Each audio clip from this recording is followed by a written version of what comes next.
Good morning, everyone. Good evening to those that are from other areas of the world.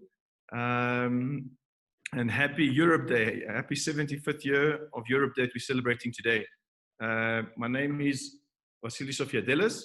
I'm the founder of Changemakers Lab. Just a short story, I'm from South African Greek. 5 years ago, I went for the first time to Lesbos and basically moved there. And sorry, I just lost a bit of my thinking because I had a few things that were not working correctly. As we celebrate the 75th year of Europe Day, we are in a rapidly changing world. Europe is at a crossroad, and for several reasons we will look to unpack. And the objective of our summit is really, and what the power of technology does, is for us to be able to communicate and share ideas openly with each other in a constructive way, to see different opinions. And this is how our panel is set. Our panel is set up with 5 different areas that we want to address. And the objective, as I mentioned, is for us to really have open dialogues and open discussions that we can get an understanding of what is happening. For the last 10 years, we've been following a severe economic crisis that happened in Greece and across the world. In 2015, we had a very big, the whole refugee crisis that has happened for the last 5 years, and now we're in the COVID crisis. And during this time, excuse me, we've had rapid advance of exponential technology. And what that means is the way we do business, the way we work and communicate with one another and do business is changing at a rapid pace. And this is causing a lot of uncertainty in the world. Most people are, the change that's happening at this rapid pace, it's unsettling for most people. So what part of our discussion is to be able to showcase and discuss how we could help to embrace these type of technologies. I'm sure most of you are looking to do online courses at this point in time. So we want to have a discussion about all of this, all these changes that are happening. And with the advance of COVID, I think it's front and center for everyone that we are well into the 4th industrial revolution, that our world has changed, the way we're going to do business has changed forever. So this is what we want to be unpacking with a focus on the social economy. Excuse me. So there's a convergence of for-profit and non-profit. And this is the area we want to discuss.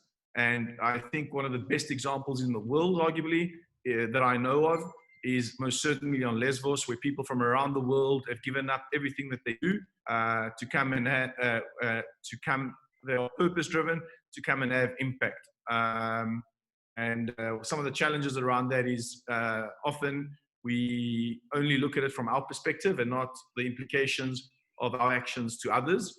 Part of putting ourselves in each other's shoes. And this is, again, one of some of the panels, the points that we want to be addressing. Just to go through the program again, we've got 5 sections that it's divided into. The one section is on a very local level, so focusing on Lesbos and hearing from people on the ground. We've really got the whole day really inspiring people. So I want to really thank every single person that's contributed to this, and just a special mention to Arthur and Henry and Marino from our team, and Aurora for their help. So as I was saying, the first session, we want to go up to a local level. What is happening on Lesbos? And because of the power of technology, anyone who wants to actually join the conversation, please do share your comments on Facebook. And if need be, our colleagues will be able to put you on live so that you can share your views. We really want to hear your views. We want to have real dialogues, constructive dialogues of unpacking this and getting an understanding. So please don't hesitate to get involved. We really encourage that, and we'll be quite flexible in terms of the program, as flexible as we possibly can, to be able to have these discussions. So that will be panel 1. On panel 2, we will look about at the convergence that's happening, just having a discussion about the for-profit and non-profit. And what we'll see is incredible organizations on Lesbos that, due to the refugee crisis, have really come to the fore and doing unbelievable work, and to date are sustainable. So we definitely we're going to be unpacking those and see the positive impact that they've had, the challenges that they've also had. But that will be quite a robust discussion, I'm pretty sure, because we've got some, differing views. So we'll look forward to that discussion. Then I think one of the discussions is how can we take this crisis into an opportunity, and how can we look at from a global perspective? And from that end, we want to be able to see how we can embrace technology and tech for good. So the vision that Changemakers Lab has is to be able to position Lesbos as a humanitarian tech hub, where people from around the world can come to work from, to solve some of the important challenges currently that are there. We know for the future of work, for those who have not been to Lesbos, it's the most beautiful place in the world. I can't think of a better place in the world that people can come, work from, have impact, and establish themselves there. So we want to have a discussion around that. And obviously, for that to be successful, we would need all stakeholders to participate in that. So we've got incredible speakers, and the presentations that we're going to have there, I highly recommend for people to participate in it. It's really, really exciting. So the fourth panel, so the impact that this has had and having on civil society, and the part of how can we get the average citizen to want to embrace this. And we will also touch on, we're now talking about what the fifth industrial revolution is, where humanity and machinery are combined. So, and with that, we focus on impact technologies. So, and we'll share some ideas of what we think we could do here on Lesbos.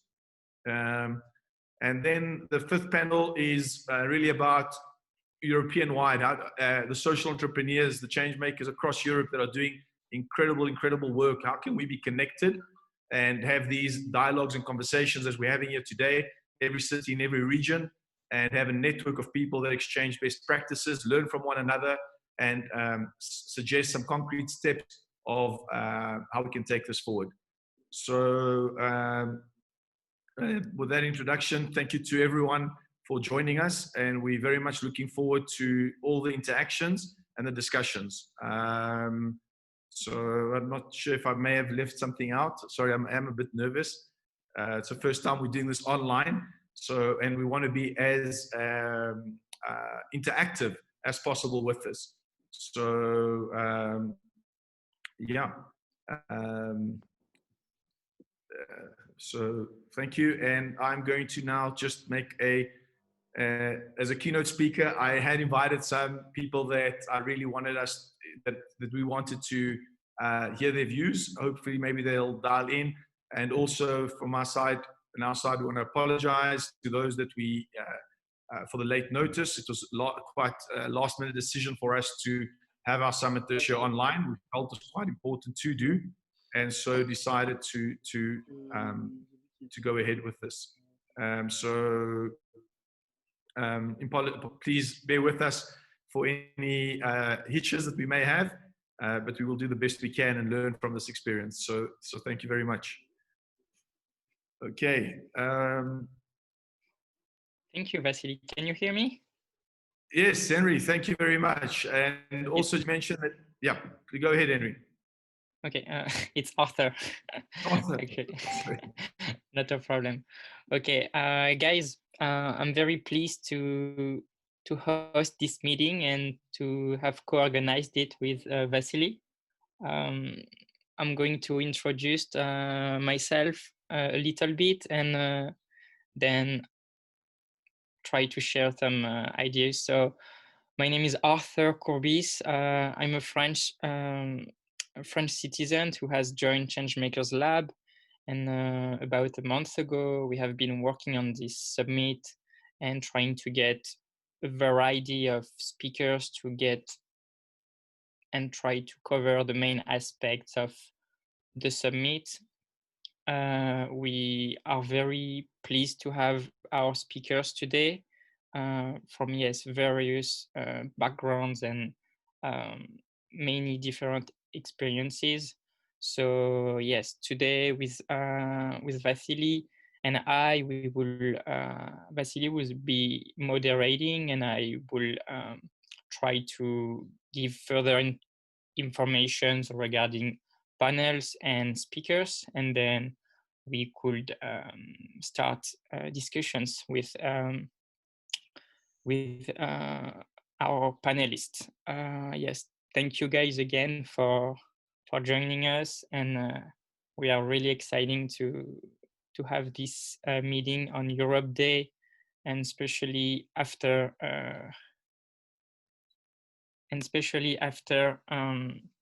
hi guys, sorry, I muted my video. Especially after 8th of May, which was yesterday, to celebrate the end of World War II and to embrace solidarity and unity in between each others, and how we can create partnerships and build stronger bridges in between us. And I'm very fortunate to have the speakers we have today who are very on the ground. And yes, that's very, for me, I'm very excited about it. And yes, for maybe Vasily, are you ready to keynote the presentation? Yes, yes. Thank you very much, Arthur, for the introduction. Okay, and yeah, thank you. Can I appreciate it. Perfect. Peter, really glad to see you joining us. Thank you very much for being here, and everyone else that I see here. Really good to have you guys, Dimitri, Israel.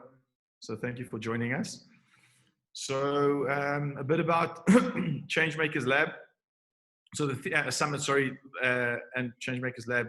The theme of our summit that I haven't mentioned is technology, humanity, and ethics. And once again, the convergence of those, what others would deem and call the fifth industrial revolution. And our focus is on social entrepreneurship. As I mentioned, the vision for Lesvos is to establish a global humanitarian tech hub where we establish best practices in impactful technology. Our mission is to create an enabling environment where we can bring diverse stakeholders together so that we can co-create and co-design some of these solutions, and not only the tech solutions, arguably more importantly, to have dialogues and to be able to understand one another and exchange thoughts and ideas.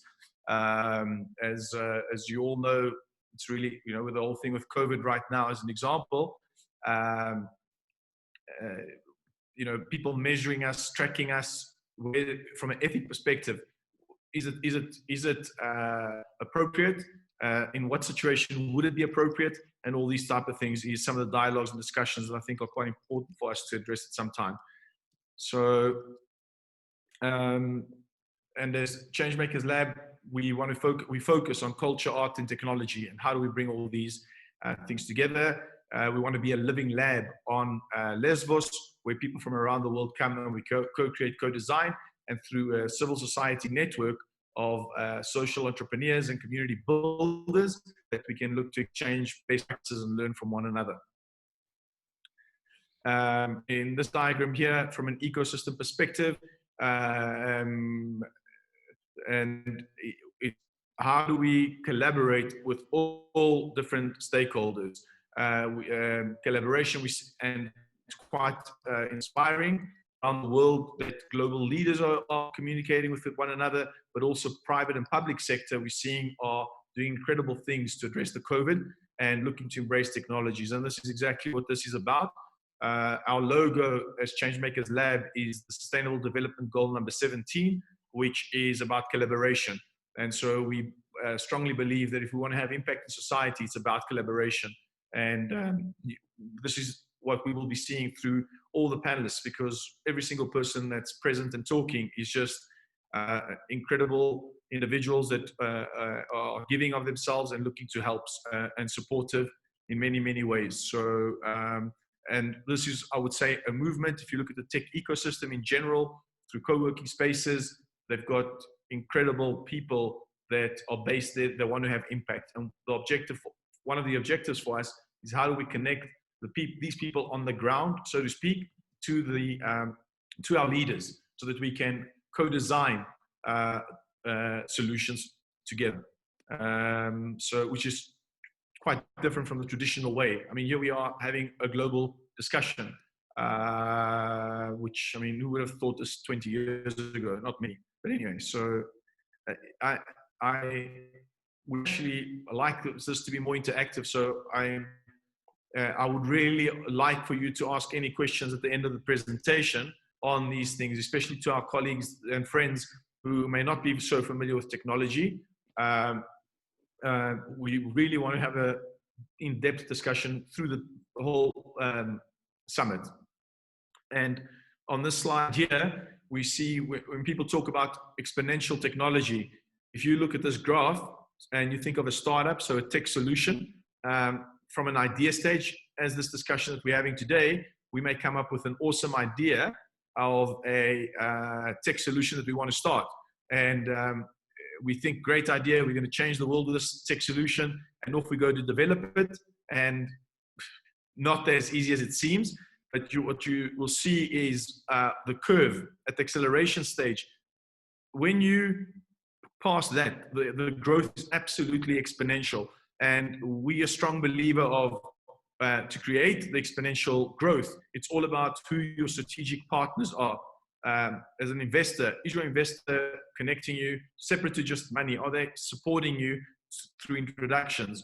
I think that's the most important thing, is the network that you have.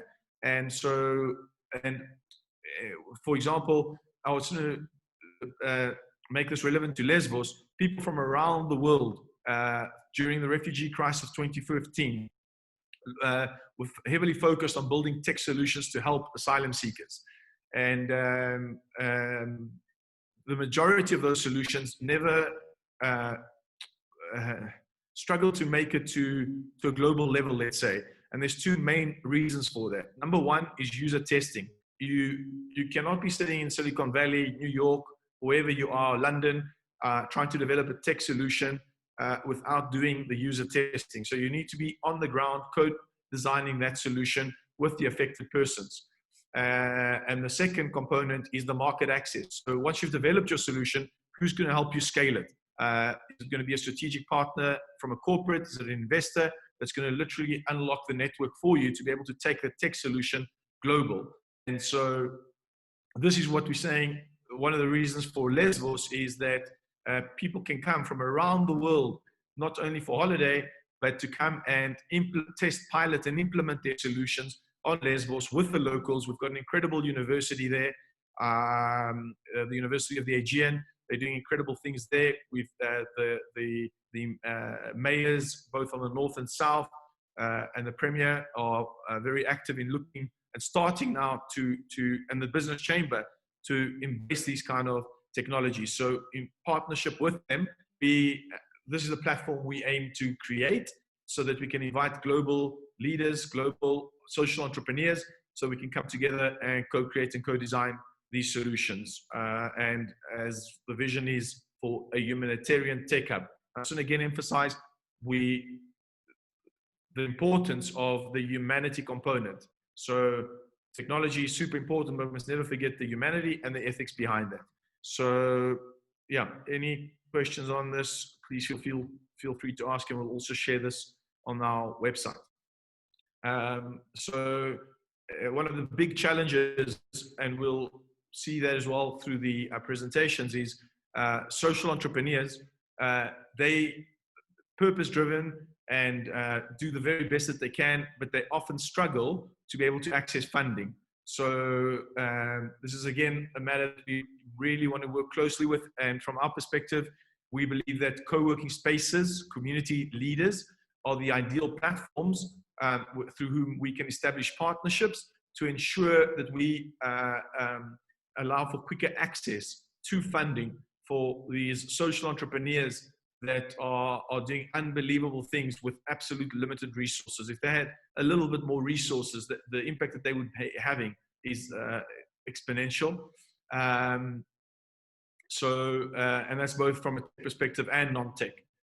So how do we create a platform of credible partners that can channel funding to social entrepreneurs? And we find the best way to do that is co-working spaces in partnerships and having a accelerator or impact or incubator program that kind of filters the best with certain panels that you can actually select which of those you will support and provide some kind of funding. And also, social entrepreneurs often, we've seen it on Lesvos, they just need money for equipment and resources, not necessarily for their salaries, which obviously they should be getting as well, but just for resources to be able to do things. So we really need to, this is a big problem. I know everyone's aware of it, and we need to co-design the best method to be able to channel some of that funding down to the people that need them. And as we can see at the bottom there, we want to have work at co-working spaces, workshops, events, the dialogues, hackathons. We want hackathons, we want scale-a-thons. And what that is existing solutions. How can we accelerate existing solutions? So, and the whole objective is to rebuild trust in society and together solve important problems. So on Lesvos, some of the initiatives that we have done to date, we were really fortunate and blessed to have worked with the team from SAP, the corporate social responsibility team, who across the world are enabling people with the skills of the future. So digital skills, super important. And today you can sit and work from Moria refugee camp if you had better connectivity around the world. So this is what we want to enable. We trained 400 people on Scratch and web programming in partnership with the University of the Aegean. And we also did it in Athens with a couple of the universities there. And you will be hearing directly from a colleague he's been phenomenal, and his story is exceptional, in Greece. That's Rudy Kimbioka. He'll share some more insights of that. So skills of the future, digital skills. How do we empower people? And of course, for locals from a local level, and proudly the Refugee Code Week, we actually worked firstly with the local community, and they were trained, and then they trained asylum seekers and refugees, which was just completely inspirational to see that. And following that, Rudy, in fact, started weekly programs where he was teaching to unaccompanied minors, or introducing them to these to coding and to Scratch. So, and I'll let him tell you the story of how he went across across Greece, teaching people coding. Really an exceptional and inspiring story. This picture here is part of the incubation program we ran in partnership with the University of the Aegean. We had 6 solutions that we worked together with, and some of the initial project, when they were building some solutions for refugees, we then brought another inspiring friend who you will also meet today, Jalal, who came to give feedback and introduce himself to his students. And it was an incredible experience listening to Jalal give the feedback of those solutions and just making them more applicable and relevant. And I think some incredible relationships were established. So even the tech part aside, the relationships that were created was just unbelievable. I just see in the picture here as well, Ting, she from Washington, who's come twice to Lesvos. She's got a leading health tech solution that she came to Lesvos for us to implement it. At that time, I think it was a bit early for its time, but I hope to restart that conversation because it's more important than ever to implement these type of solutions. So, summit with the 4 focus on the future that we all want. And this is in 2017. Again, and this is what today is all about, having diverse dialogues with diverse people. so that we can together find solutions.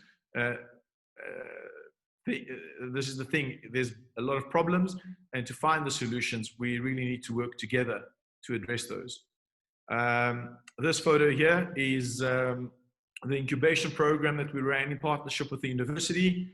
The best team, they were all fantastic teams, but we selected one of the teams to go and represent us at CERN, at the port, where they presented their solution there and formed teams with a whole lot of inspiring people from across Europe. And in fact, our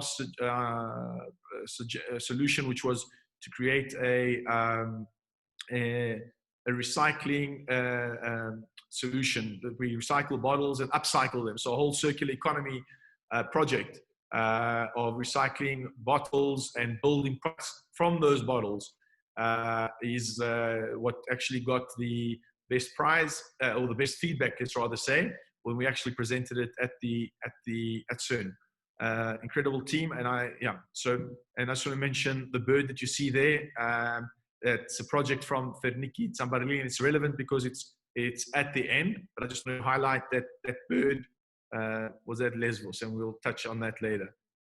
So these are the birds. There's two bird projects. This is one of the bird projects that happened on the island of love of Lesbos. This is a campaign that we really want to be able to take across Europe.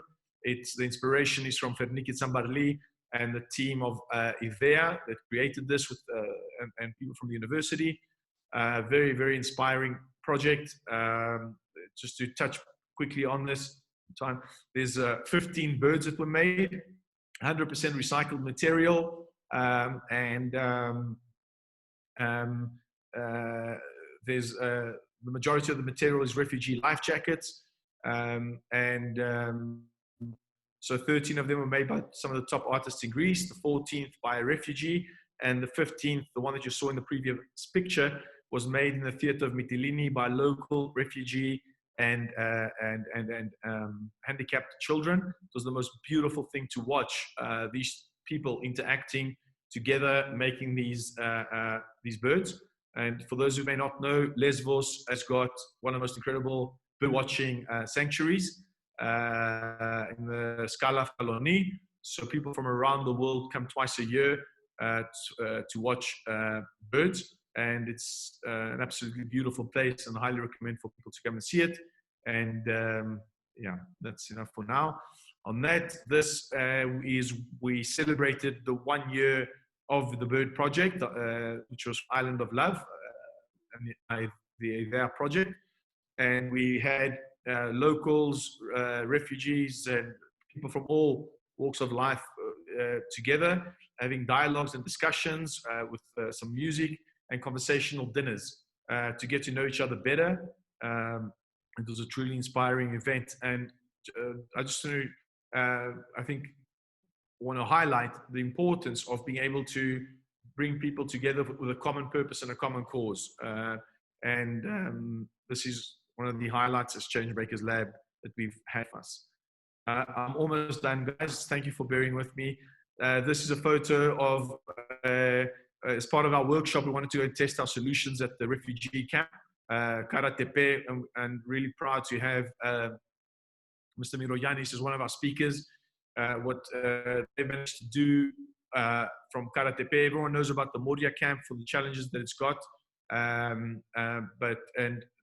not many people know about Karatepe, which was set up by the municipality and UNHCR, and really we would argue to say when it comes to a camp, it's a hospitality center that walking in there, you get the sense of community.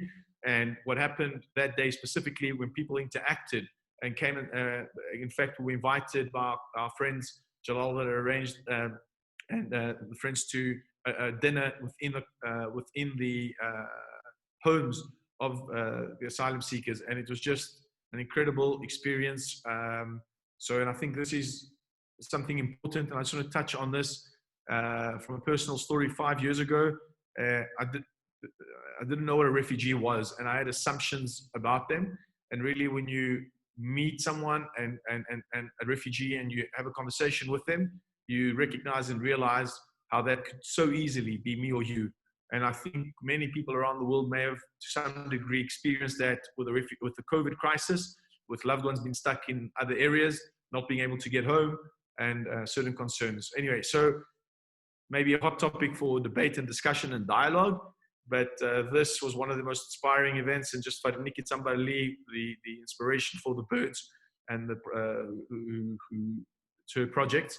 Her comment while we're having the lunch said that this place reminds her of her home. The atmosphere and the environment was so warm, so hospitable, so warm, and she said it reminds her of a family member's home in terms of the coziness and so forth. So an incredible experience there. We had students, asylum seekers, the camp director, and people from the university. So, and I think what it's all about, end of the day, is being able to build bridges. Again, Moria, everyone talks about the Moria camp. The Moria town has got exceptional people. And on top of that, it's got one of the most beautiful monuments on Lesbos, which is the monument on top there, which is the Roman aqueduct. And we would love to be able to make that a global symbol of unity and of building bridges. As you know, an aqueduct carries water. Water is life. So how could we, what the people in Moria largely have done, and with exceptionally challenging circumstances, I think, and we'll hear this from the speakers, and I hope we'll open for discussion, but they've given life, if you like, and we obviously would like to see an improvement on that, but we would like that to be a symbol, symbolizing the people of Moria, and for carrying this tremendous weight on their shoulders of giving life to our visitors from Moria. And I really encourage you to go and see this beautiful Roman aqueduct, and hope that we can be sitting together, having discussions, and building new technologies and inspiring the social economy. So this photo here of the it's the bridge in Porto. It's just part of the network of co-working spaces and incredible people that I've met from Porto and from Spain, the European Creative Hub Network, and from Co-work Buzz and other organizations.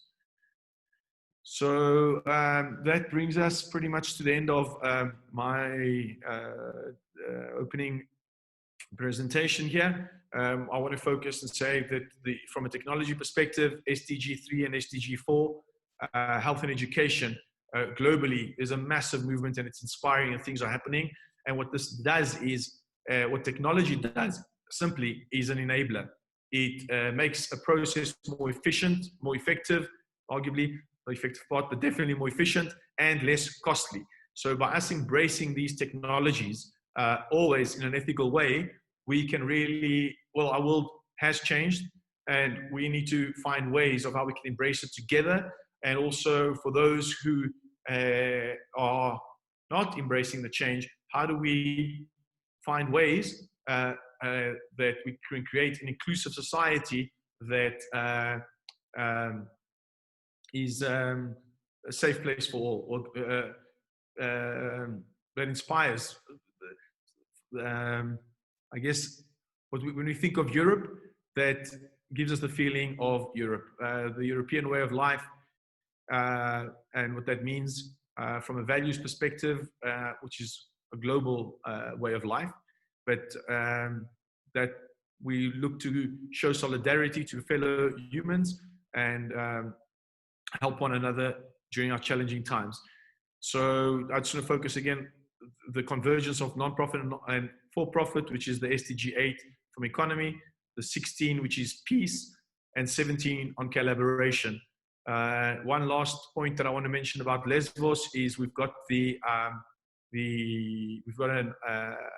Statue of Liberty, which was formed 100 years ago due to the Asian Minor War, and it's just an incredibly beautiful symbol that symbolizes freedom. And so we must always be able to voice our opinions through open discussions and dialogues. And Lesbos again, we've got the olive branch, and I please ask all of you to support the olive farmers that are also going through olive challenging times. Anyway, I digress. Thank you very much to everyone. I'm very excited to listen to everyone interact with all of you today. Thank you very much. Arthur, are you there?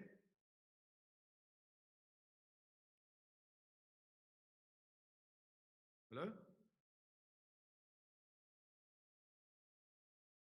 Hello? Yep. Can you hear me? Oh, okay. Thank you, Vasily, for this presentation, which was give us more insight about Changemakers' values and projects. I would also like to once again thanks Henry and for his work and Marino. So thank you guys. And now I will suggest that we might go to panel 1 and having I see Israel is here. Israel, can you hear us? I can hear you. Can you also hear me? Yes, I can hear you. All right. Hi, Good. Israel. Good Hello. morning. Good morning. Good morning. How are you? I'm good. I'm good. Actually, I wanted to thank Vasilis for this opportunity that he gave me to participate in this meeting, and I really feel honored about it. So I really like what you guys are doing. It's so good for us. You know, as for us, I've been in this country I came as a refugee, and today, like I've been here for two years almost, and my life has completely changed. You know, and I want you to say something like I saw on the panel 1 about the perception and the reality on the island. So I want you to say like about refugees, like how many people are seeing refugees. Personally, what I think is a lot of people, they think like I can say often refugees are defined by what they have lost, which is a lot like their homes, their communities, their jobs, their friends, in many cases, their family members. But I think also it's also important to remember that it's a mistake just to think about refugees that way, because they're just people, you know. So they also have a lot of things, you know. They have hopes. They have not left the house to come here for nothing. Leave everything behind, and I don't think someone will leave everything behind if they don't have hope for better future.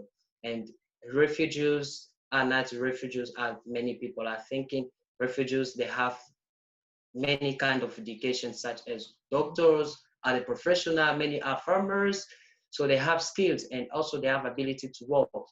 Personally, for me, what I do is I like learning languages. I've been in this country. I learned languages through many to many situations, you know, because I I thought it would help me living in Greece and knowing how to speak Greek, because I don't have people to live with in Europe. I decided to learn Greek, and now I can speak Greek fluently. I can speak English that I didn't even know how to speak. So I want to be I want to integrate in this country, you know. And what I also learned in this country is I was passionate about music. So I decided to learn an instrument first. At first, I wanted to learn piano. I couldn't find a piano, and I saw many people playing guitar, and I decided also to learn. If you don't mind, I have my guitar with me. I would like to demonstrate with a song, a Greek song, which is my favorite one. Like, I don't know, what do you think? Yeah. Israel, thank you very much for your introductory talk there. Truly inspiring and important message, and we would most certainly love for you to speak to sing your song, and perhaps you can say words before that to our Greek friends that may be listening. Yeah. Okay, all right. So, Up to you. γεια σας Thank you. όλοι οι Έλληνες. Πριν να ξεκινήσω, θα ήθελα να ευχαριστήσω τη Βασίλη που μου έδωσε αυτή την ευκαιρία να είμαι εδώ. Για μένα προσωπικά δεν είναι εύκολο για να μένω έτσι και να κάνω αυτό που κάνω, αλλά προσπαθώ να είμαι όσο καλύτερος που μπορώ να κάνω και θέλω να είμαι κάποιος στη ζωή μου. Δεν θέλω μόνο να μείνω για να μην κάνω τίποτα και να αφήσω οι άλλοι να κάνει όλη η δουλειά για μένα. Δεν το θεωρώ πραγματικά. Τώρα θα ήθελα να σας παίξω ένα τραγούδι που είναι το αγαπημένο μου. Όταν ξεκίνησα να μάθω ελληνικά, αποφάσισα να μάθω. Είναι αυτό το τραγούδι που λέγεται Ρίτα Ρίτα και νομίζω ότι όλοι ξέρουμε αυτό το τραγούδι και μου αρέσει αυτό πολύ. Και αυτό το τραγούδι με βοήθησε πάρα πολύ να μάθω την ελληνικά μου. Έτσι, μέχρι σήμερα ακόμα μαθαίνω τα ελληνικά. Ξέρω ότι είναι λίγο δύσκολο, αλλά αν θέλει κάποιος να μάθει κάτι, είμαι σίγουρο ότι θα το καταφέρει. Και σας εύχομαι καλή ακρόαση αυτό το τραγούδι που θα σας παίξω τώρα. Και αν ξέρετε αυτό το τραγούδι, μπορείτε να το τραγουδήσετε μαζί μου.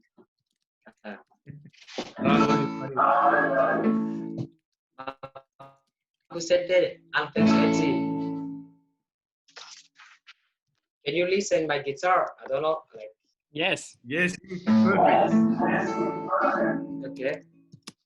Παλεύει το ποτάμι, θάλασσα να βγει, πίτσις γυρεύει, μουσα του να βγει, κύμα ψάχνει να βρει, άκρη του γυαλού.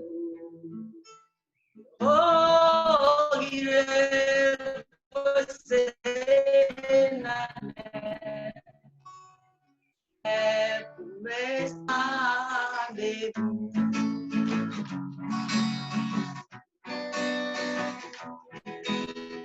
Έψαχνα να βρω το μέλα μου, τελικά το βρήκα και πήγα και αγάπησα ένα μωρό τη Ρίτα.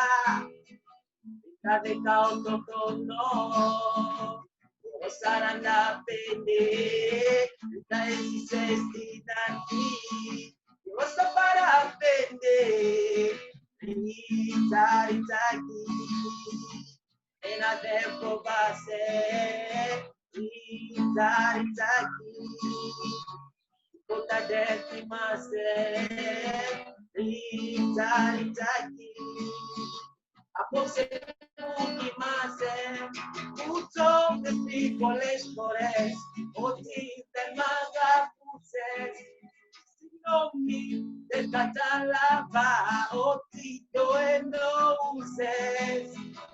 Γι' αυτό λοιπόν σε χαιρετώ, εγώ δίχως λόγια, το κεφάλι μου ψηλά, ψυχή στα πόδια, Ρίτσα, Ριτσάκι, ένα δεν φοβάσαι, Ρίτσα, Ριτσάκι,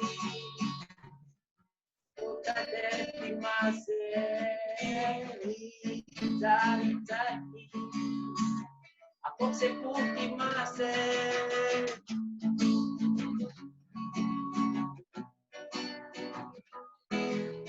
Ρίτσα, Ριτσάκι, σκέσου ένα σουβλάκι, Ρίτσα, Ριτσάκι, κάτσε μου λιγάκι, Ρίτσα, Ριτσάκι, και ένα μικρό φυλάκι.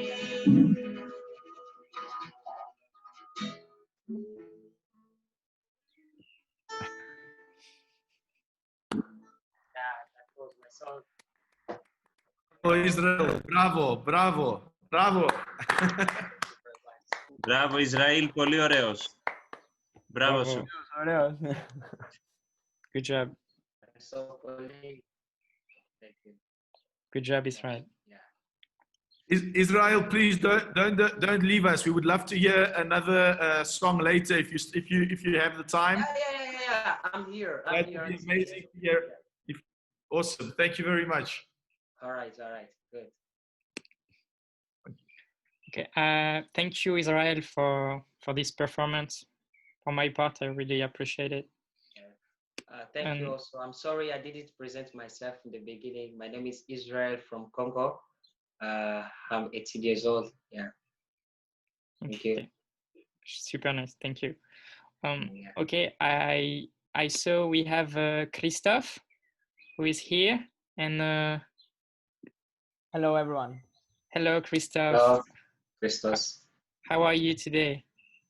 I'm fine, and I will say that I'm truly honored hearing this song from Israel. I mean, I have heard this song before from professional musicians, but not in this passion. So I'm extra happy for listening to this song from Israel, because I could Thank you very much. feel his passion. Yeah. Thank you. Very Thank nice. you so much, Christos. And Nice. it is very nice to meet you all. Thank you for the kind invitation. Yes, it's a pleasure for us to have you too. So, and just before to get going, I would also like to welcome Peter, who has been here since the beginning. Welcome, Peter. He's coming from Australia, so we have a worldwide friend. And so welcome, Peter.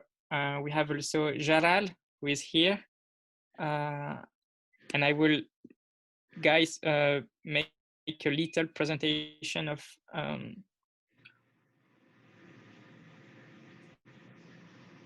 speakers I have. So basically, for Peter, Peter, he has had an extensive career as a creative director. He's a champion of intercultural dialogue. In 2003, Peter founded Cultural Infusion, a global social enterprise that works with schools, youth, digital media, and the arts to promote cultural harmony for a more cohesive and richer society. It delivers programs in India, Brazil, South Africa, Egypt, Cambodia, and throughout Australia. So yeah, thank you, Peter, and welcome. For Christophe, I'm sorry for this short introduction, but for Christophe, he's the communication officer at the Greek Forum of Refugees, an association of refugee and migrant community based on Athens. So welcome, Christophe. And for Jalal, can you hear us? I don't know if Jalal is here. Okay. Photos. So, Jalal, can you hear us? Yes, I can hear you. Can you hear me? Yes, we can hear you. Hi, everyone. Hello.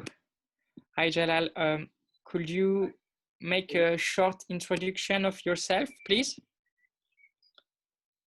Yeah, my name is Joa. I'm still 24 years old, and tomorrow I'll be 25.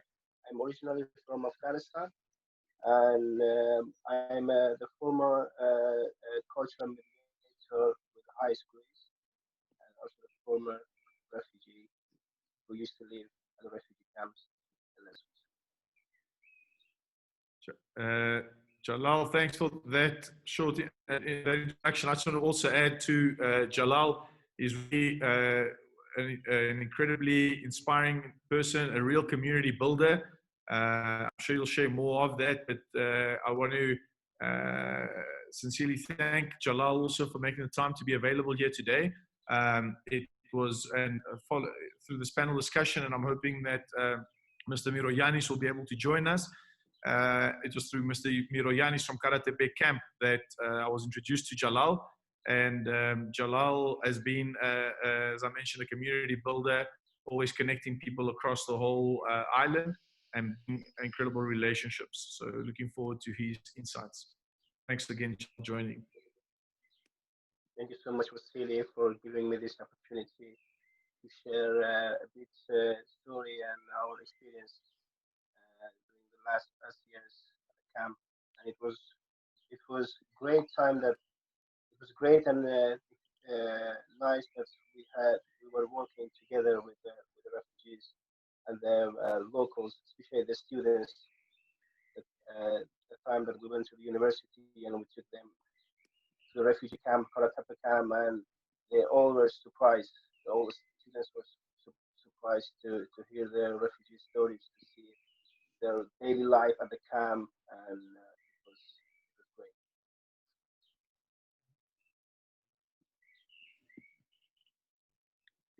Welcome, Jalal. So I just got a message that Parwana is struggling to connect with us. So apologies for that. I'm just seeing from a panel perspective, we seem to be missing people. So I don't want to hold back. So maybe Jalal, maybe you can tell us about your experiences. I mean, you were on Lesbos for 4 years before you left, and I remember from the first time that I met you, you said you're going to Zeist. I asked you why Zeist. You didn't know why exactly. I think, but you just set yourself a goal, be able to go there, and you managed to do that, and many other things. So if you can just give us some of your thoughts and insights of your experience on Lesbos over the last while you were there, and especially in context of the perception and reality. And yeah. Well, yes, Vasily, I arrived April 2016 on Lesbos after I spent like a week in Moria. Then I moved to Karatepe. I was lucky that the time that I had a chance to move to Karatepe with my family. Excuse me, Jalal. We cannot hear you very well. Could you maybe speak a little bit louder, please? Or Okay, can you hear me now? oh yeah. Yeah, I arrived in April Thank you. 2016 on Lesbos. You're welcome. Where I had to stay a week in Moria. That I was very lucky that I had a chance to move to Karatepe with my family. Their situation was much better. I saw Karatepe as a small village where I had a more chance and opportunity to live and to be active.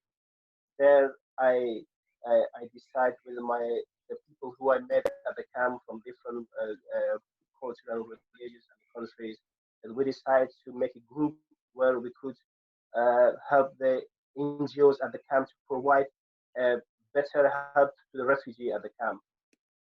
There, I got the permission from Mr. Stavros, who was the manager of the camp at Karatepe, and he gave us a chance to work with him and work with other NGOs who were providing help to the refugees. I would say that when the refugees are arriving at in Greece or any other European countries, they are full of hope.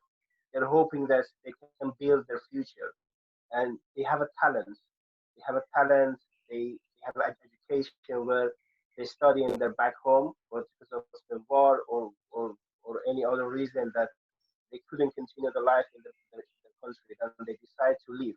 And then when they arrive in Europe, they believe that Europe will support them, will give them the chance to build up their new life. Then they're arriving on Lesbos or any other island or any other part in Greece, and they have to stay inside the refugee camp and in a very bad condition and situation. They're losing their motivation. They're losing their hope. And I would say that there are a thousand skills at the camps, refugees with the skills. And today, if you see, most of the NGOs are receiving the help from the asylum seeker at the camp. If you look at all the NGOs, all the organization at the Moria, Lesbos, or even in Athens, they're all receiving the help from the refugees because the refugees are willing, or asylum seekers are willing to help. They're willing to use their skills. They're willing to to to show that we are also the parts of the community. We're also the parts of the society. We're also the parts of the country. But unfortunately, not everyone had a chance uh, to do that. During the last few years, me and Wasili, we were talking about how we can find a solution to bring the refugees and the locals, especially the young students, together to work. But as you all know, there is always tension between the refugees and the locals because there is a misunderstanding. There's a misunderstanding between them because they don't know why refugees are there, and refugees are so think some of them maybe think that is locals' fault that they are stuck on the island. And but me and Wasili, we tried to bring some friends from the camp to the university and to share the stories, to tell to the students that why refugees are leaving the country. And we try to explain a bit about the refugee skills. There we had many friends from the camp that they share the story with the students, and some of them they said, I graduate from university. Some of them say I graduate from school or from high school, and for me there I find very interesting because the students were asking me like, oh, you are also studying in your country. You guys are also going to university. You also know how to use the technology. And there I told them, yes, we also know how to use the technology. And there they were very interested because they all thought refugees are coming from nowhere and they had no idea why these people are leaving the country. Then we decided to go at the camp.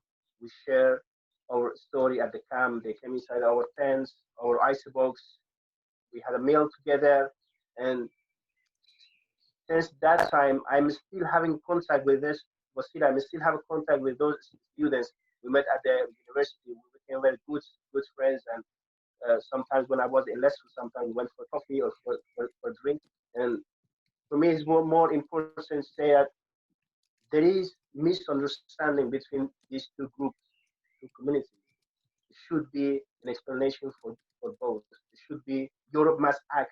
Europe must find a solution to bring the locals and refugees together to support refugee side and also support the local side because it's not only refugee, it's not only the local. They're both suffering from the crisis, and Europe must find a solution to bring these two groups together, to make them to open centers, to educate them both together, and give them the chance that both sides can use their knowledge and their skills together. Jalal, thank you very much for your inspiring talk and again the impact that you created with the students, witnessing that and seeing how the perception changed of the perception the students had and when they met you is something that I will never forget. I want to just start, you mentioned the misunderstanding a couple of times. So there's two things that I want to ask you. The one is that if you can just talk about any change that you may have experienced in context of the people of Lesbos being nominated for a Nobel Peace Prize, and then what we've seen the last couple of years, that change, like what, just your thoughts on that.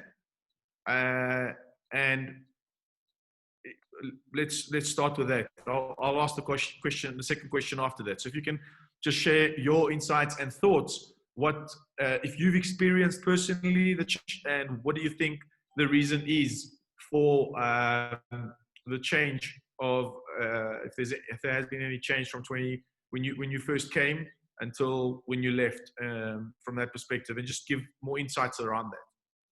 Well, there's two different changes since the time that I arrived on Lesbos. The change from the refugee camps, the situation always got worse and worse because more people has arrived and there were less support since 2016.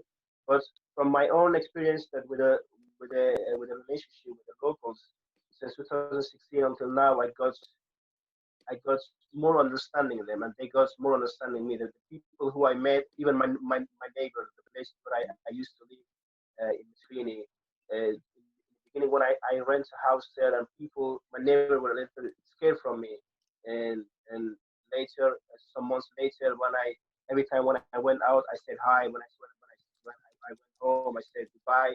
They they saw that I'm not a person that they think, because they have a they have a they have a negative thoughts about the Moria and about the people inside the Moria camp.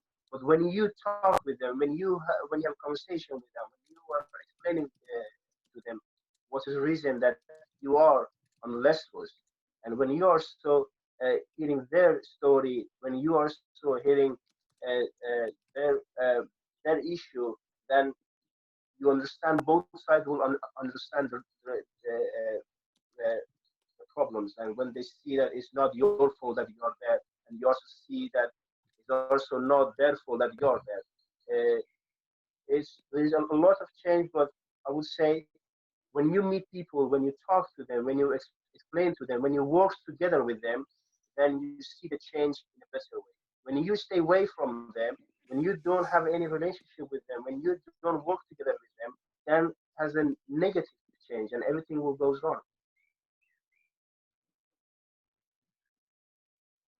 Uh, so, Jalal, thank you. And that's 100%. Again, it's the perception, as we said, versus the reality. And uh, uh, on that point, you said the EU, for example, Europe has to change that. So, how is Europe going to be able to change to be able to connect more people so that you would be able to get into contact with locals in an environment uh, that enables for you to be able to interact with the locals. So, um, so about the difference of opinion of people seeing you until once they get to know you, and as soon as they actually have a conversation with you, then everything changes almost like immediately. Because people are like, wow, and as you mentioned earlier about this guy's gone to university, he knows about technology and whatnot. So, what would you have thought on Lesbos could have been done to enable that more? And again, so I didn't quite get. So you personally didn't see. You said from a refugee situation, the situation got worse with the can and the crowding. But I'm asking from a tension perspective towards locals. Did you always feel that you had a good relationship with them? So you never felt like negativity from 2017 when you arrived and when you left? Well, also there is always when the population of refugees became more and more and more. I think all the refugees they felt that the locals now having a negative thoughts about refugees. Of course, I also faced many times, even some of my friends, Greek friends, they said, "Well, like, sorry, we cannot like meeting you anymore because of the situation. Like now getting worse and worse and worse, and we don't want to get into the problem with our community." Of course, I personally face that, but the as I said, Europe EU leaders should act on that, should find a solution to bring these two groups and first explain them that why these people are there, and then find a solution to bring these people to work together, because these refugees, these refugee children, they are the future of Europe, and Europe should be responsible for that. And EU leaders, they should find a solution to bring these two groups together and open centers, open education services, and give them education services. I have a many Greek friends. They're willing to help. They're really willing to help their refugees. And many times they try to join the NGOs who are helping on this, but unfortunately, and most of the NGOs, you must, as a volunteer, you must pay some money to join the organization or to to pay donation to the organization to be able to volunteer. And I have many Greek friends, they are willing to help, but there is no way that they can help. But if there will be a center, education center, or anything which is made by European Union or supported by European Union, I believe that there are 100,000 locals and refugees that are willing to work together, to have workshops, to work on to learn the technology, which is we already spoke a lot, me and you, in the last years, that the, the, the technology is one of the most important things for the refugees right now. They need to learn, and that can happen uh, uh, uh, through the locals. The locals can teach them. They can work together on that. Excellent, Jalal. Thank you very much for that. So, a community center where people can come and interact, and more importantly, especially in today's day and age, is a center where people can learn skills, the digital skills, skills of the future, um, and learn together. So I want to follow up with the following question, Jalal, and um, from a local's perspective, if you, Vasily? given that, yes, Excuse me to interrupt you. I just have Christina who is asking you to send the link to Yanis. Otherwise, okay, she cannot connect. okay. Thank you Please. very much for that. I Thank will you. do that. Pleasure. Thank you. So, Jalal, just if you can quickly share some of your insights around uh, given that people have not come into contact, and they hear some of the negative stories that happen, and in the context of there's 40% of the asylum of the population in Mytilene is asylum seekers. So, or maybe, yeah. So just the thing, that makes people more uncertain, especially if there's no platforms where people are coming together through a community center. Then it makes people even more. Oh, lovely to see you, Jalal. It makes people even more. Yeah, I just find out how to join. Sorry. So it makes people a bit more uncertain, because there's no solution. People have been stuck on the islands, and asylum seekers want to be able to empower themselves and get job opportunities so that they can work and create a better future for themselves. But now they're stuck on the island. There's a lack of platforms that can bring people and connect them so we can have dialogues about this. And people talk about all the fear that they have, if someone has stolen or broken into something, because in every society that happens and you have those cases. So, yeah, what are your thoughts on that? Or I don't know, it's kind of a statement that there's 40% of the population in Mytilene, the capital city, is of asylum seekers. And, if we look at European context, which other city has taken so many? But for Lesbos, 27,000, it's about 25,000 asylum seekers, which is nothing in the context of Europe. 25,000 is a drop in the ocean. So just some thoughts on that. We are only talking today about the Lesbos, but we shouldn't forget that there are more refugees. There are, I think, over 100,000 refugees and asylum seekers are in Greece, and I think they're all facing the same problem, and they're all suffering from the same problem.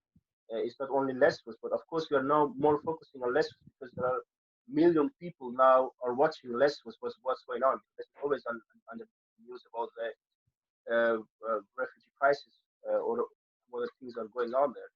But as I said before, again, there is a misunderstanding between the locals and the refugees. They need to talk. If the European Union give them the chance and open a center where they can gather together, where they can share the story, and where they will find a way to deal with the situation, because there is a misunderstanding, and both groups are blaming on each other. Like I'm personally, when I arrived in 2016, I was also stuck for 2 years and a half on Lesbos. For the first years, I was blaming on Greece. That I'm stuck because of Greek people, because of the Greek government. But as we all know, that this is a decision from the European Union, and Greece has nothing to do with that. The local has nothing to do with that, and they're also facing the same problem that we are facing. But I would say, as you said, there's no solution. There is a solution, Vasily. There is a solution. A solution is very simple, and I I believe if European Union want to find a solution for Lesbos, they can just fix it on Monday. But as we know, they won't find a solution, or they don't want to find a solution, or they don't want to act. Otherwise, there are there are €1 million that are spending on nothing, but they can spend on a technology, open the centers and bring the locals and refugees together, and open the workshops where they can use their talent, where they can use from each other. But the problem is that European Union doesn't want to act on that. So, Jalal, Mr. Yanis Pavlis and Mr. Eli Khadzidaki have just joined us as well. But I just want to comment to you and say to you that I've met some incredible people within the European Commission, and also individuals that drive community centers, co-working spaces across Europe, especially across Europe. In the European Commission, there's a lot of people that are doing the utmost, and they're doing the very best that they can to find a solution. So, and I don't think there's not a willingness. I think it's fear-based, because the fear of the unknown, in terms of what the local society fears. So the voters that have not come into contact with the likes of yourself and every other refugee, they've got a certain perception. But I really want to say to you, across Europe, there is, in the European Commission, a lot of people that are working tirelessly to be able to find a solution. So, and they want to. I think the important thing is for us to be able to the misunderstanding that you mentioned twice, we need to change that. So people need to be able to come into contact in a non-threatening environment, to meet and to have dialogues and to understand. Because another challenge is the world is changing rapidly. People are losing their jobs and fearful of the future. So thinking, oh, if we're going to bring refugees, we don't have work, what are they going to do? You understand? So again, it's all misconception and arguably fear-based and misunderstanding. So we must find ways to change that. And this is definitely something that I want to continue. And in our panel 3, we will actually specifically speak on that as a suggestion. And in panel 5, in fact, you will see some incredible initiatives across Europe that are taking place, and amazing work. And of course, panel 2, we've got Peter here, who's on a global level doing similar initiatives, and we look forward to that. But if I can, so Jalal, thank you very much. Please stay online for closing remarks. But Henry, over to Arthur. I'm sorry, Arthur, over to you. If you can introduce our next speaker. Okay. Sure. Okay. Thank you, Jalal, for these answers. I appreciate them. I wanted to now. What about? I'm just wondering about Parwana. Jalal, sorry, Arthur, Parwana messaged to say that she can't, for some reason, she can't connect, and so she's not going to be able to join us. But and Nelly, Mrs. Christina Khadzidaki is online with Mr. Yanis Pavlis from Sinipaxi. Could I maybe, because Parwana, before we introduce Christina and Yanis, could I write what Parwana sent us as a bios? Because I think it's very inspirational. Of course. Thank you. Sorry. Yes, Arthur. Please go ahead. Okay. So thank you, Parwana, if you are hearing us, to have sent us these few words. I'm going to read them. I used to be in Moria camp.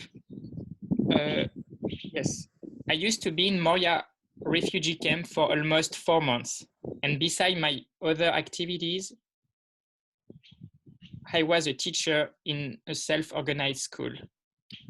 I had a deep belief of mine about impression of words in changing minds, pushed me to write about what I was experiencing and what I was listening from people around me in my perspective. Olive tree and old woman, my pen will not break, but borders will, are two published phenomena of mine that supported by W2EU and Alarm Phone. I am currently working on 2 more books. Writing is the only way I can feel my soul free, free to express, free to decide, free to think, free to choose. I want to show the abilities of refugees, their power and potential, their skills and creativities. I am currently directing the Corona Awareness Team in the Arizona camp that is acting in spreading information during quarantine. Insufficient lessons given by educational NGOs in the camp and deep value of mine in my life was the reason I decided to start fundraising refugee on course. I says, I do not know what is the meaning of silence. I do not want to understand it even, because anyone can speak in behalf of the one who stayed silent. I do not want to be like that. No one can describe our pains better than ourselves, and we should never let others to hide what we were suffering every day.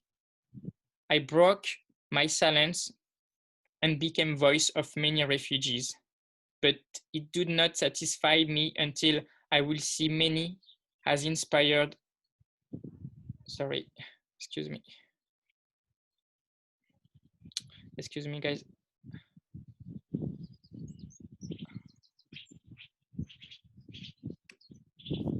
I do not know what the meaning of silence. I do not want to understand it even, because anyone can speak in behalf of the one who stays silent. And I'm sorry, I'm going to end with that. She had, I broke my silence and became voice of many refugees, but it did not satisfy me. Butterflies' solidarity will break the chains of silence and will win. Welcome Parwana, and thank you very, very much for these words. And I'm sorry if I misread them, but I thought they are very inspiring, and thank you and best of luck to you. And I really found these words amazing. So thank you, Parwana. Arthur, thank you very much for reading that inspiring message. Parwana, the first time we came in contact with her was actually through Siniparksi, who went to the school that she was teaching at to hand out a few things there and see how they could help. She was sitting in the front of the classroom, teaching a whole classroom every single day, teaching people. So a really inspiring message, and really pleasure now to have the opportunity to introduce Cindy Parksi as the next speaker. So Arthur, thank you again, and if you can please introduce Ms. Christina Adzibaki. Okay. Hello, Christina. Thank you very much for. Hi. Thank Can you hear me? Yes. Can you see me? No. No. Your camera. No. Huh? No. Hello? Maybe Henry, yes. Could you put video on Yanis, please? No. Yes. Hello. You can see me now. Hi. Hi. You see what I am? Wow. Oh my God. Beautiful Lesbos. To swimming. Wow. Oh my God. Well, actually, yes, welcome. I can hear you. welcome, Christina, to our summit. I'm very pleased, and on behalf of Changemakers Lab team, we are very pleased to have you also for this summit. Actually, I just know you have founded and sorry, you are the president of Cine Parksy, and I will let you introduce yourself further because I do not have further information. Please, thank you. Kalimera to all of you. Good morning to all of you. Thank you very much for inviting us to this internet talk. I don't take not a lot of times have I taken part of this. Anyway, no, I'm not the president presently of Cine Parksy. I have been in the past. Stratis Palis is the president now. But he's a little ashamed of his English, so I have to do this. We have started a long way ago in 1998 in Lesbos. Actually, Cine Parksy started in this place I am right now. I mean, the idea of it, which is a beautiful place. So what came out was a beautiful thing we did all these years, 21 years now.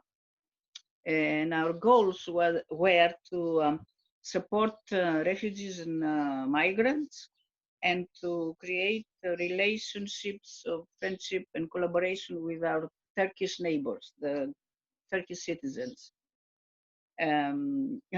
Recently, we are, most of our activity is about refugees, of course, because of the situation. And we've done a lot of things in the past, starting in exactly at the year we started, 98, because that's where the flows of people started arriving in our island from Afghanistan mainly, due to the war there. And we were the first and almost the only organization to deal with them. We managed to have together other associations also and people from the island, and we really gave a helping hand to that time, of course, with much less people than now. Since 15, summer of 15, of course, things changed. You know what happened? About 1 million people passed through Lesbos when the borders were open, and we really tried to do our best to help them because we're a small association with not much money at that time. So we were helping on the beaches of the south of Lesbos, near Mytilene. After March 16 and the EU-Turkish common statement, not it wasn't really, it was just a statement. We focused on the camps because people were stuck here after that, and started to help in the camps, especially the unaccompanied minors. We were the first to take them out of the camp. They were actually imprisoned there for their protection, and we managed with the help of the authorities of Moria to get them out on daily excursions, which we continued until the coronavirus case. Unfortunately, since February, we cannot take them out, as you know, it's not allowed. Also, we organized for them feasts on their religious or other opportunities, and computer lessons in collaboration with Movement on the Ground, which also stopped now, unfortunately. But we didn't stop our activities. Now we are, since the quarantine, we are helping people to cope with this situation as much as we can, because it's impossible to reach 20,000 people in Moria, of course. So we help, again, especially the minors, the unaccompanied minors, in the two in A and B sections, and the kids that are out in the jungle with the help of Euro Relief. We managed to give them some more food. As you know, the food in Moria is not very good and not enough. We have bought equipment for the sections that, like washing machines, refrigerator, etc. Now we are about to buy some shoes they need. Also, we have helped the Rad Music Group, which are so close and dear friends of ours, and the Wave of Hope School of the Afghan people. We do that thanks to donations, of course, because we're a small organization, but we have gained the respect of big organizations because we are very, very clear, and we are all volunteers. We have no personnel, never had, and we don't have. We do that in our free time, even, you know, the boring works an association has to do about bureaucracy and accounting and all that. So many organizations respect us and trust us, and we want to thank them a lot for that, especially Diakonie Zollingen in Germany, and Kalimera in Germany. We want to thank the students and professors in Michigan State University. Lately, the family of the very famous composer in Greece, Panos Mikroutsikos, who died unfortunately in December. And they, you know, that instead of flowers, please give your donations to. It's very common in Greece. They asked the friends to give us the donations instead of flowers. So we have that's why we can help so much with the unaccompanied minors. It was especially for unaccompanied minors. And we continue, and we hope this situation ends with measures for coronavirus and can get the kids out because they're about to get crazy with this situation, and do all the other things we used to do. For instance, every Easter we would organize an Easter feast for the Christian refugees, mainly the African ones, as you know, as well as some Arab ones. Also, we used to organize a big feast for the Ramadan, the end of Ramadan, for the Muslim people. We wish we could do that again. Let's see.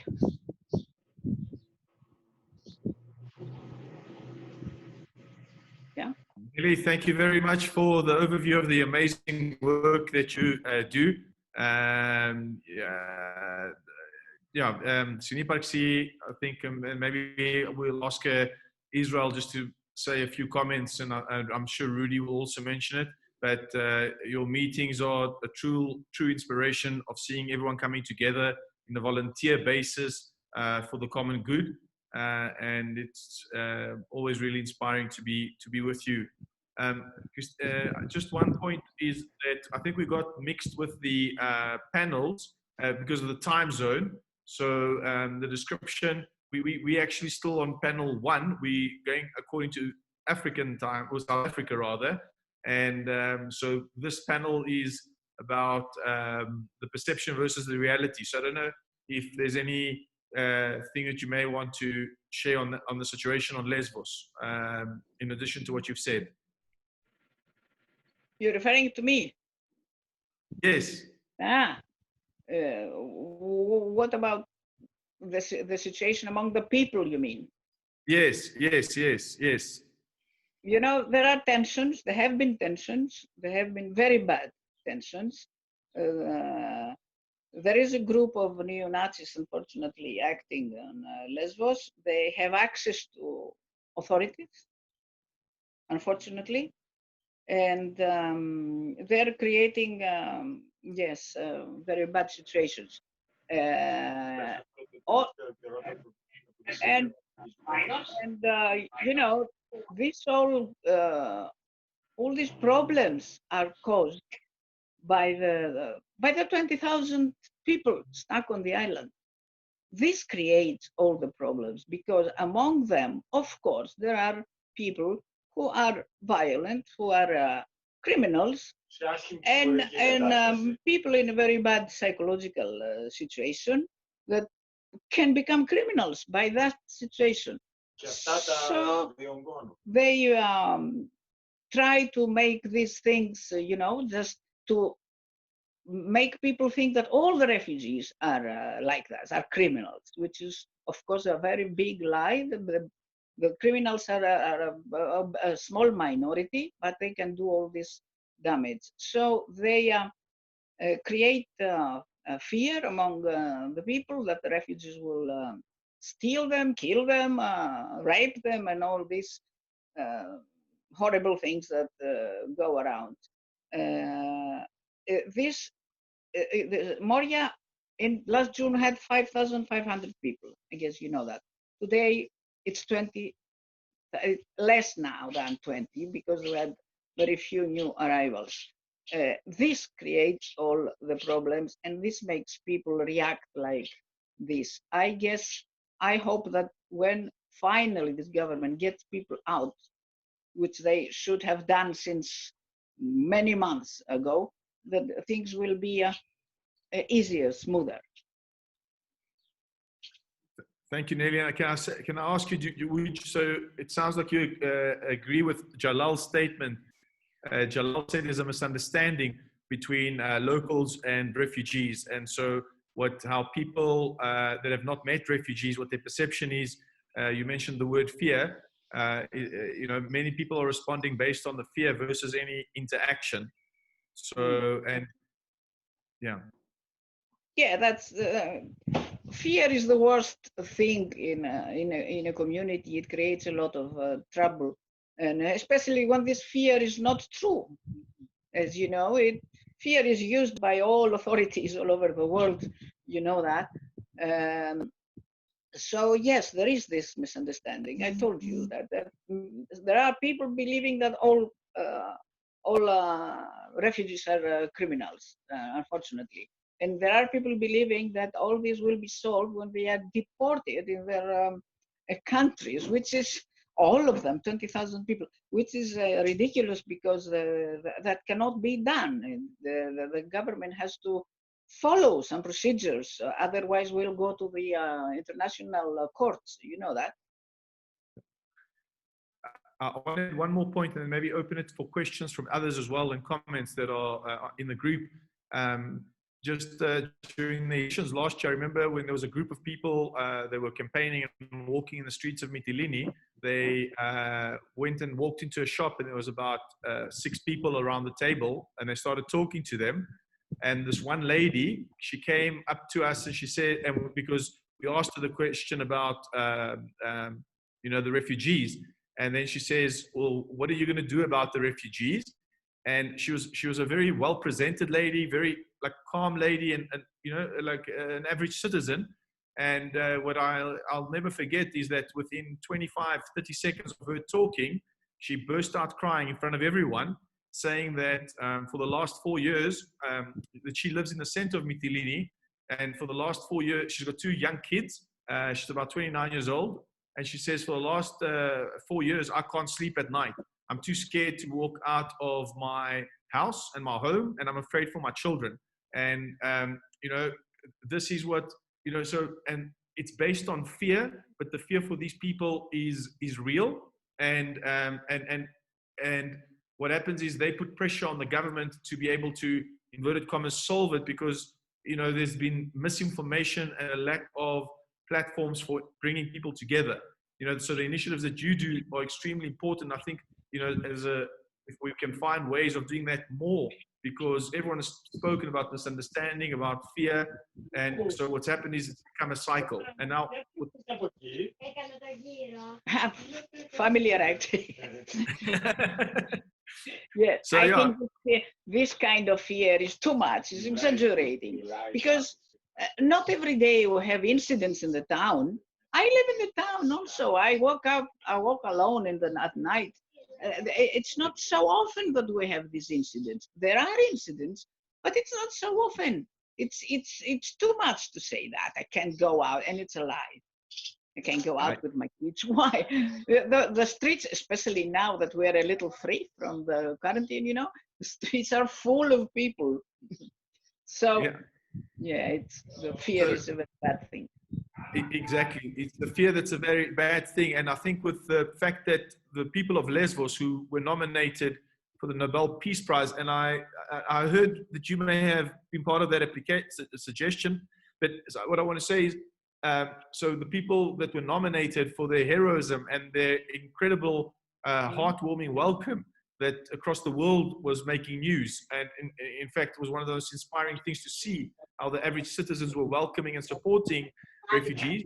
They are responding based on the fear. And I think with a 40% population in Mytilene at the moment, 40% of the people are asylum seekers, and still there's a large community, not just like yourself and the rest, that are quite welcoming.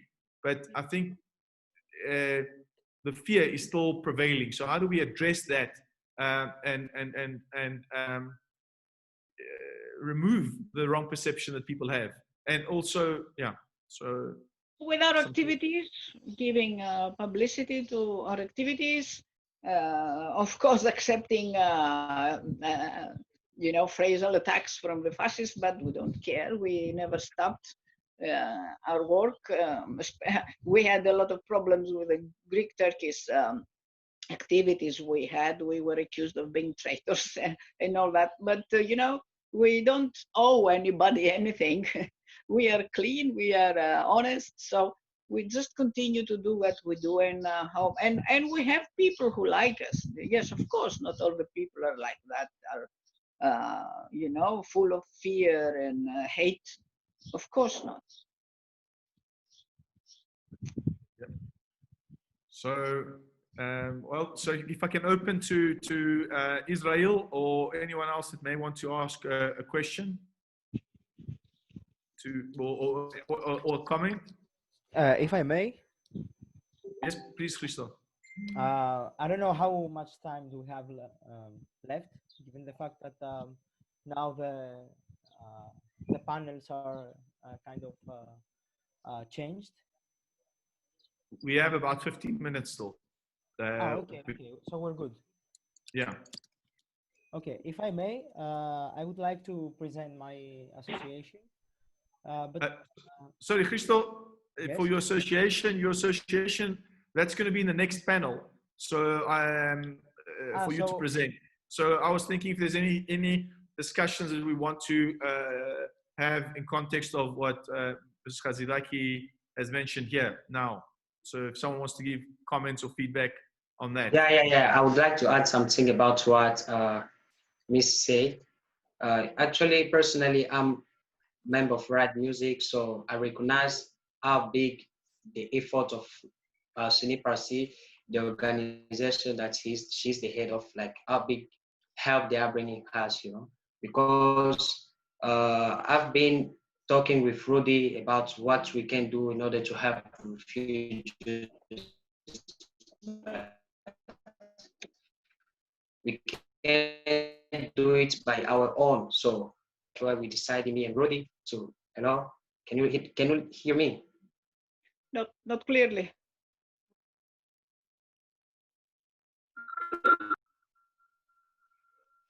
You broke up a little bit, but you seem to be back on. My network is not that good.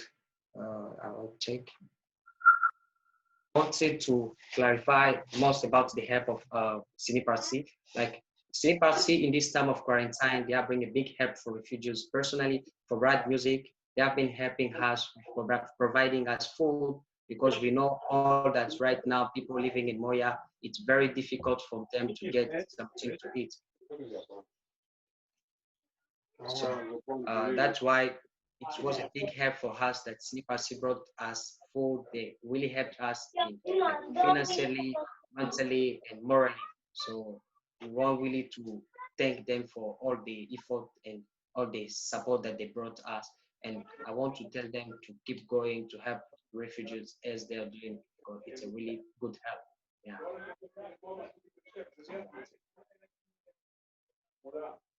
Yeah, I want you to take them. That's it. Yeah. Thank you, Israel. Okay.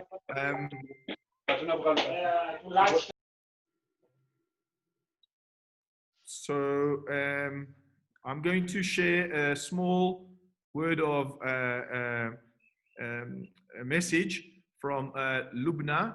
Lubna is 17 years old, and she and her mother and her sister came to Lesbos on their own. They went to Athens, and they're now in Germany. So the connection that they have there, the internet connection, is really slow. So she wasn't able to join us and share a message. She was one of the only refugee students in a camp near Ritsona, if I'm not mistaken. And she just sent us this little video of 2 minutes. I asked her to make a video of herself, but she made this little video of 2 minutes that I just want to share with you guys as a message from her. Really inspiring and powerful women of three. So, A refugee, well, is poor, uneducated, troublemaker, tourism, a person who's always in need, and a person who doesn't know about social media and smartphones. I don't know, some people that think refugees come from where? Anyway, just want to say that be a refugee. I crossed the sea. I was in the prison. I get hurt and drunk. I slept in different places with my family. I worked a lot. And I met a lot of crazy people. And I lived through 7 different countries. And that's me every time I have to struggle with school, being the new child, or the new kid. Anyway, culture, new language, and new of everything, new. Anyway, so being through all of these things makes me realize that being a refugee makes me strong and amazing and a patient and a fighter and a smart girl. And I just want to tell you that stop, look the refugees down like they are nothing. Because being a refugee is not easy thing at all. And I learned that. So that's it. I hope it was short and easy to get. Please stop looking us down. We just want to live and to have the normal life that you have, because not everyone can have normal life.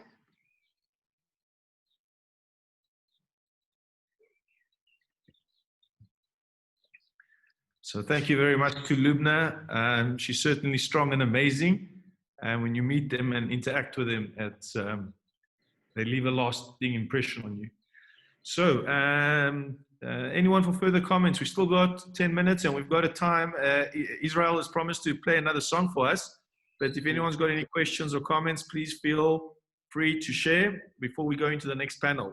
And before we hear some more magical tunes from Israel. I would like to emphasize something that I heard the girl said. I don't know what is her name again. I don't really remember. She's Lubna, and she wants to be a designer.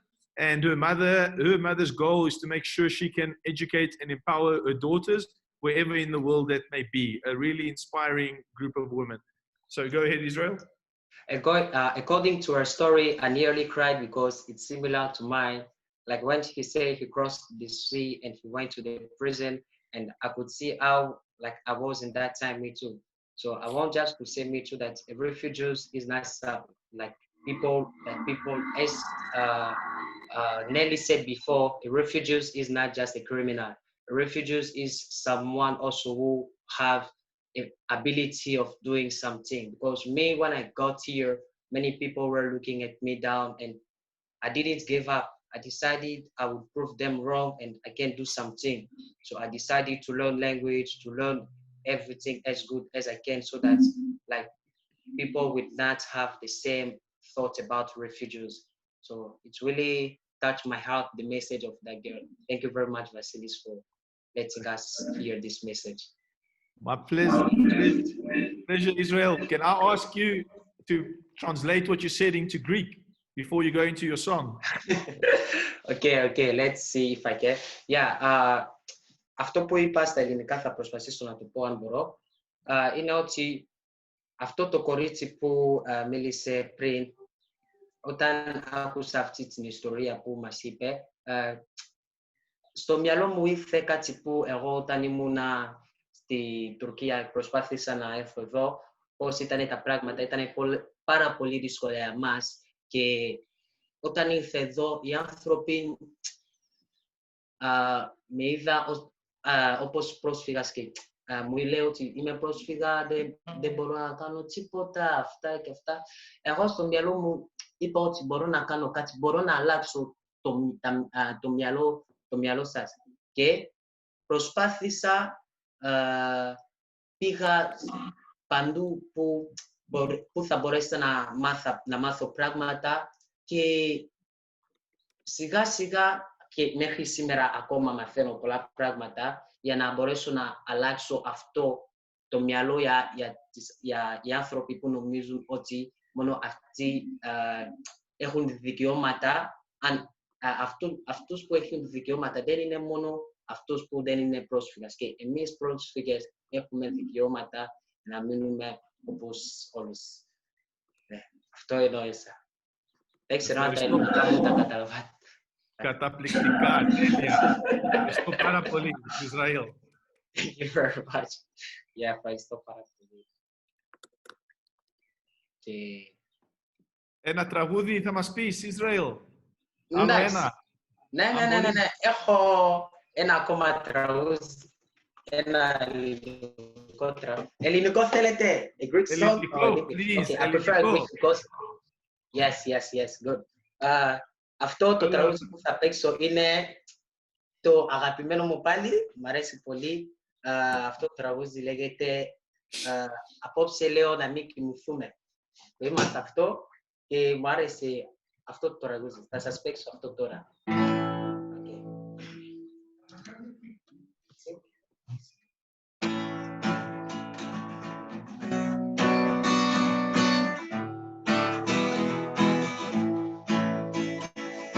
Απόψε λέω να κάνουμε ένα πάτσι στην άμμο μέρα διακυβωτό. Απόψε το μεγάλο τηλεφώνημα στο πάτσι που θα κάνουμε εμείς. Απόψε το φεγγάρι θα φοράει το μόνο απ' την πίσω τσίπη. Μόνο που θα ακούσει να μιλάει θα τεχνή του βραδινού επονητή. Απόψε λέω να μην κοιμηθούμε, να πάμε κατευθείαν για δουλειά. Απόψε στα βροχάλη θα τσιμπούμε, θα πούμε όλες τις μικρές αγκαλιά.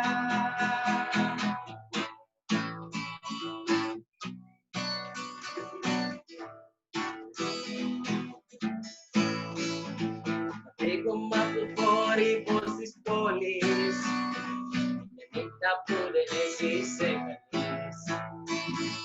Απόψε στα τηλέψιο κοίτα ετώνει μάτσι που θα κάνουμε εμείς. Απόψε λέω να μην κοιμηθούμε, πάμε κατευθείαν για δουλειά.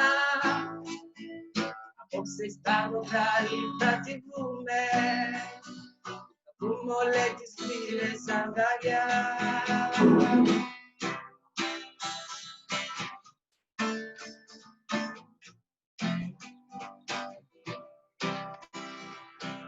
sei che me lighi fantasia, quasi me immaginario, ya se te activia di casia, y por eso que su foto salapó, você leonami que me fume, a me catetia e a dia. Você está no galita de comer, o colete vira sangalhar. Você leonave que me comer, a meca de tia e a dulha.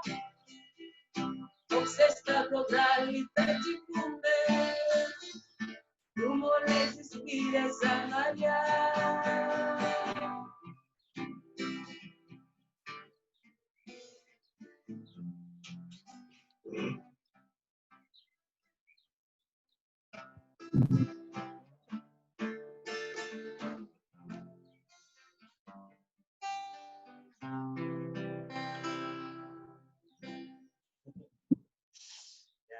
Wow.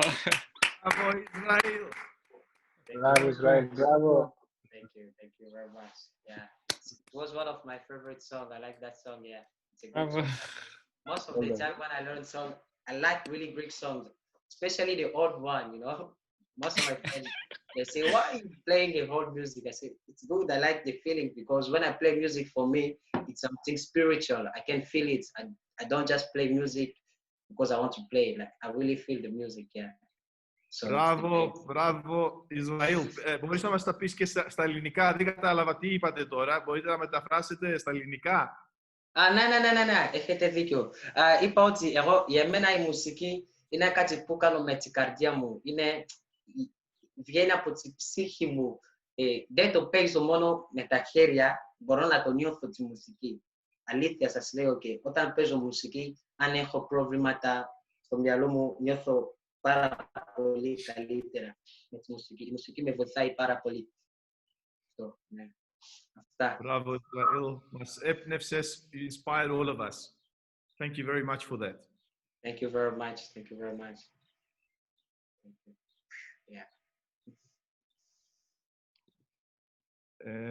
So, guys, with that, we conclude the first session. Thank you to all the panelists and for all your wonderful insights and for being part of this. It's been quite an inspirational session, and thank you to everyone for the comments as well on this. So I think if we, Arthur, would you like to introduce our next guest, or because I see he's online, so we can start off with that. Sure, that will be great. Thank you. Okay. Well, first of all, also from my part, thank you very much for all of your insight, guys. From my side, I really appreciated what you said, what you sang, and all of that. So thank you again. Okay, great. So yes, we have our next speaker is our keynote speaker. His name is Peter Musaferiadis. As I said earlier, Peter Musaferiadis has had an extensive career as a creative director, a producer, an artistic director, a music director, a composer, and he's a champion of intercultural dialogues. And it's even more in the context of what is going on today. And so that's from my part. In 2003, Peter founded Cultural Infusion. So it's a global social enterprise that works with schools, youth, digital media, and the arts to promote cultural harmony for a more cohesive and richer society. Cultural Infusion delivers programs in India, Brazil, South Africa, Egypt, Cambodia, and throughout Australia. Please welcome to Peter, and thank you for joining us today. Thank you very much. Are you able to switch the camera on? Thank you. Give me video access. Henry? Yeah, my video has been stopped. Thank you. I think that's... So Henry, hello. Can you hear me, everyone? Yes, We can, yes. but we cannot see you. We can't see you Yes, yet. it says here my video has been stopped by the host. So someone needs to provide me some access. Henry, are you there? Can you hear us? Let me call Henry very quickly. Peter, sorry, just give us a quick No, second. take your there. time. I still think we have a few minutes. If we want, we can probably give everyone a few minutes break and then come back. I'm happy Yeah. with that too. Well, we'll see how it goes. I just want to also, well, to Sonia and Douglas, welcome as well. Yeah. À Peter, s'il te plaît, pour sa vidéo. À Peter, Cultural Infusion. That's me, yes. Some of the technical challenges when cool. we, and really welcome to Rudy as well. So some technical challenges when we doing something new. We will get there.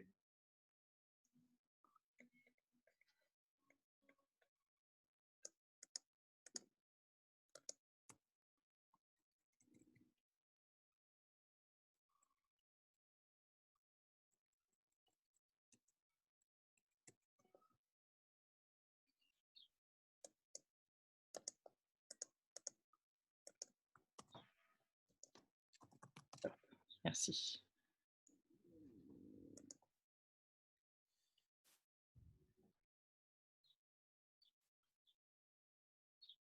Il a toujours pas la vidéo. Okay, here I am, everyone. Thank you. C'est bon. Merci, Henri. Super. À tout à l'heure.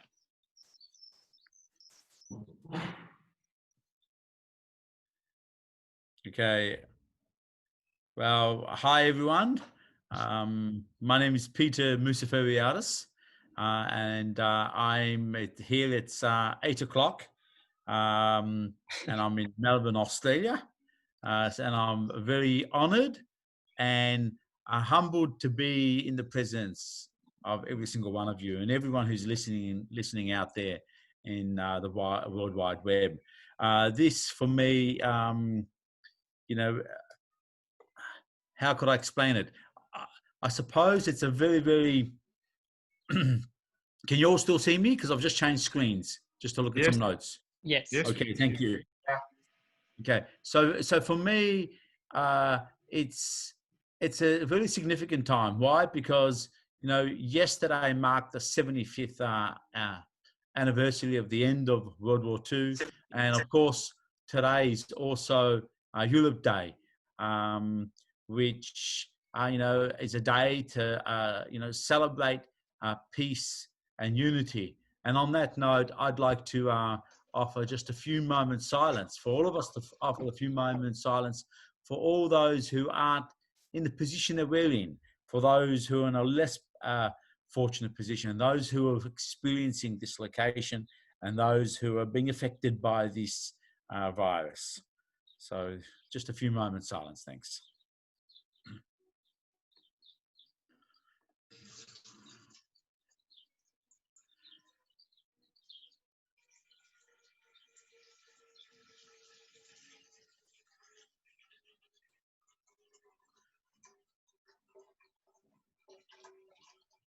Okay, so thank you very much for observing those moments of silence. I initially commenced my studies as someone who had an interest in Koine Greek, which was the language that came about as a result of Alexander's expansion into South Asia. And I was interested in becoming a theologian, but music got the better of me. So Israel, listening to you today has been very moving because I share a lot of interest in common with you.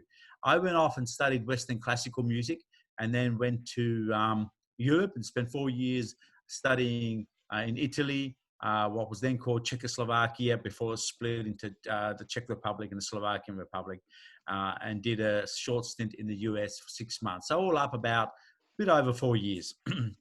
During this period, I always felt my own heritage was being denied. I was always curious about the music of other cultures and why they weren't given an equal voice, a voice similar or standing similar to that of Western classical music. Because there were classical music traditions out there that predated Western classical music by hundreds of years, and in some cases, thousands of years. If you went to ancient Chinese classical music or Byzantine classical music, there were traditions out there which weren't being given an equal voice. And I suppose in one way, that was... Μπράβο. Τρέλανε μας πάλι. Τρέλανε μας πάλι.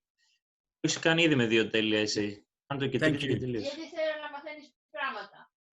Dimitri, Thanks. Dimitri, if you can go on mute. Can someone... Yeah, thank you very much. Okay, so...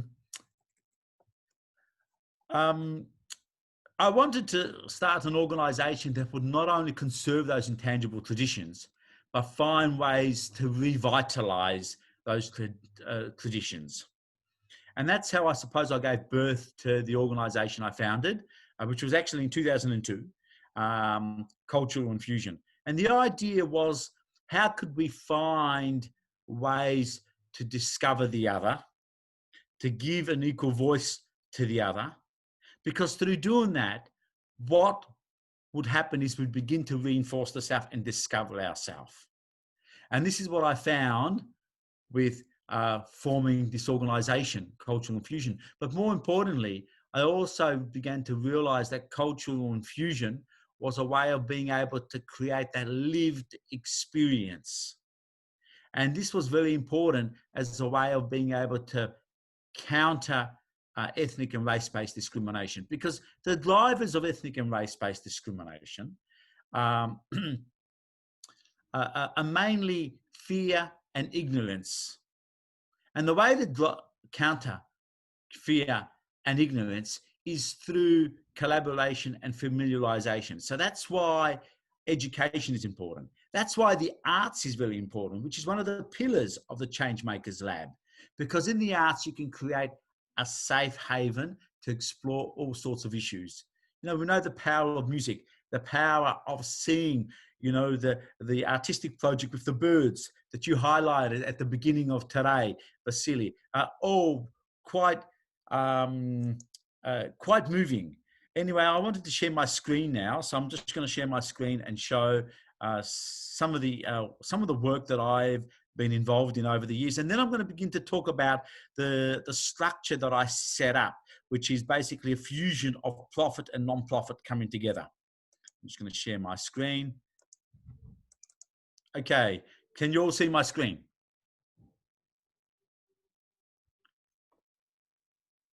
Yes. Okay.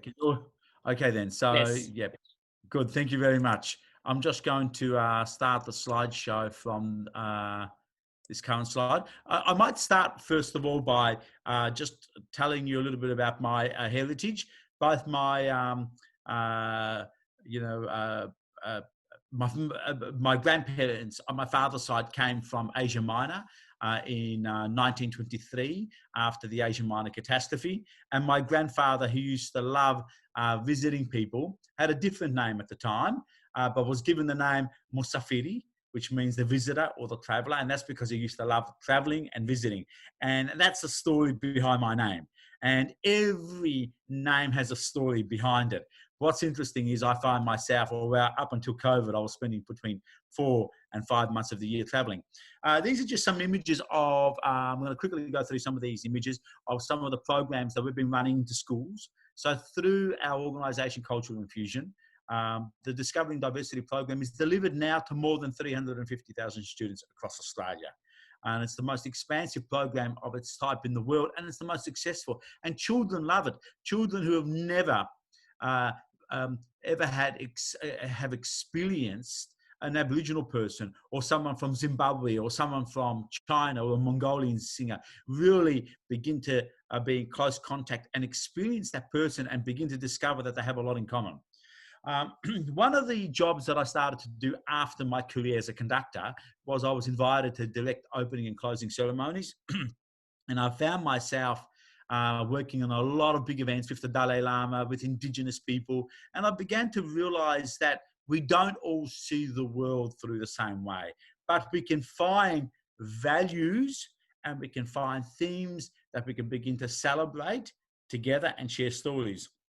And here is a story, a creative dance piece that I produced for the UN welcome ceremony 10 years ago.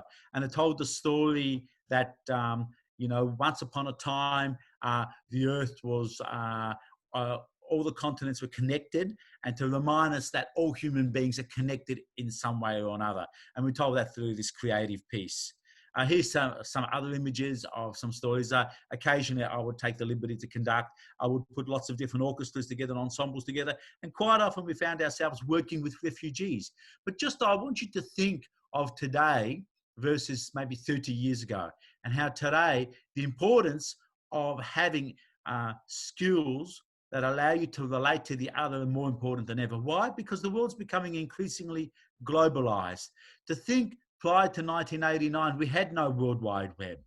So all of a sudden, we've gone from having the World Wide Web to being exposed to information and cultures from all over the world. So the ability to be able to have those and navigate your way through how other people see the world has become more important than ever. So for us, artistic productions were a way of being able to celebrate that, to discover that, and to send people on a journey so they could begin to go on their own discovery, so they could discover the other. Because through discovering the other, like I said earlier on, you begin to discover yourself. One year for our Australia Day concerts, I produced 9 Australia Day concerts for our government here. And they had casts of anywhere from 150 up to sometimes 1,500 people.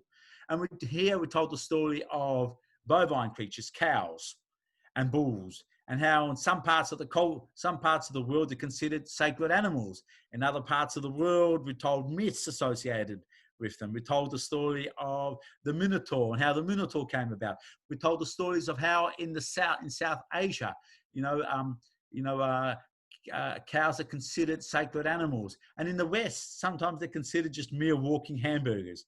Here are just some other images of some of the other productions we've produced. And lastly, here's a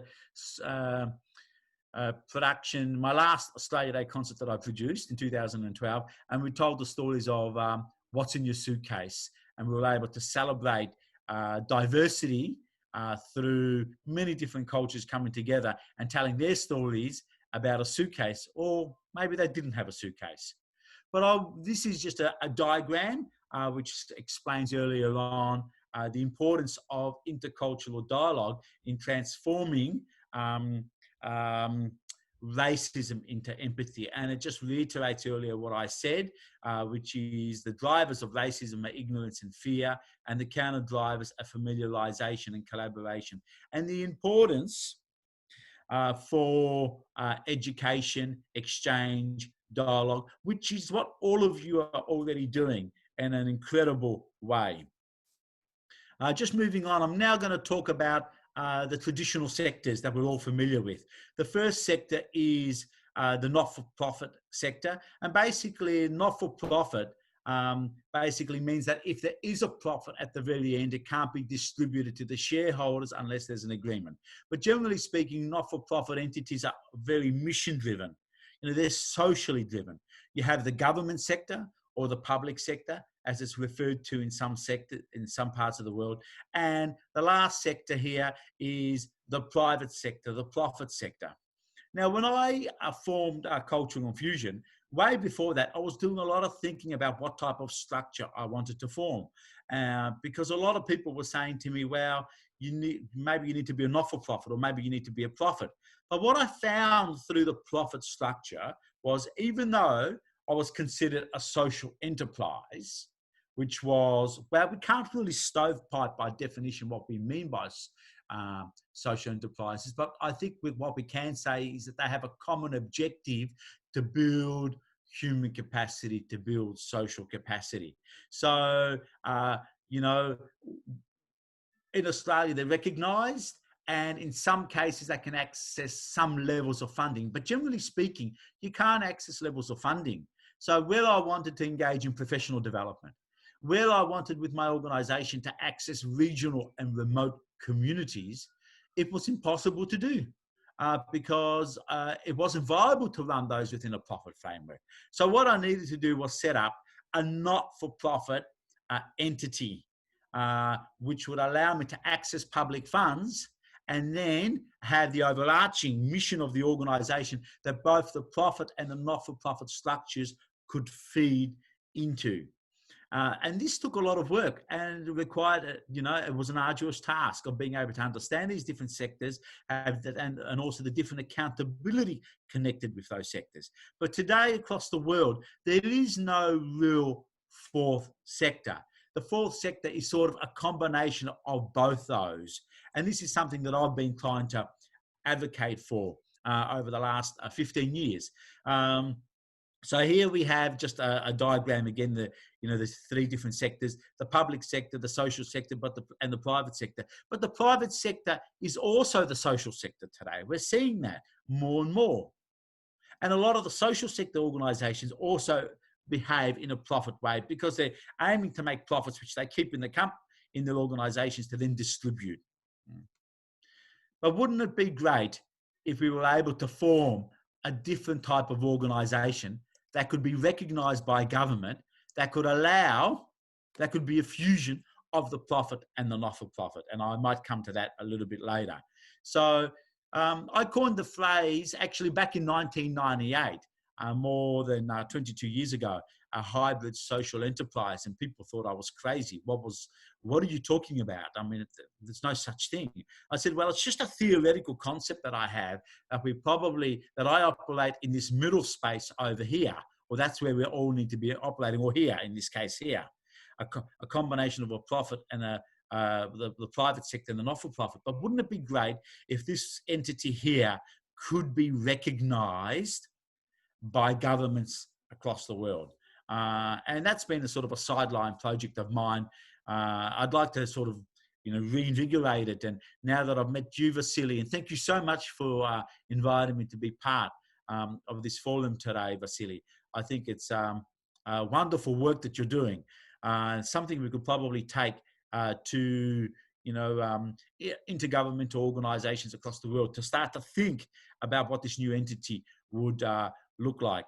But I'm showing you this other graph here because I'm gonna move my conversation somewhere else, and I know I only have a few minutes left.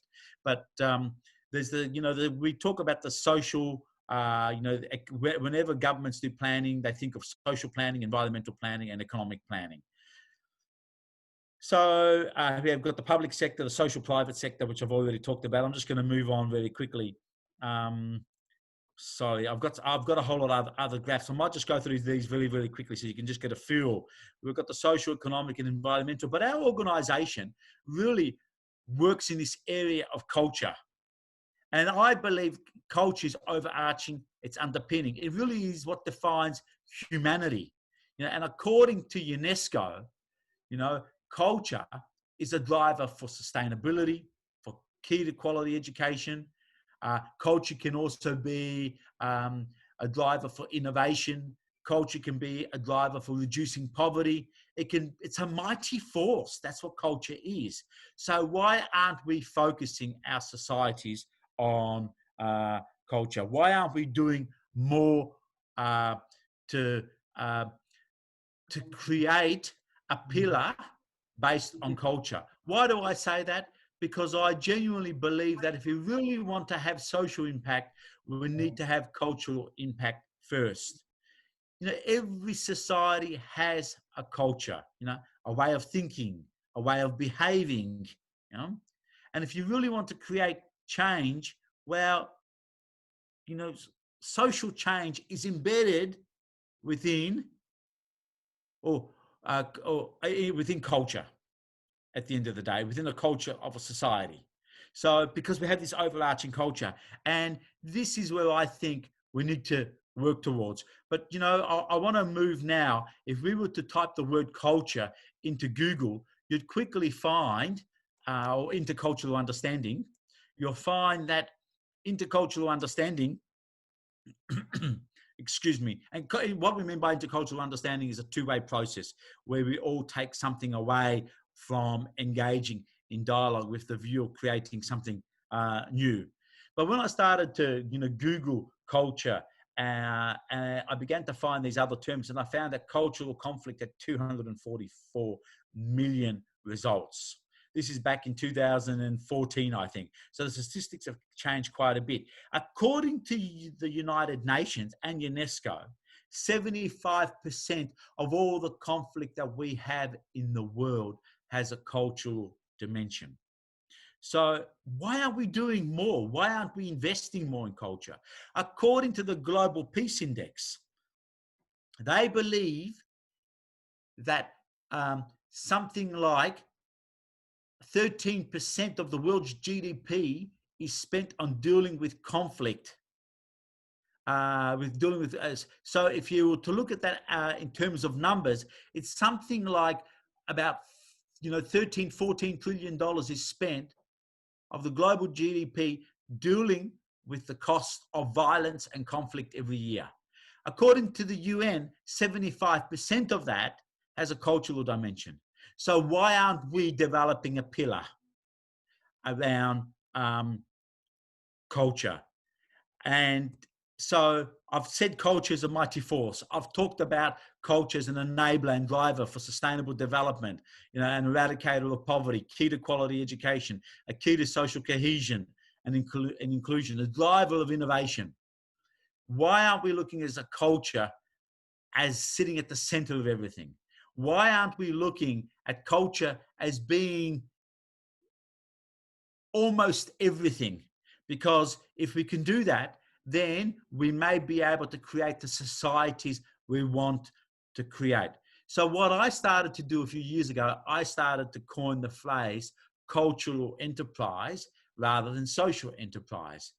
The difference being, in this case, for our organization is how do we use market forces to motivate behavioral change?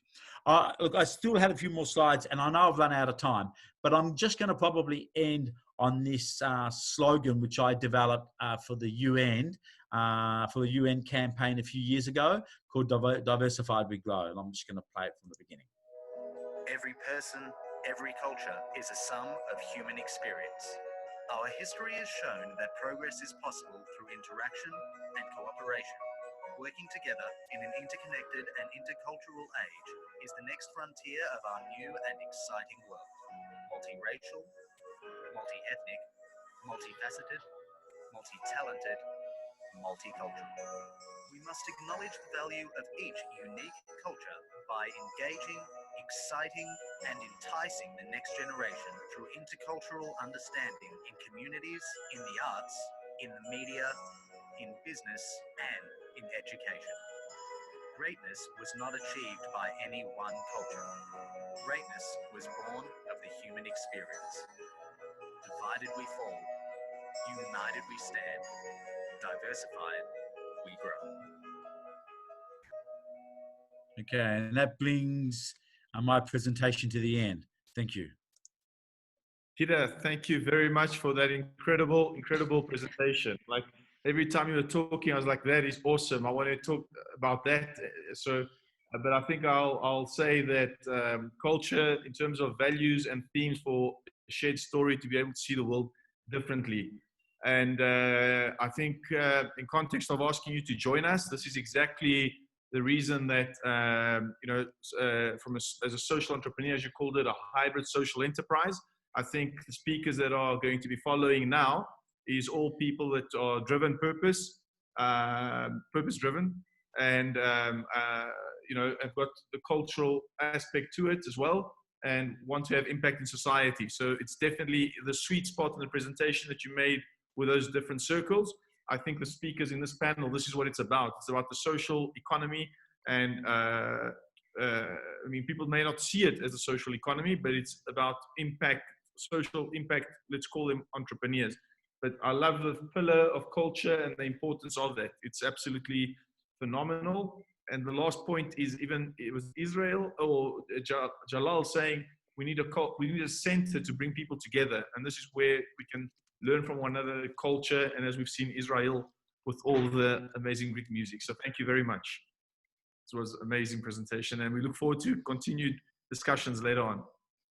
Thank you very much, Vasily. And once again, it's an honor and it's humbling to be part of the discussion today on this very, very important day, a day that stands for peace and unity. Thank you. It's an honor to have you. Thank you very much, Peter. So, Arthur. Excuse me, Peter, before we end up, we have a question from Daphne, who is asking, where are you from Cultural Infusion? And I'm not sure what that means. I'm sorry. Maybe Yes, she's okay. I'm the CEO and the founder of Cultural Infusion. Were there any other particular questions or anything specific in mind that she had? We're based in Melbourne, Australia, and we run programs across Australia. And now we're only running programs in Tanzania and in Pakistan. So once we've developed the programs, we usually move into different areas.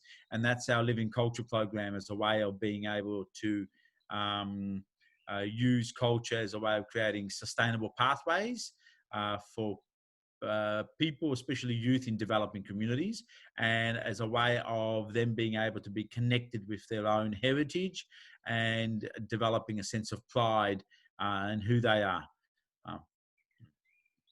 Okay, thank you very much, Peter, and thank you, Daphne, for this question. Peter, it will be great if we can have on you after for the, if you can also join us as part of the panel, and if questions do come through. So please, if you can stay, it will be great. I know it's getting late there, but yeah. I'm here to stay here. I'm going to stay as long as I can. I might just come and go after the panel, but yeah, it's completely fine. I'm enjoying this, and I'm enjoying listening to all the views that have been presented. Awesome. Cool. Arthur? Sure. Okay, then we would like to welcome, please, Christos Lazaridis, and we have also Sonia Nenzik and Douglas Herman, who are our next speaker / panelist. So guys, thank you for joining us for this event and for participating in our summit. Really appreciate, and we appreciate. And I think I will let Christos introduce himself first, because he has been connected for quite a long time. So we will go with Christos, and then we could interact with Sonia and Douglas. So that's for you, Christos. Thank you. Once again, allow me to thank you for your kind invitation to today's summit, to Changemakers Summit of 2020, the Europe Day today. Let me comment that these are very interesting and challenging times we are living in. And so far I have heard very insightful points on how we can deal with these not just upcoming challenges, but challenges that we face already. And we struggle to adjust to the new realities. But first of all, allow me to introduce my association. As I might have already said, I represent the Greek Forum of Refugees. I work as a communication officer in the association. And this is an association of refugee and migrant communities based on Athens that has been established in 2010, but it has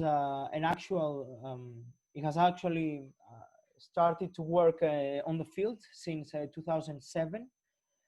It's an association consisted of refugees, migrants, but also individuals that work in the association and are willing to contribute with their knowledge and their skills.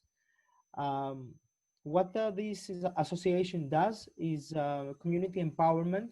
Basically, since we are consisted of refugee and migrant communities, we try to raise their voice through our association, and we are giving them space to advocate on their own and on themselves. We just, step back a little bit, and we kindly push them in front to step up for themselves and advocate for themselves, for their rights and their obligations. This is something I have to say new, that we face in the public sphere, the fact that refugees are able to address both their rights and obligations. We are, during the last 5 years, we constantly listen, and now I'm referring to more the Greek audience.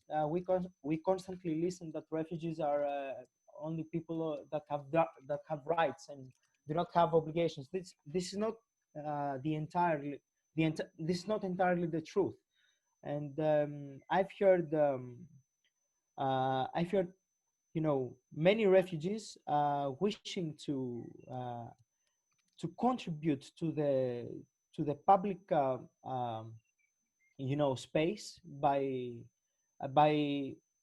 taking part in city councils, in committees, in every aspect of the daily local life. I have seen their concern, and I also share the concern that Israel expressed earlier in the summit, where he said that he doesn't want to see himself as a passive, beneficiary of assistance, of help. He wants to contribute, and he wants to contribute, and he wants to show that he's able to perceive reality in his own way, and not just as a beneficiary. I'm really glad that I heard this argument, because this is something that we strongly support in our association. Uh, this is the reason why we try to network in local, in national, in European and international level, not just with the refugees themselves, but also with the institutions. Technically, we work as the mediator between refugee communities and the institutions that make decisions. So our ultimate purpose is to include refugees in these procedures, to raise their voice, to listen to their voice, because we do actually support the idea that refugees can be the part of the solution, not just the problem. And this is something that we need to highlight, and I think it has been already highlighted through this summit. It has been 100% clear that we are ready to include the people in the decision making. And I'm very glad that I'm taking part in a panel where I can see refugees addressing their, the issues that concern them and this population, and they are able to address it in such a great level. Well, we can see that there is a number of people that have talents and have skills, and we need to promote actually these people. We need to convince them to stand in front and to tell their story, and to share their experience and their expertise. I have to tell you that not every refugee wishes to step back and to extend his hand and ask for assistance. There is also people like Israel, and I'm very happy that I met him. Met him. I'm very happy that I keep seeing people having this crave to step in front and to talk and to raise their voice and to say, okay, we're not just passive receivers of help and assistance. We wish to contribute to your society, and this is also our society now. And one reason why I'm both proud and optimistic hearing, Israel singing Greek songs is, well, I'm proud because I keep in mind that my country has showed and expressed solidarity in very difficult and dark times for Europe, and has and my country has standed for European core values. By the way, this is what we celebrate today. We celebrate we celebrate Europe. We celebrate the European core values under which we united Europe. So solidarity was one of the solid things that pushed us to this union. And second, this is the very foundation of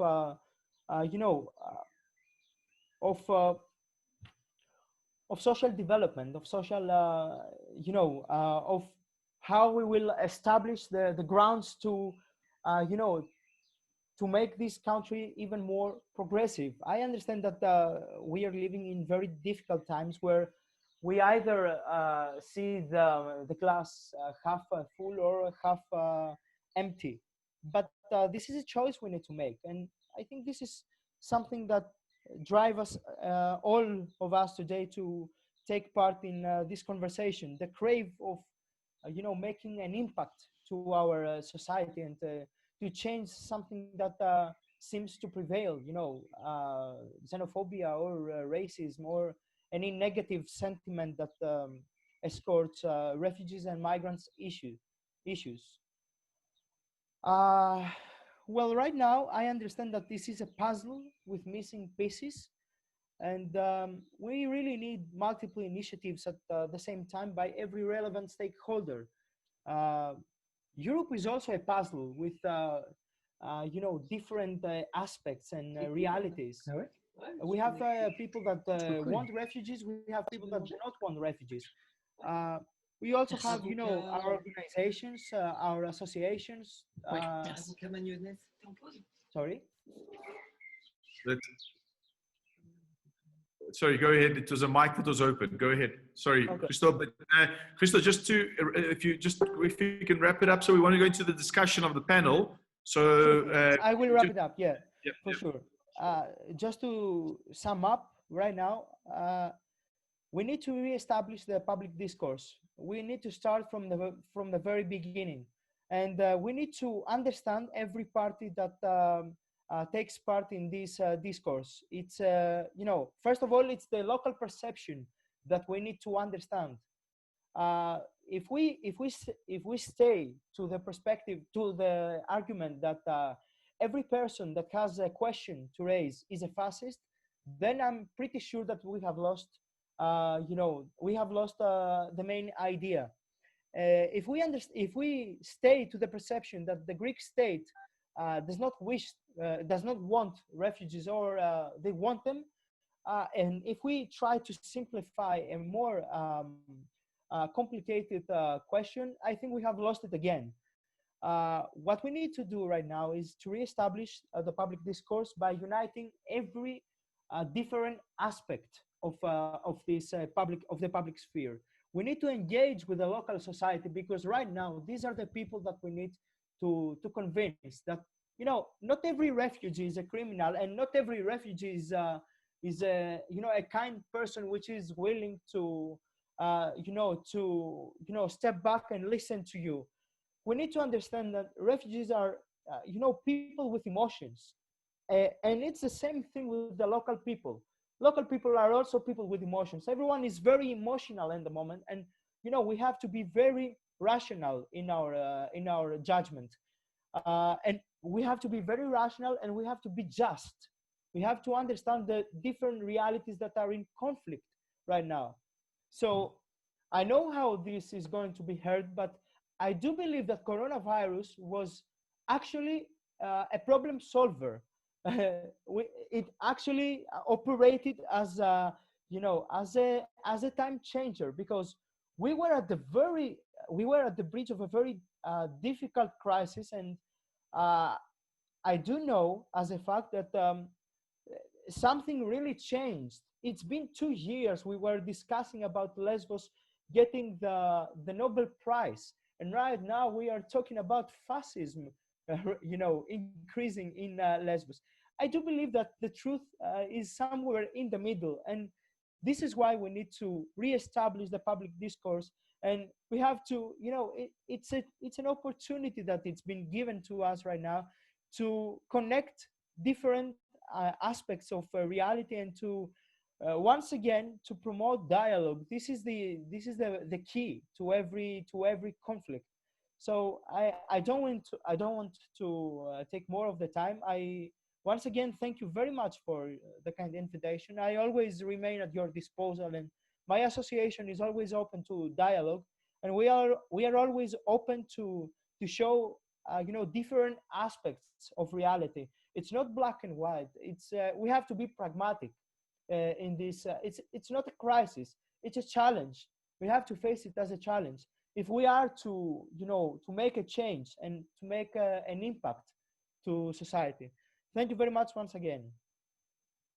Thank you very much, Christoph, for that overview. It was incredible and very inspiring. Thank you. And I think it'll open up, set a good platform for the discussions. And there's always two sides, and it's important for us to realize that. So, and yeah, so for the next panel, and I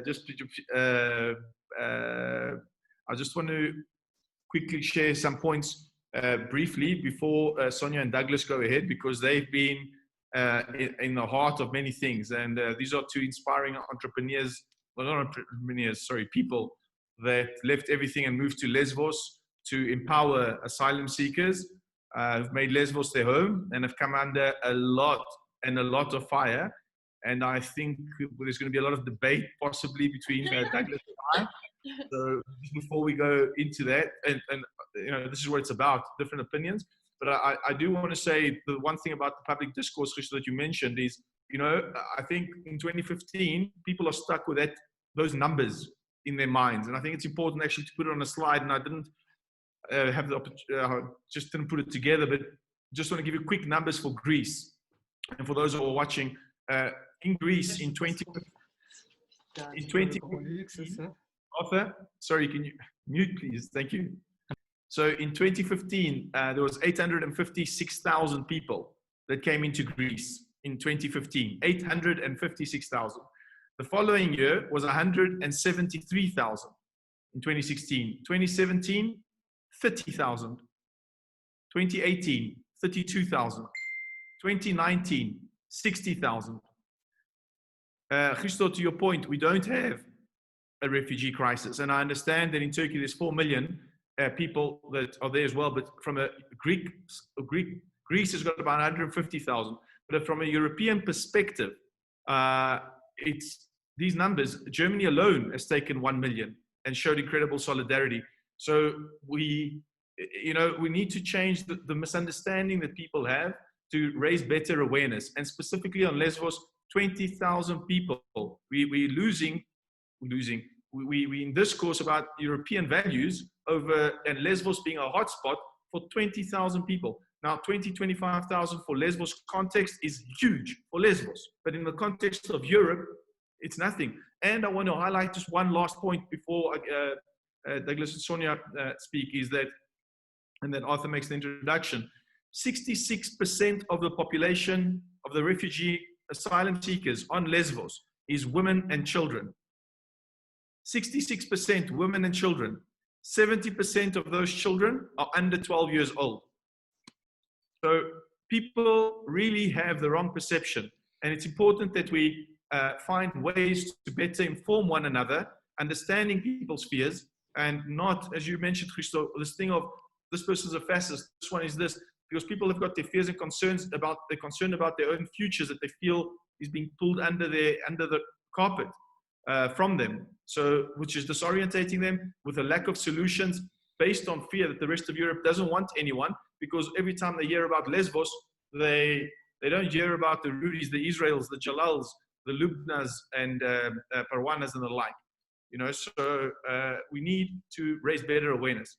So I just wanted to mention that part. So Arthur, over to you if you can make an introduction to our next inspiring guests, and I'm holding my breath to see how it goes. Okay, well, thank you. I'm activating my video.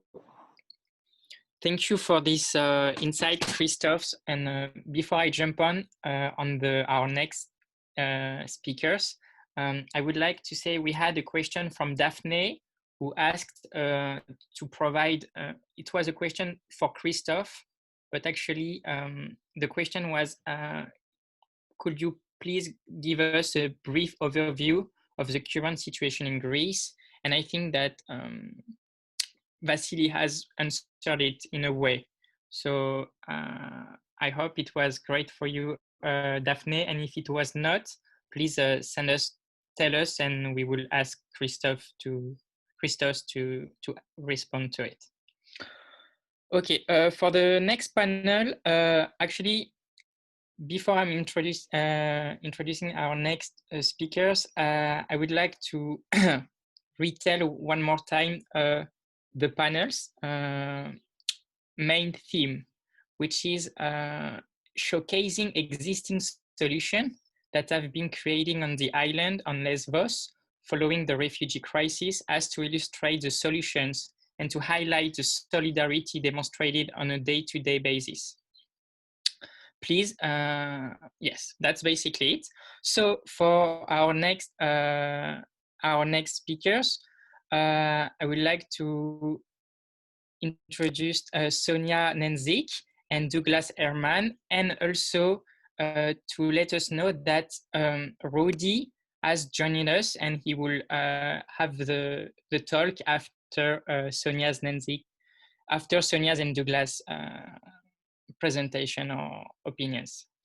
Okay, actually for Sonia and Douglas, I'm going to say that they are the founders of Refocus Media Lab. Please, Sonia and Douglas, introduce yourself and welcome to our summit, and we are very pleased to have you today. Thank you. Thank you very much. Thank you for having us. And starting this discussion, actually not starting, because we organizations working on Lesbos are trying to be part of the solution for a longer time. And we're happy that Vasily is bringing all of us together to discuss what can be done and how we can work together. And we truly believe that this is what we really need at this moment on Lesbos, in Greece, and Europe as a whole. But starting from the beginning, maybe some history, as we've been asked to present our organization as part of those existing solutions right now on Lesbos. So we both, I think, started this journey, or maybe even a speed run towards humanitarian aid and building Refocus around 2016. We both worked on several projects. Doug was a photographer, journalist, and teacher working in the States. I was working in politics almost my whole life, actually, for the European Parliament and for different politicians, and at some point had a change of heart. Started working at the Serbian-Hungarian border when the crisis hit very, very heavily. And this is where Doug was doing his journalistic project. And we met there. And since that point, we worked on several different projects in several different places that brought us to Lesbos. I mean, actually, right now after Serbia, like Lesbos was our next, Athens, and then Lesbos was our next project. Then we went around to several different places where refugee crisis or refugee challenge, as Christos said, was happening. And we did the circle and came back to Lesbos. Why did we came back to Lesbos? First of all, we realized that there are certain gaps in humanitarian aid that we would like to try to tackle. The gap was in education, and not just any education, because if there is any education in humanitarian aid, it's usually education for little children, usually age 5 to 12, where children learn basics. There's almost nothing for teenagers except for language skills. And there's absolutely nothing for young adults, people in their 20s, who maybe did not get great education, maybe lost years of education because of war in their country, because of persecution, because of long journey to Europe. And at some point, they will have to start living in new societies, new countries in Europe, that are highly demanding when it comes to skills, when it comes to your position on the labor market. So we, after seeing what is happening with people whom we were working with so far, so let's say people in Serbia, refugees from Afghanistan, from Syria, from Iraq that we met there, and we saw their journey to Europe, to different countries where when they were still allowed to cross farther. In our view, their life was not that much better. Yes, their life was definitely safer, but the new reality when it comes to securing their living, supporting their families, was not great because they did not have skills that they could work with in Germany, in France, in Italy. So we decided to focus on skills that we could give them, that they can actually work on very fast to catch up on education, or just to change their path so far. We did it also because we met so many highly ambitious individuals on our way, and it was so clear and at the same time so sad to us that they will not be able to return to education ever, because if we're talking about boys who left Syria when they were maybe 15, maybe 16, they barely touched some high school education, and now they spent several years in Turkey very often.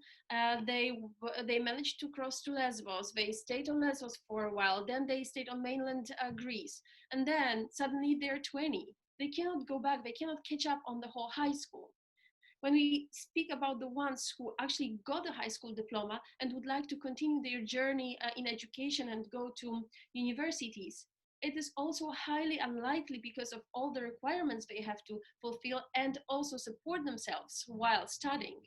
The global average for enrollment to universities or any higher education institution is 37%, but for refugees, it's only 3%.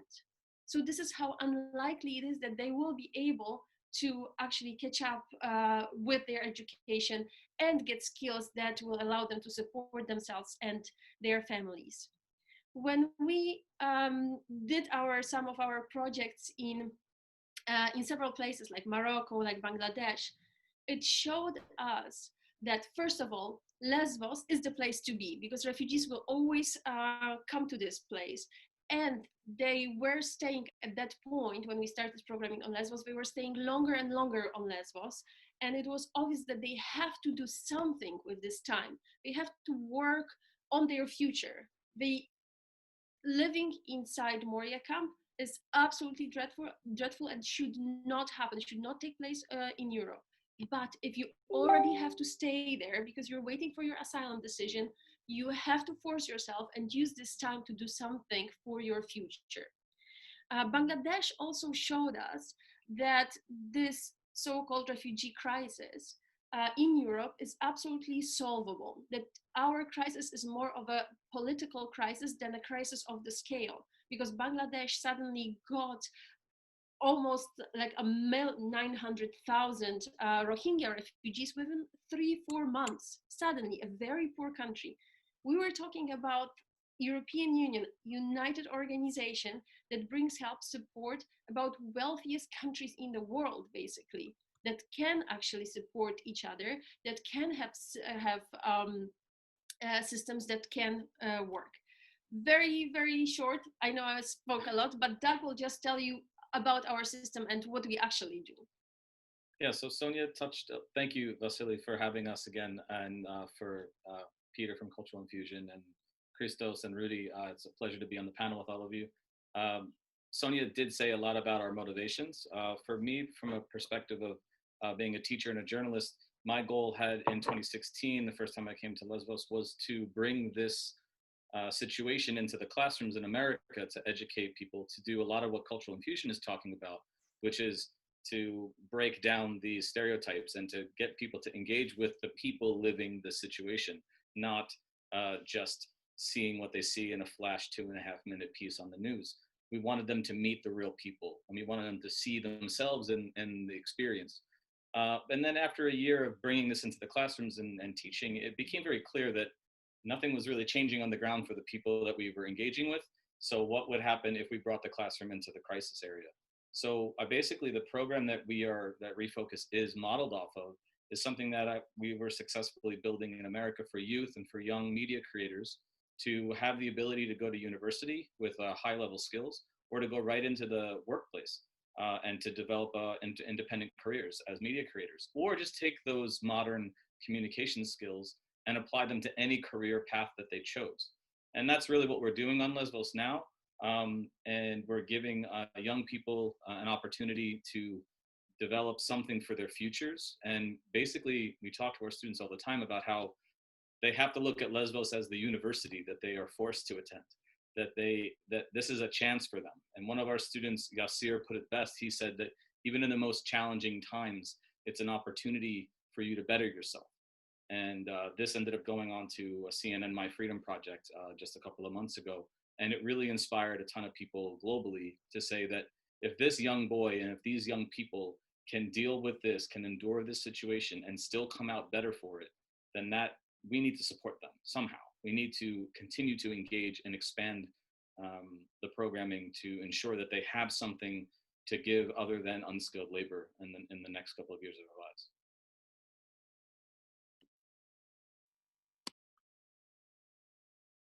Thank you very much, Doug and Sonia. Your work is extremely inspiring, and you know, the skills of the future that you guys are providing and the hope that you're giving to everyone. So can I ask you, do you see yourself as a social enterprise? And was that so when you guys came, is that how you decided, what made you actually decide to stay on Lesbos? You know, so did you, from a social enterprise, do you see yourself as a social enterprise? Absolutely. The program that I referenced that was back in Philadelphia, it started out, it became a career and technical education program that focused on media creation skills, photography, video, web design, graphic design, live streaming, events. And before we even became a funded CTE program, we had a successful social enterprise and business where our young media creators that we trained were being hired by the Philadelphia International Airport or major partners in the city. City Hall was coming to us for media creation skills and projects. And this was an opportunity for them to build not only a personal portfolio of work, but also the experience that is necessary of how to deal with a client, how to present yourself professionally, how to actually advance your skills by actively working on real life projects, not just this theoretical experience in the classroom. And we wanted to take the same thing and bring it to Lesbos, and not just for asylum seekers, but for locals. We know that the island of Lesbos and Greece in general has been whacked for a long time now by economic downturn. And there are plenty of young people on the island who don't have the same opportunities that you have in other parts of the world. And they deserve the same opportunity. Technology is now in a place where tools are more available, connection is better than it has ever been.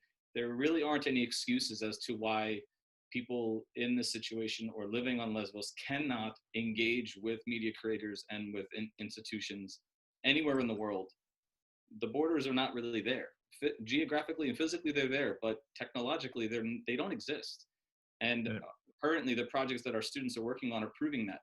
They're collaborating with editors in New York City and London and Germany and Berlin every day. Still more. So as an absolute global organization with global experience, I want to ask the question, and for viewers, and we've got Peter here as well, that we're saying there's a convergence and now the middle between non-profit, for-profit, public sector organizations. These organizations as social enterprises are what people would deem as NGOs, and especially on Lesbos. And so the situation and the impression that has been created about NGOs. So what is your feeling about that? What is your thoughts around that? Because I mean, just for the viewers that are not watching, there's this perception that's, and I want to give some, I'd like to present some insights, thoughts from my side, but I want to hear first your thoughts about that, because you know, and one of the panelists who had invited someone else, we heard it from Sinipaxi, but another one of the greatest success stories on Lesbos for me is Iliachtida. From 5 people in January 2015, they've got 300 people that are working there, about 300 people, youth, Greek youth, that are doing phenomenal and impactful work. They're looking after about 200 unaccompanied minors for housing and many, many, many other projects that they've kickstarted as an organization, which is truly inspiring.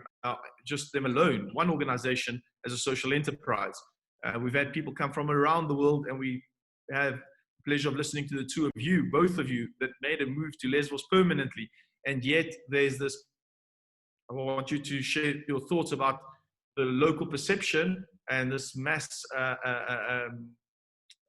challenge towards NGOs. So if you could share some thoughts on that and the why.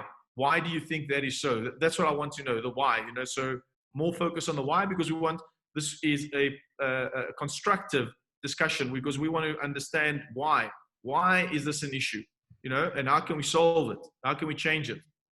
So please, your thoughts. I think the why, it connects to the fact that in the Venn diagram that Peter put up, that everyone's in these like kind of these silos. They're in their respective corners, and they're not spending enough time in the middle. And in the months leading up to the Corona outbreak, we were actively engaging in promoting that to change. We wanted people to meet in the center. We said, what would happen if you brought community leaders from the communities inside Moria, NGO leaders, political leaders, local leaders, people that are from Antifa movements that are basically showing solidarity with anyone, with all people on the island. What if you brought all of those people to the center and you actually helped them develop some sort of like mission statement, a list of, so to speak, demands to the EU, to central government, to local government, to say, this is our way out.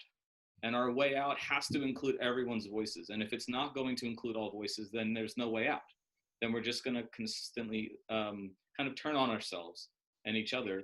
And that the true enemy at the moment was misperception, misconception, an absence of dialogue. And if all of these people would just come to the center in a low stakes way, like completely informal, not public, like initially just have it behind closed doors, like literally sit down and all have coffee and talk and hear each other and listen to each other and practice what we do in our classes about everyone has a story. Everyone has a lot below the surface that they don't present to the public regularly. That 85% of who we are as individuals and as organizations and as movements are not reaching the surface, because we're not necessarily bringing it to the surface. We have to own that to some degree as well, to say that we don't actually always bring up to the front of a conversation what people need to hear and can connect with. But what would happen if we literally just sat back and listened to everyone in a similar fashion to what now we must do through Zoom connections? What would it look like if it was face to face and everyone sat and and constructively listened to each other and then hear the similarities in the issues? Leave the stereotypes behind the closed doors, because this is what we truly need on Lesbos. This dialogue cannot happen if we will not leave our pre-thoughts like behind, right? What I mean is that yes, we as NGOs have certain views on the situation. Locals have certain views on situation. Authorities have certain views on situation. And as one of you said, it's not like if you call, I think Christos, you said it, if you call all locals fascists, that's really unfair.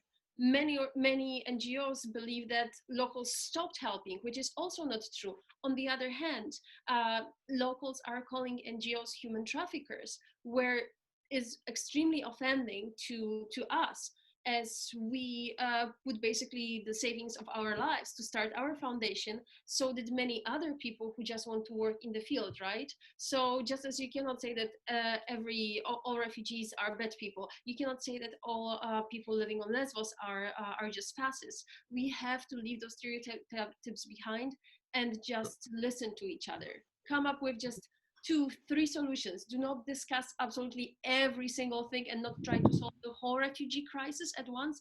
Just focus on 1, 2, 3 dimensions of it. Thank you, Sonia. Peter, before I give the floor to you, I just have one question or statement. Yes. This misconception, so what is the misconception? Just to think about what is the misconception that the locals have? And then the question is, why should the locals make the effort to change, given that it's their island? So I'm just from a perspective of, someone's living in their home comfortably and happy and has got a massive influx of someone different and it's changed their home completely to what it used to be and what they were happy with, and it's now completely been transformed. The question is from the locals, why must I accept that? Why should I carry that burden? And why should I carry that burden for more than 5 years? Because it's been 5 years.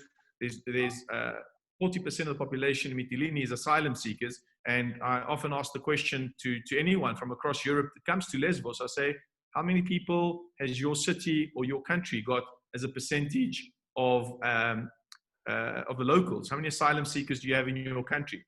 Because all I'm saying is it's easy to point fingers, but are we really putting ourselves in the local shoes to really, really understand that their lives, their lives being turned complete, their home, what they called home and their comfort has been turned completely upside down? Have we given thought to that part? And then the question is, why must they make the effort to change the misconceptions, which I fully agree with that part. That's the key part. But, just also being from a view of putting ourselves in each other's shoes. But before you answer, I want Peter to make one statement, unless I'll let Peter decide if you can answer that now, some thoughts. Or Peter, because I saw your hand up. So maybe you can take both questions to Doug and Sonia. So you're on mute, Peter. Yes, it might be a good idea to go back to Sonia. Sorry, and Sonia's colleague's name? Douglas. So Douglas.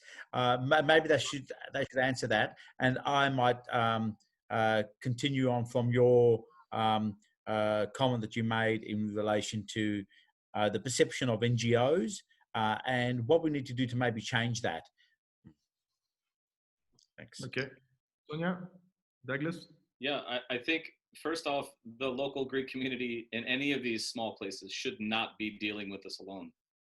But that's part of the problem, is that their argument and their problem should be with the policy that forces them to be isolated this way. I think the reason why NGOs have come in here to do this work is because they see the need, and they can't, and these are good people who have come through to say we need to find a way to make an impact, specifically considering the context of today, to represent the ideals of this continent, to represent the ideals of modernity, to say that these individuals should have supports. And if those supports are not present, we will fill that void. That's why NGOs came in. And then the perception becomes that those NGOs have figured out a way to basically almost like gamify the situation and profit from it. And that's the misconception that we want to really break down, but that's not going to happen if there isn't engagement. Specifically to your point of like, why should the local community engage in the solutions? Because it's in their best interest. The geographical reality is that Lesbos has always been a crossing point. There has always been movement and migration through these islands into Central Europe. It is never going to stop. The policies that the current government will put in place to try to limit it or minimize it or cut it off completely or criminalize it will fade. This administration, this movement, at some point or another, if we take the longer view on this, they will not be in power forever.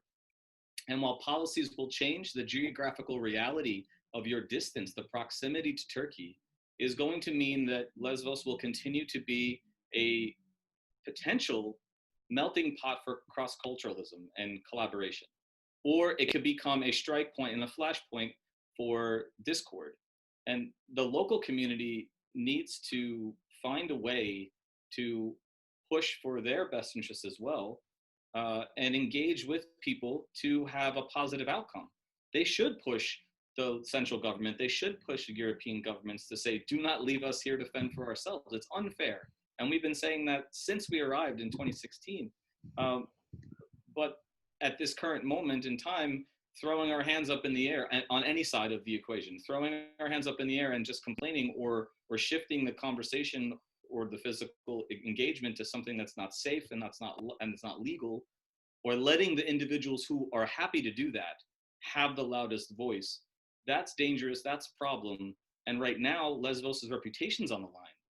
And the locals on the island need to reclaim the reputation that it once had, which was that of solidarity, which was that of representing European ideals.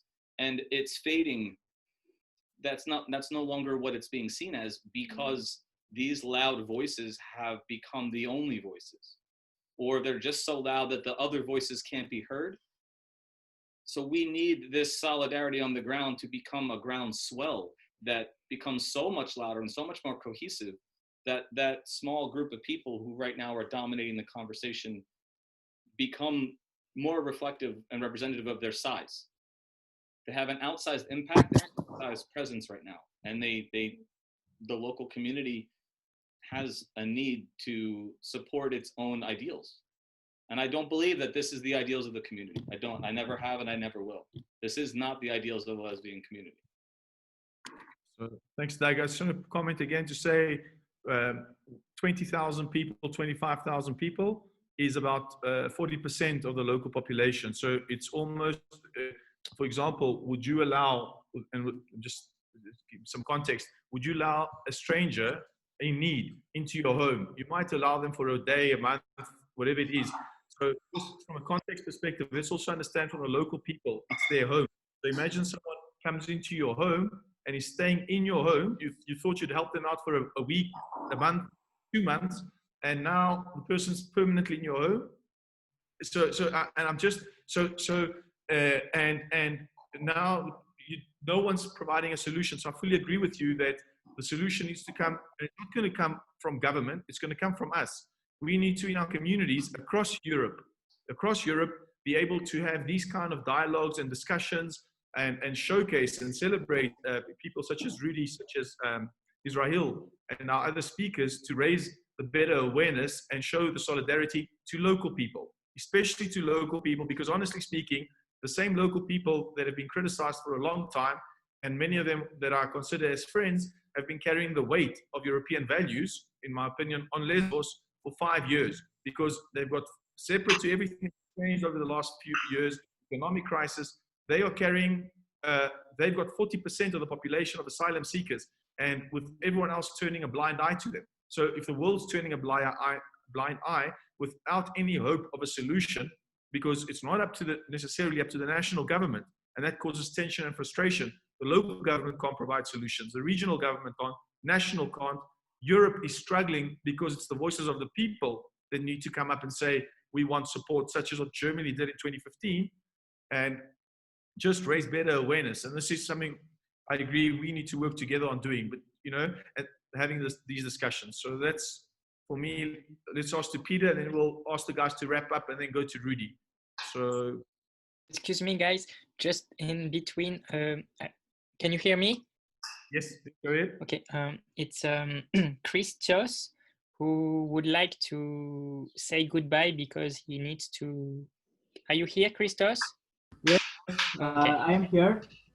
Okay, he needs to go in very few, so he wanted to say goodbye to us.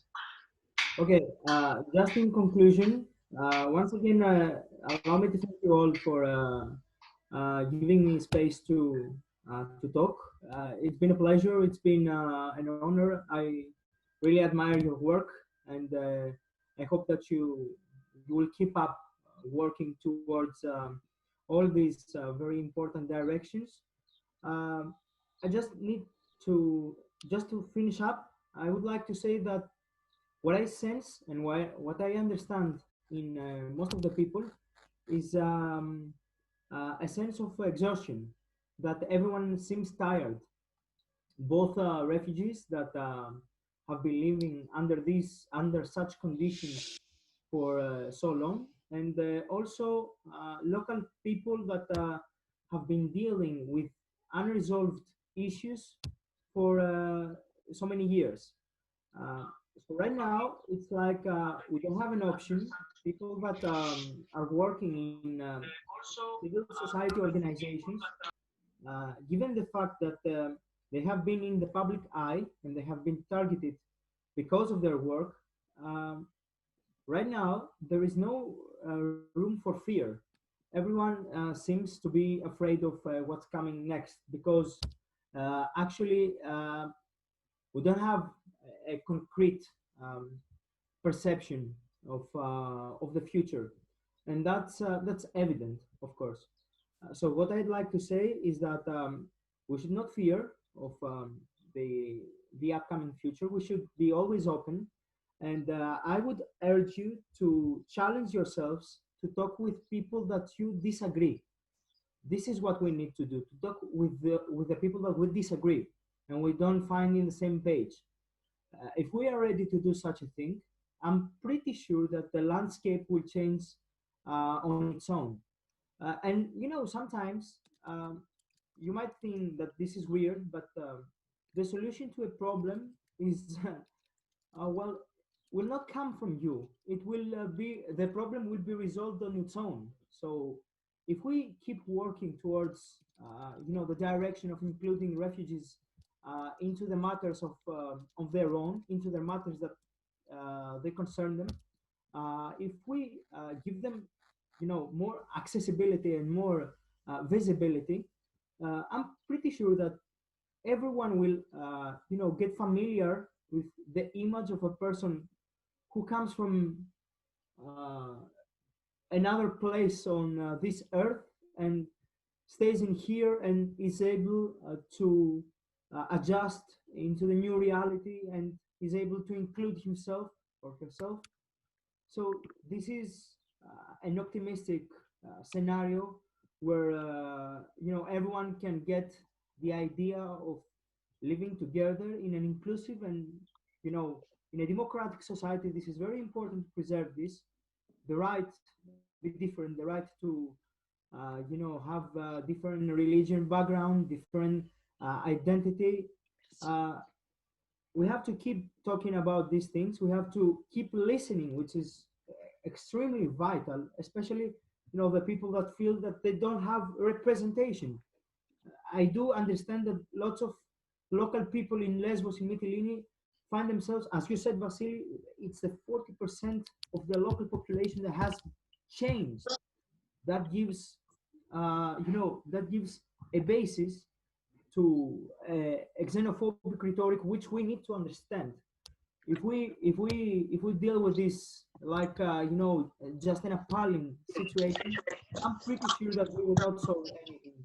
So thank you once again for giving me space and the opportunity to meet you all and to discuss over something that seems like a Thank you very much for participating, Christo, and all your insights. Really appreciate it and look forward to continuing the discussion. So thank you very much.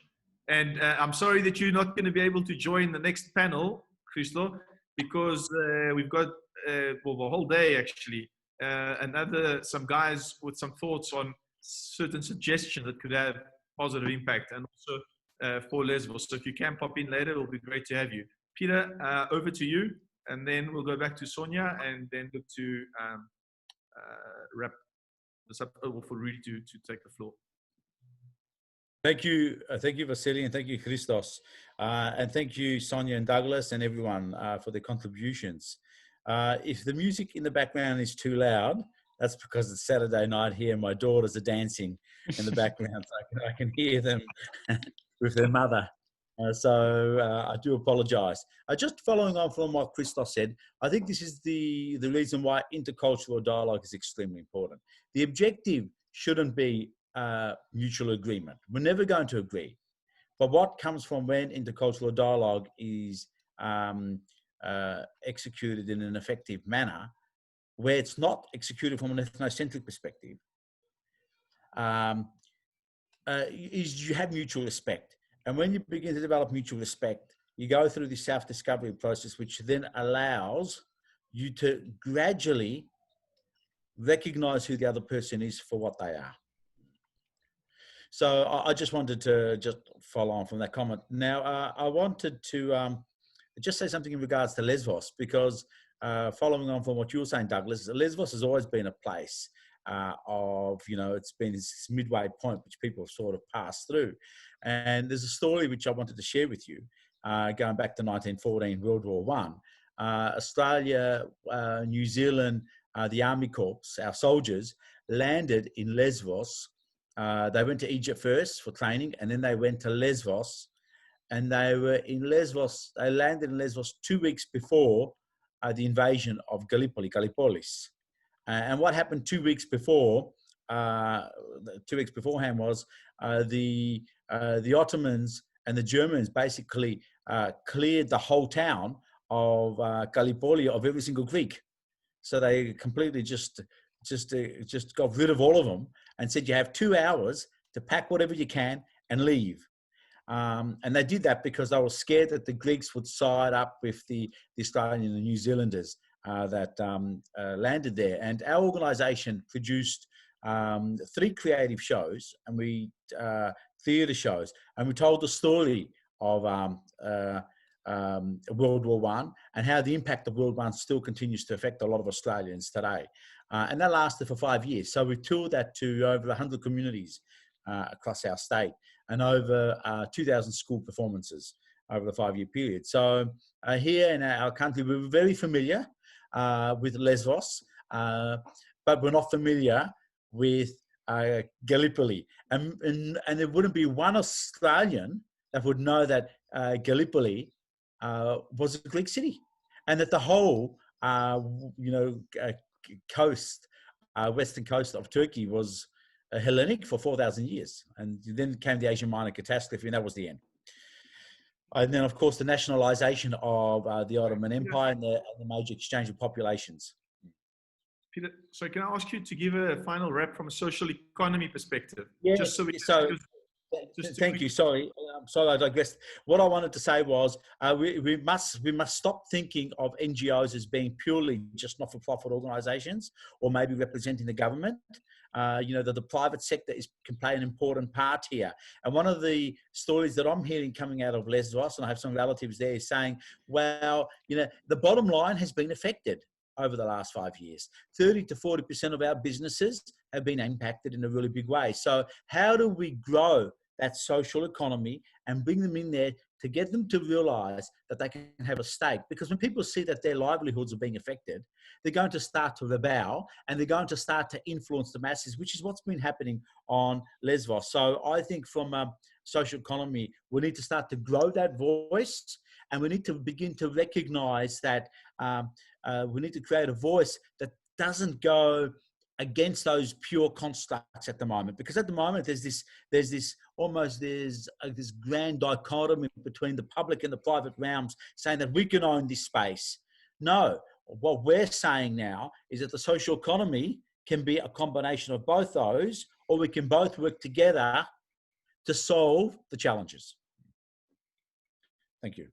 And thank you very much for that, Peter. Collaboration, it's our greatest value. Sonia and Douglas, and I must say, I thought I was bracing myself, and it's been an awesome chat, and I'm looking forward to catch up again soon with you guys and continue the discussions and the collaborations. And I actually, if there is time in between, if there's a short video you want to send us that we can play, or something that some positive aspects or whatever you guys may want to share, it will be a pleasure to play it if there is a break, because we're kind of running short for breaks, but would love to showcase some of your work. For now, the other one we can also play with a specific topic that we want to discuss, and I would love to take that. But yeah, if you can wrap up from a social economy perspective, sure, that'd be great. Thank you.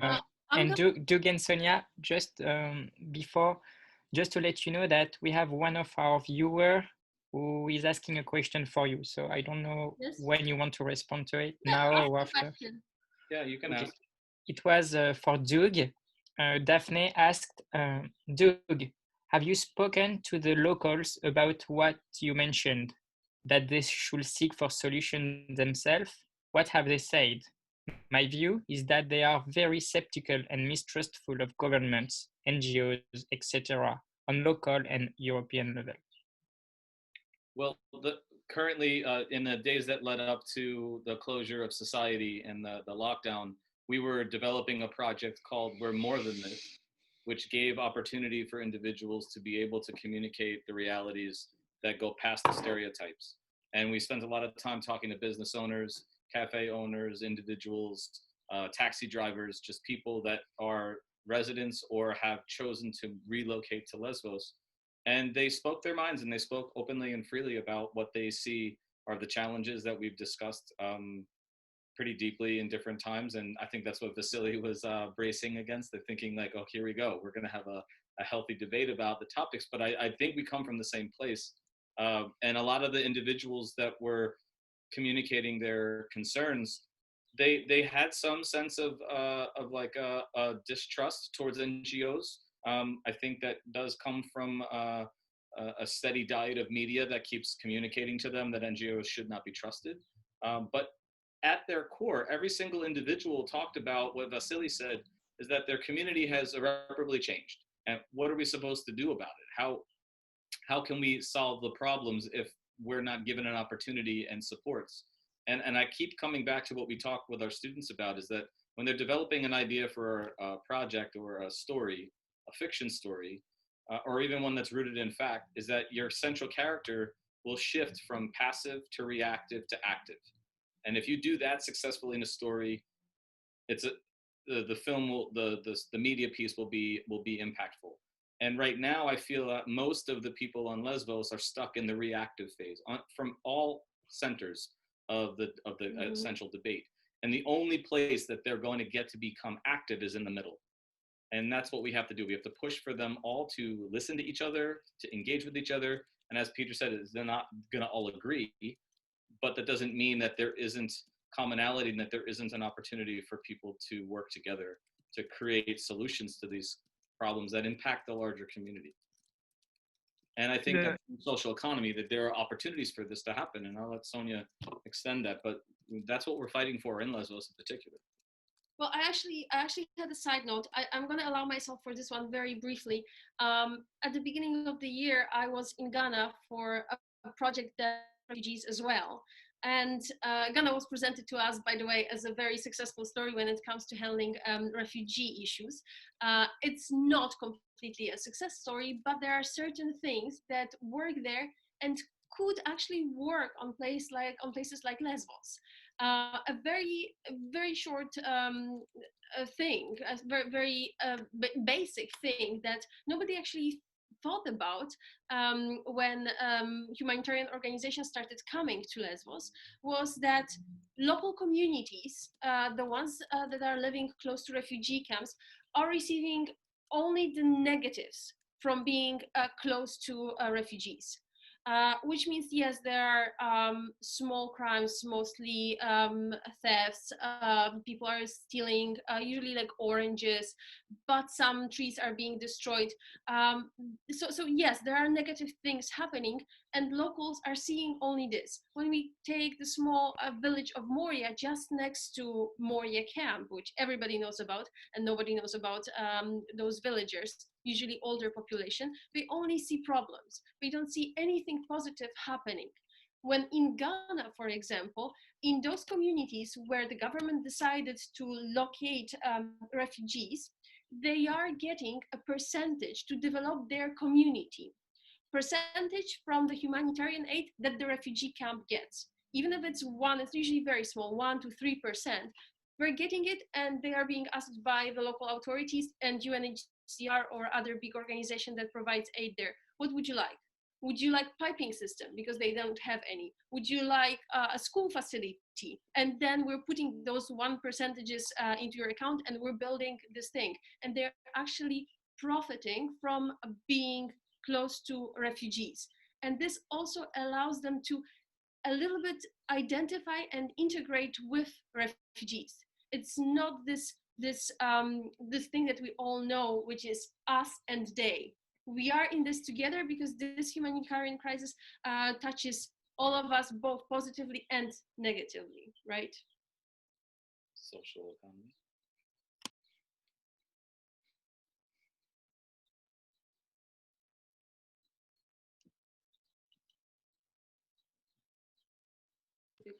sorry, just one final thought on Vasily, you're muted. But one final thought on social engagement, social and entrepreneurial engagement, is that the core of our programming is about young individuals being able to have marketable skills. Now that's universal.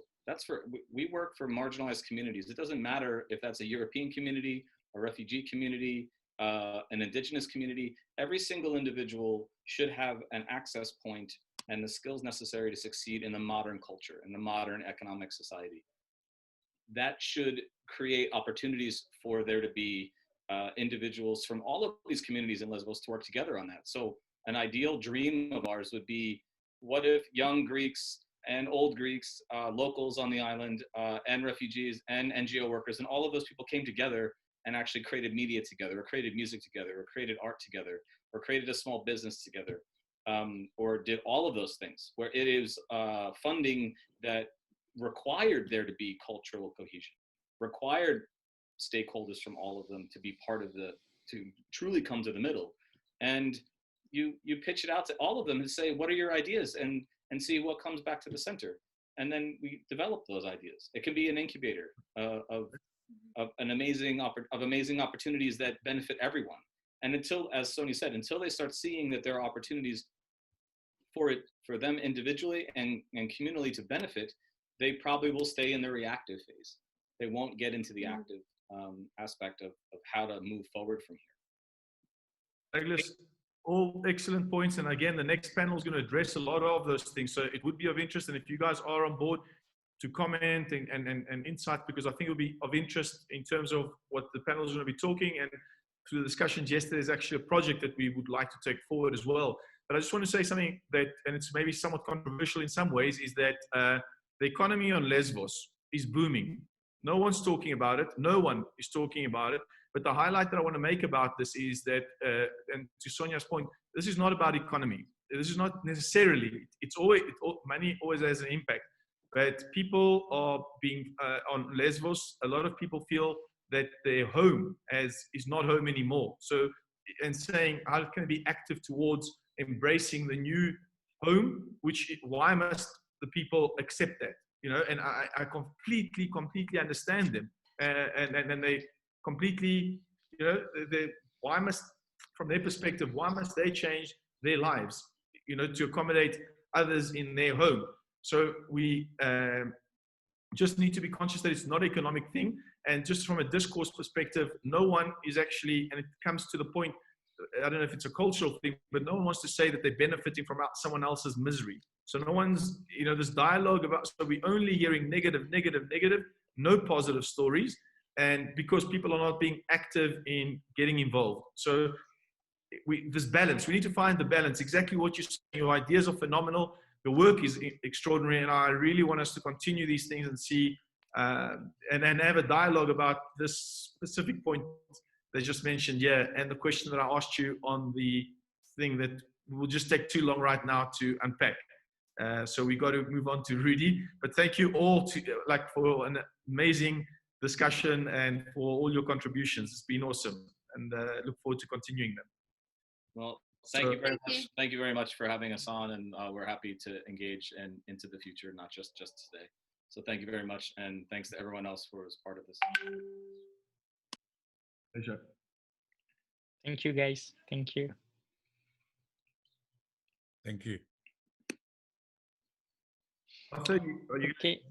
Rockstar and Rudy. Okay, guys. Well, thank you again for talking and your contribution for these panels. All of you just spoke about these matters. Now I will like to introduce Rodi Kimpioka.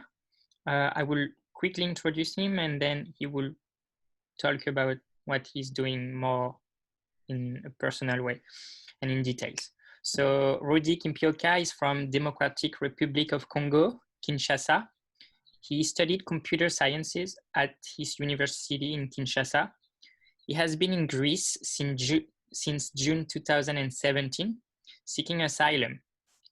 He supports various community initiatives and also heads up and also head up the RAD Music Project, which he co-founded. This project supports refugees on Lesbos Island in Greece through various activities, and also aims to build bridges between refugees, locals, and volunteers. Rodi recognizes the systemic change required in changing the perception of refugees, and through this project aims to showcase the positive contributions made by refugees in society. Welcome, Rodi, and please, it's for you, your time. Thank you. Yeah, thank you so much. Thank you so much. Hi, everyone. It is very good opportunity for us to speak about this kind of things.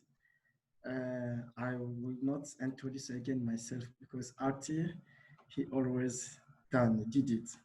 So I will explain on a few words since when I came in Lesbos, like Europe, and what I saw to the people, and also what I'm doing here when I meet Vasilis, and I will talk for two different way, and the good and the bad also. Like other people, they were saying, we will not take only the negative part, we can also take the good one. Because as we are refugees, I face a lot of things here. So since when I came here in Lesbos, I observed a lot of things to the people. Because when I came, I was not speaking in Greek or English. I was speaking only French, and my mother tongue is Lingala. So when I came here, I was thinking also I can find people we can communicate in a good way. And it was very hard for me to understand what they were saying because they were only speaking English and Greek. So it was very hard moment for us, especially for me. And I was thinking by myself, I think, why the people, what they can, how they get like the name and like refugees. They think refugees is someone, this person is very bad, criminal. That I was making like expecting for the people. I really try and see inside me. I see, okay, how can I become Rudy? How can I show up by myself or show out to let know the people we are not like what they are thinking for us. We are really different person, and also we can bring them also a lot of solution, and we can also contribute to the society. And that's why on that moment, I try first to learn the language by myself with my smartphone because it was very difficult for me to go to school. The teacher was speaking on French, English, and I learned English by myself with my phone. And after that, I start to be volunteer in one happy family. So I create the cyber cafe computer to help people because inside Mora it was only one printer, and on that time it was more than 7,000 people was there. So you will see if you want to make a copy, you should wait for 3 hours waiting for the line. When I saw that, I said, let me think, what can I do to help these people to have one place to make a copy, to make copy of the document. So I start in one happy family with one computer and one printer. And then I meet Vasilis. He's very good guys always. And yeah, we tried to manage a lot of things with him. And he proposed me a lot of things.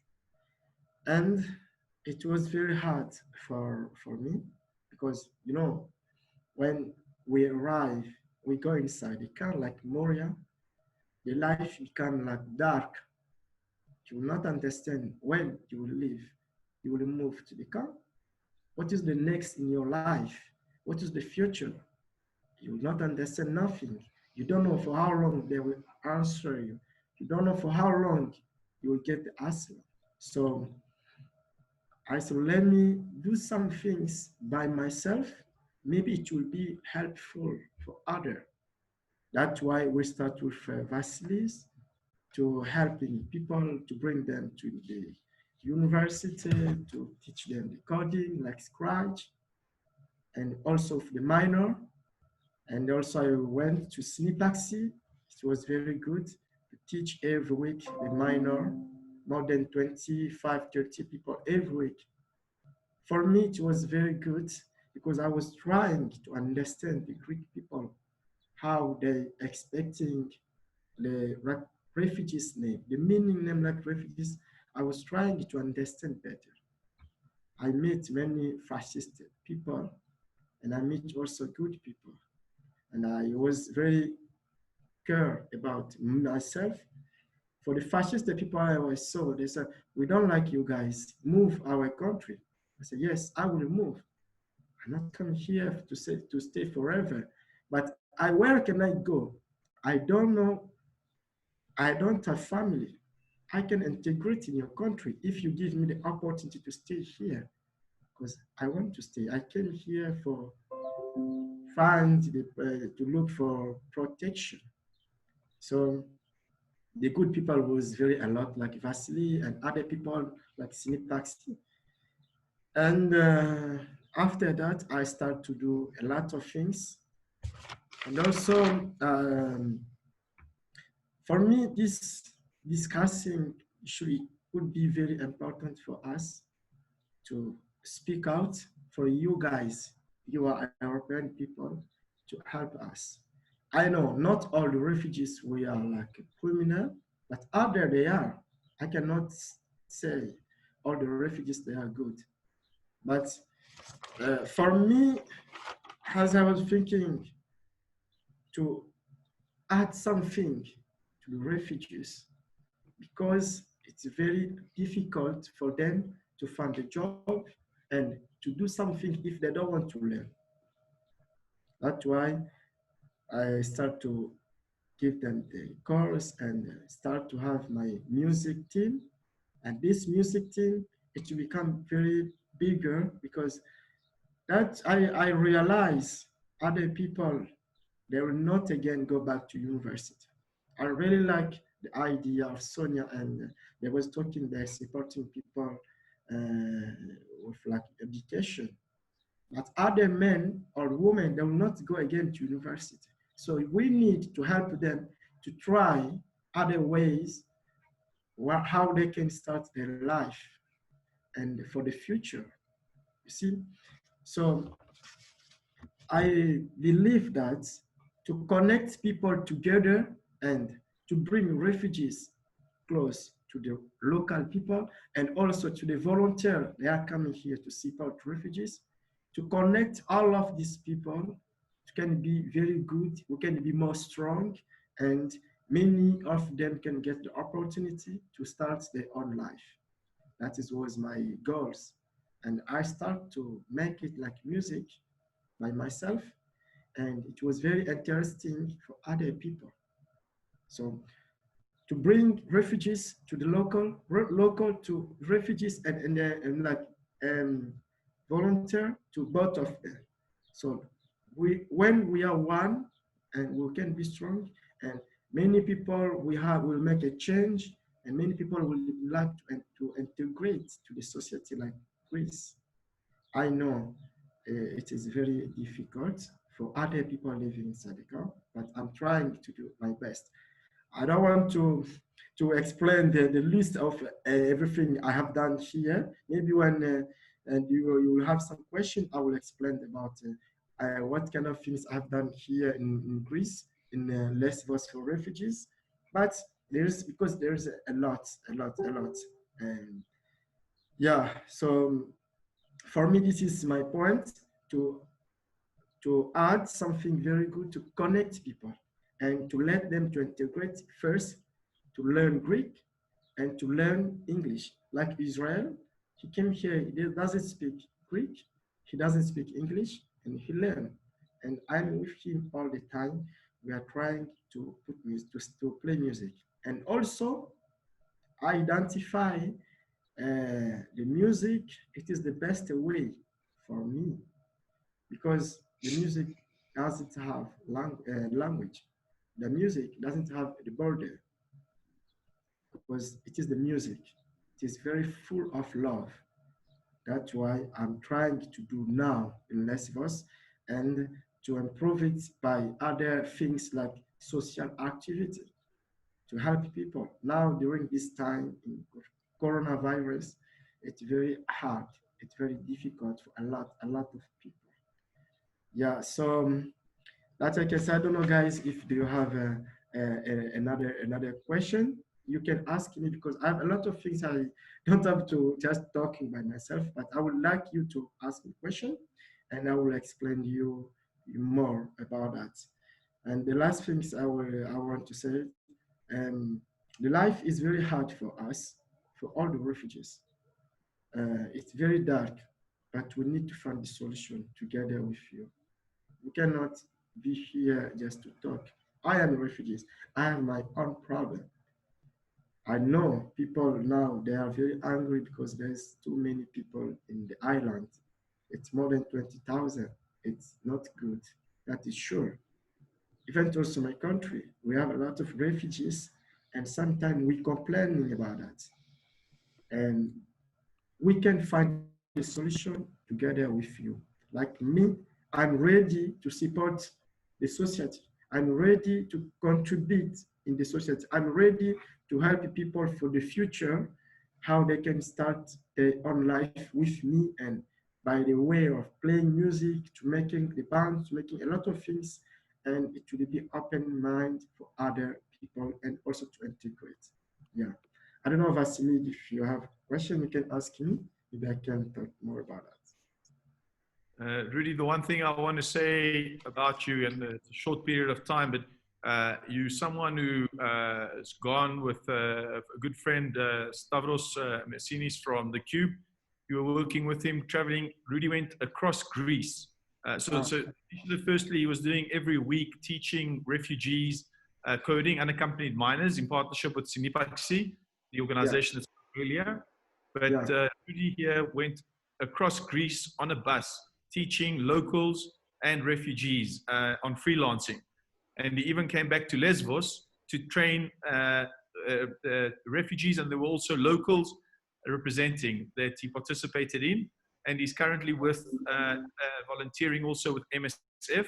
And with Siniparksi, they did this RAD concert, which was beyond RAD. It was exceptional.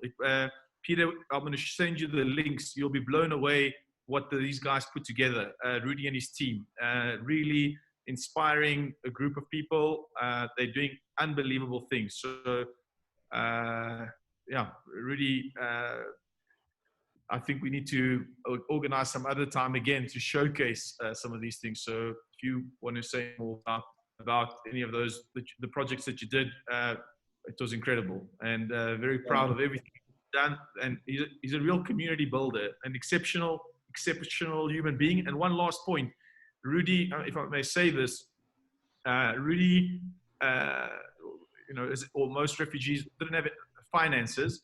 And whilst he was volunteering and helping with training, coding, he said, I volunteered to do this. So there's no chance I'm going to ask someone to support me financially. And so like the pride that he had in that, in saying, I took this position as a volunteer, I'm sticking as a volunteer. I'm not going to go and ask, despite his hardships, is something that I'll never, many of the things that I'll never forget about Rudy. One of the most exceptional human beings I've been fortunate to meet. Yeah. So really, I want to add also something about the campus bus. Campus bus was very helpful for me because I'm so proud today. Even Greek people, they call me, Woody, thank you, because even when you came, you teach me how to earn money, how to work online. Now today, I'm still working, I'm getting money. So for me, it's making me very proud. I came here and I help the local people and they get a job. And also when they call me, it makes me something very well. And we need this opportunity. like Stavros, I can say thank you for him because this initiative was very good. When we travel all of Greece and every day teach people, it was not easy, but it was very big sacrifice to support other people to get a job. Like me, I didn't work online because of I'm a refugee. I don't have a bank account to get something from out of Greece. But it was very helpful for other that local people that still work until today. That things we need to do for all the refugees inside the camp, not only inside the camp, but everywhere. For the small things can help them to start their own life because it's good for the minor. Maybe they can go to university, to school for their children. But for adults, if we don't help them, what they will do the next time, we will have the criminal inside the camp. Like now, you can understand inside the camp, people died. They start people because they don't have something to do. We need to keep them to be busy. If they are busy, they will think a lot. They will not stabbing people and stealing in the night. So that's what I'm trying to fight. First for my community African and to introduce also some people like Afghan, Arabic, and to connect everybody together. Yes. Thank you very much, Rudy. And I hope we'll be able to play one of your videos of your awesome concert that you guys had. Thank you for joining us. Thank you. Arthur, sorry, we're running a bit late for our panel. So, and if there are gaps, we'd like to give everyone a chance again just to catch up and show some things. But Arthur, if you can please kindly introduce our next panel. First of all, thank you, Rudy, for your speech and opinions. I really enjoyed it. So thank you very much for that. Thank you. All right, for our next panel, it's panel number 3. And this panel will gather existing solutions worldwide dealing with social technology entrepreneurship, addressing humanitarian related challenges as to provide and to empower people with access to education and healthcare. Plus, it will address ways to make Lesbos a best practices global tech hub as an example of success for Europe. We aim to raise awareness and to advocate for impactful technology that can positively contribute to society, ideally with reference to health and health education tech solutions. So for this next panel, I would like to welcome Dimitrios Spiliopoulos. Then we will also, welcome Dimitrios. We will also welcome Nena Dokuzov. Welcome, Nena. We will also welcome Kilian Kleinschmidt. Welcome, Kilian, and Saverio Romeo. So welcome to the 4th of you, and thank you for joining us for this Changemakers Summit 2020. I will briefly introduce our speakers. So I'm gonna start with Dimitrios. Dimitrios Spiliopoulos is a passionate IoT business strategist. He's an adjunct professor in the top tier MBA of IE Business School, where he offers his business-focused Internet of Things course. He's a frequent speaker in IoT conferences and a writer for IoT publishers. So once again, welcome, Dimitrios. Thank you very much for the invitation. Yes, thank you. Then we have Nena Dokuzov, who is an expert in management of EU, European Union funds, including financial instruments and other repayable forms of funds. She is currently the head of group for new economy and blockchain technology at the Ministry of Economic Development and Technology, Slovenia. She coordinates the preparation and implementation of the Government Action Plan for Blockchain Technology, which was adopted by the Government of the Republic of Slovenia. in May 2018. It foresees the identification of relevant areas, preparation for the implementation of the regulatory framework for blockchain technologies in Slovenia and Europe. She's a member of the EU Blockchain Partnership, which is organized under the European Commission. So welcome, Nena, once again. Hello. Hello. Hi. Then we have our third speaker, Kilian Kleinschmidt, who is an international networker, humanitarian and refugee expert with over 25 years of experience in a wide range of countries, emergencies, and refugee camps as United Nations official, aid worker, and diplomat. He has founded and is currently the CEO of the Startup Innovation and Planning Agency, IPA, which aims to connect marginalized parts of the globe with the technological resources and know-how needed to catalyze change. So once again, welcome, Kilian. Hello. Hi to everybody. Hi. And then we have Saverio Romeo, who is an emerging digital technology university lecturer, who is an emerging digital technology management university lecturer and independent analyst and advisor. So welcome to Saverio once again. Thank you. Thank you guys for joining us once again.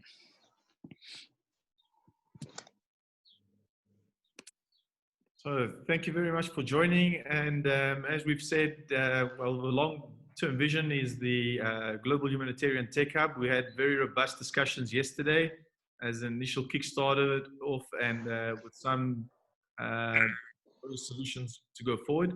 But if I can ask perhaps Kilian to start off the first introduction and yeah, share your thoughts. Okay, let me switch on the camera. Well, greetings to everyone. I'm sitting with a view on the Mediterranean. Beautiful weather in Tunis, where I'm based, North Africa. Maybe let me first give you some general thoughts about the themes, and I was also following with attention at least parts of the previous panel on what this is all about.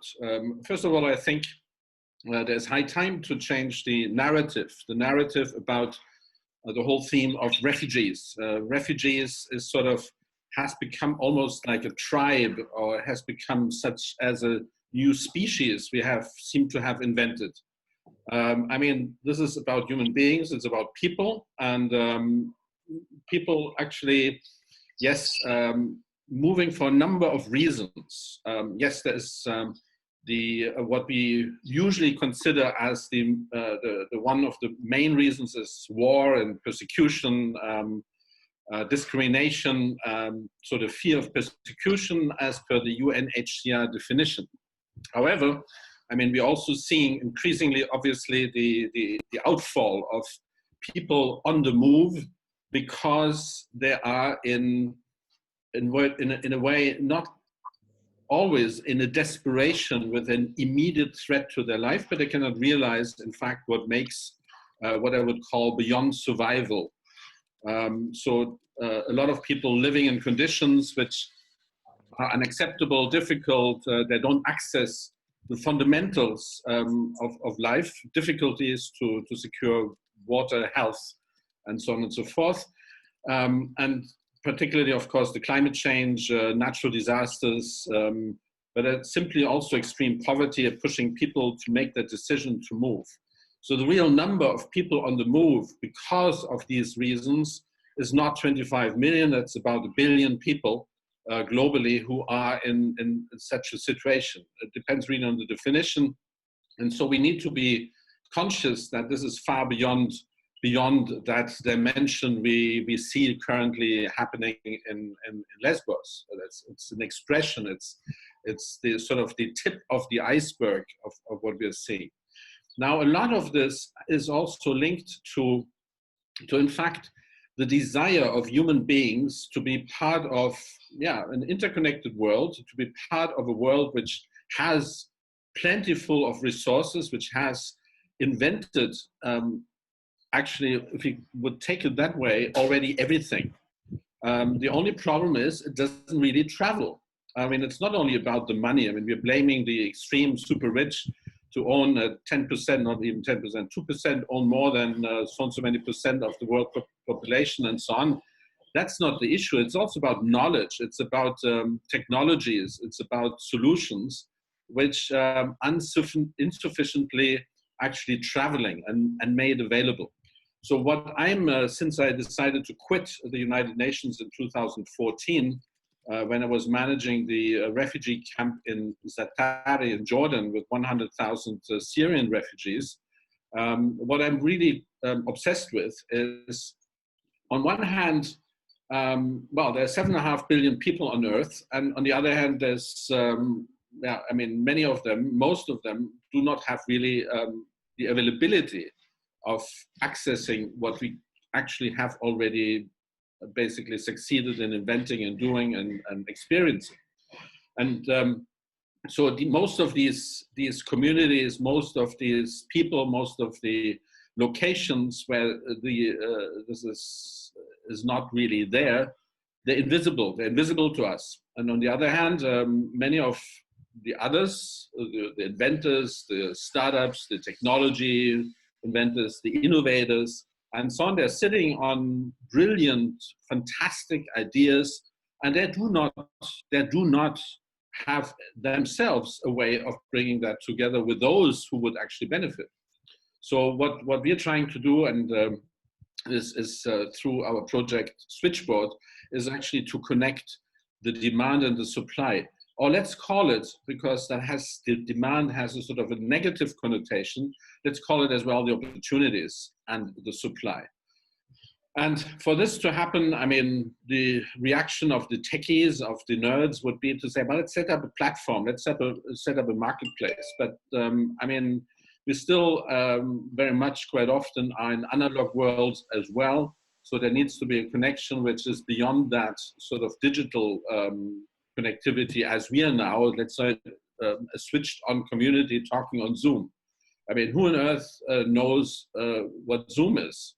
It's more people now, but there's still not 7.5 billion people who access this. So how can we have that exchange taking place? So I'm now again also from a, let's say, North African perspective, and we are here in Tunis very much working on that space too, is to create the meeting places, to create the facilities which actually enable that exchange to take place, and actually to broaden it, to, I mean, let me use the word, to democratize it, to socialize it, to have that accessible beyond the switched on people, who are obviously a number, but not really on the.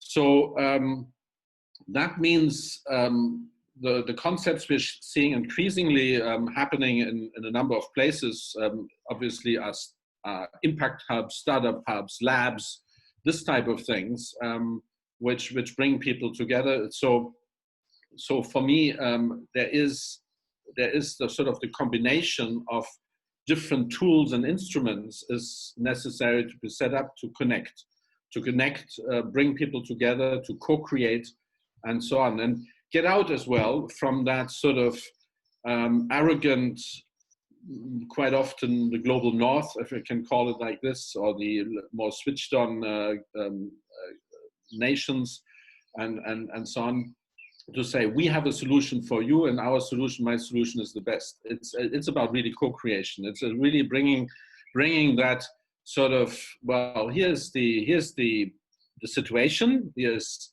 the opportunity, is the challenge, and how can we best solve this?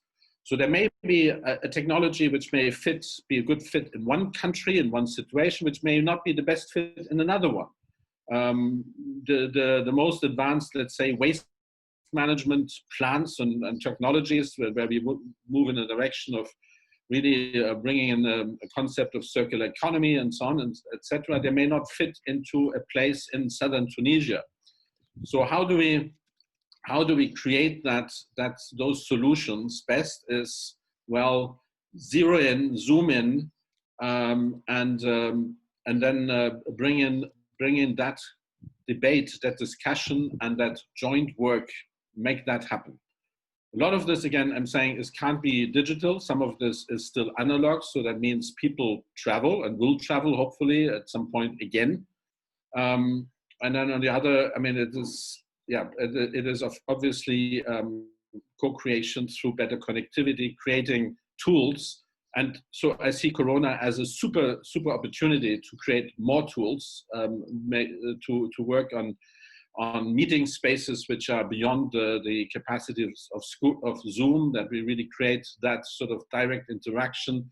I mean, there's some organizations such as Shared Studios, for instance, which create, more very interactive, multi-dimensional spaces where you can meet, discuss, work together, jam together, make music together, make all sorts of things happen.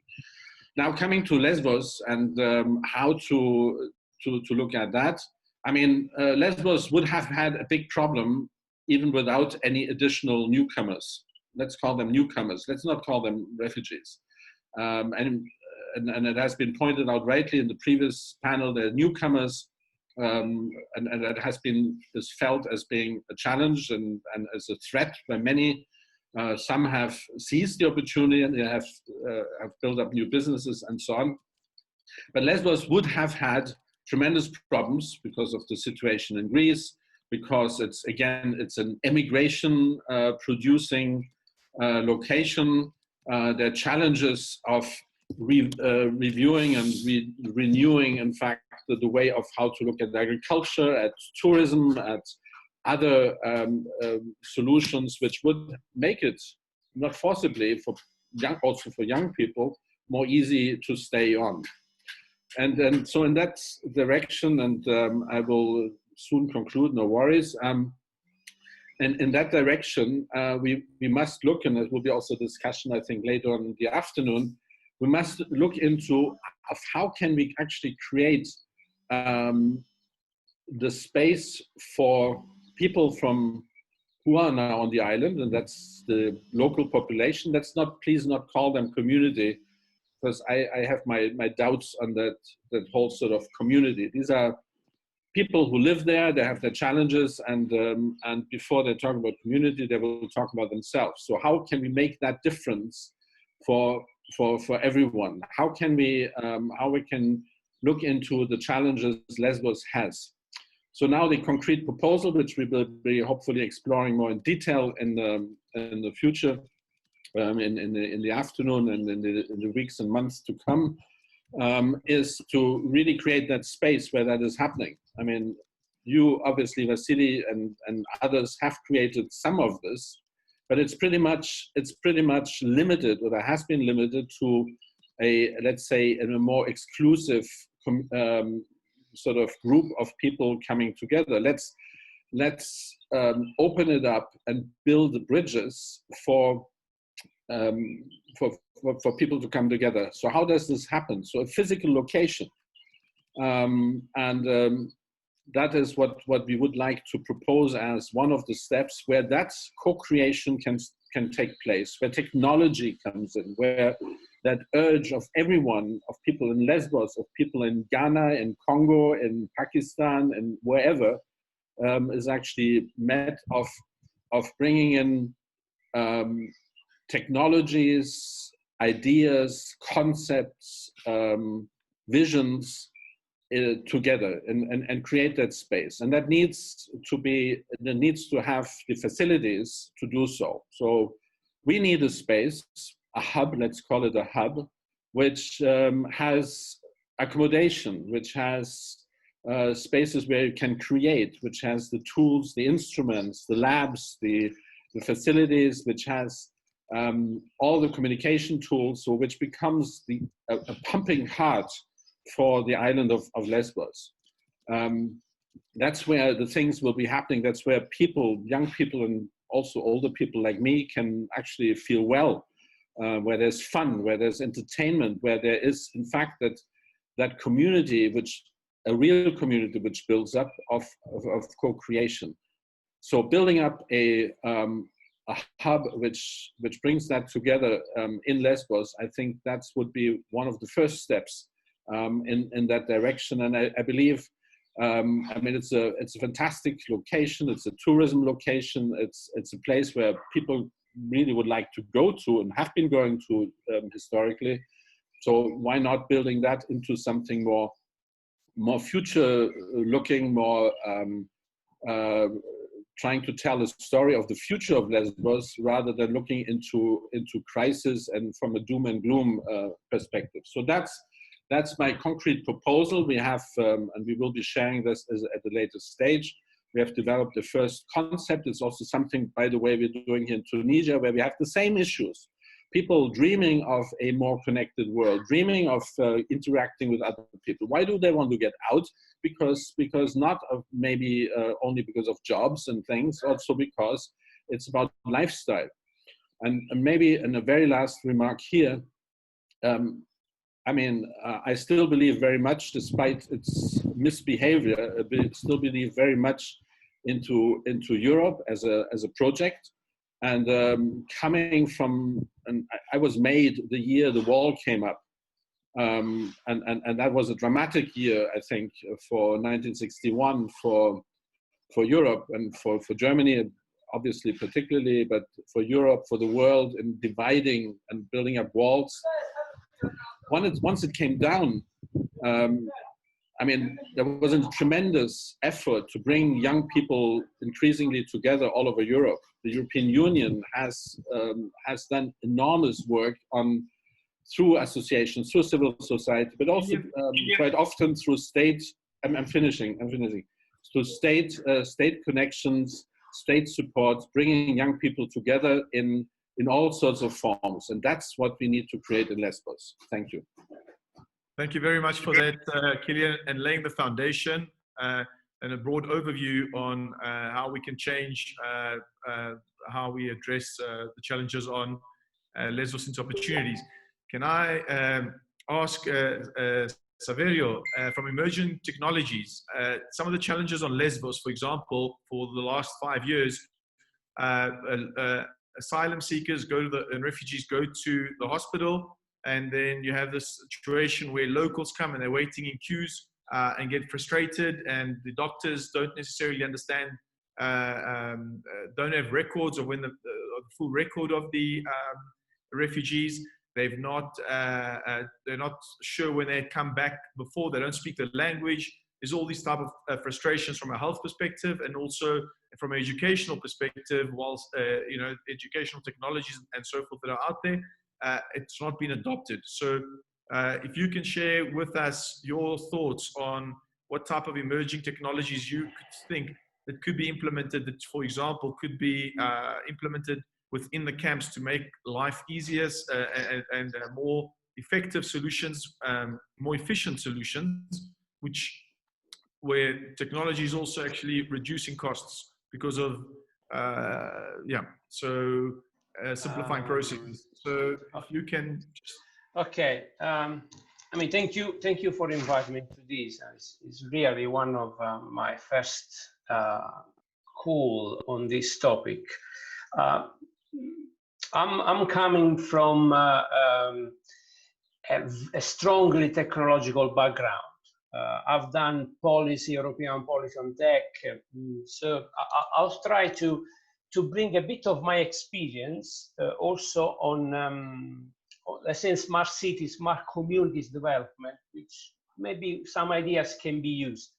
And I want to connect immediately to a concept Kilian said. We should be carried away by the beauty of technology. If blockchain is cool, it's not necessarily needed. Sometimes it's needed, sometimes it's not. Internet of Things is cool, sometimes it's sometimes it's not. What it dictates the use of certain technology is the context.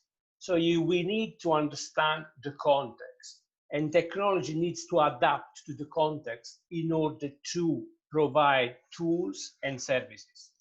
That means, for example, in the concept, in the idea of smart city, which I do not like, well, let's call smart communities, that you need to design a strategy on how and which type of technologies you need to implement. Because there are plenty of technologies that in theory, someone coming from outside like me on Lesbos will say, why don't you use this? Why don't you use that? And then you tell me, yeah, you are cool. You come in here and tell this stuff. You don't know what's going on. And the context and the people are going to use the tech is the fundamental point of view. Tech is almost secondary. Yeah.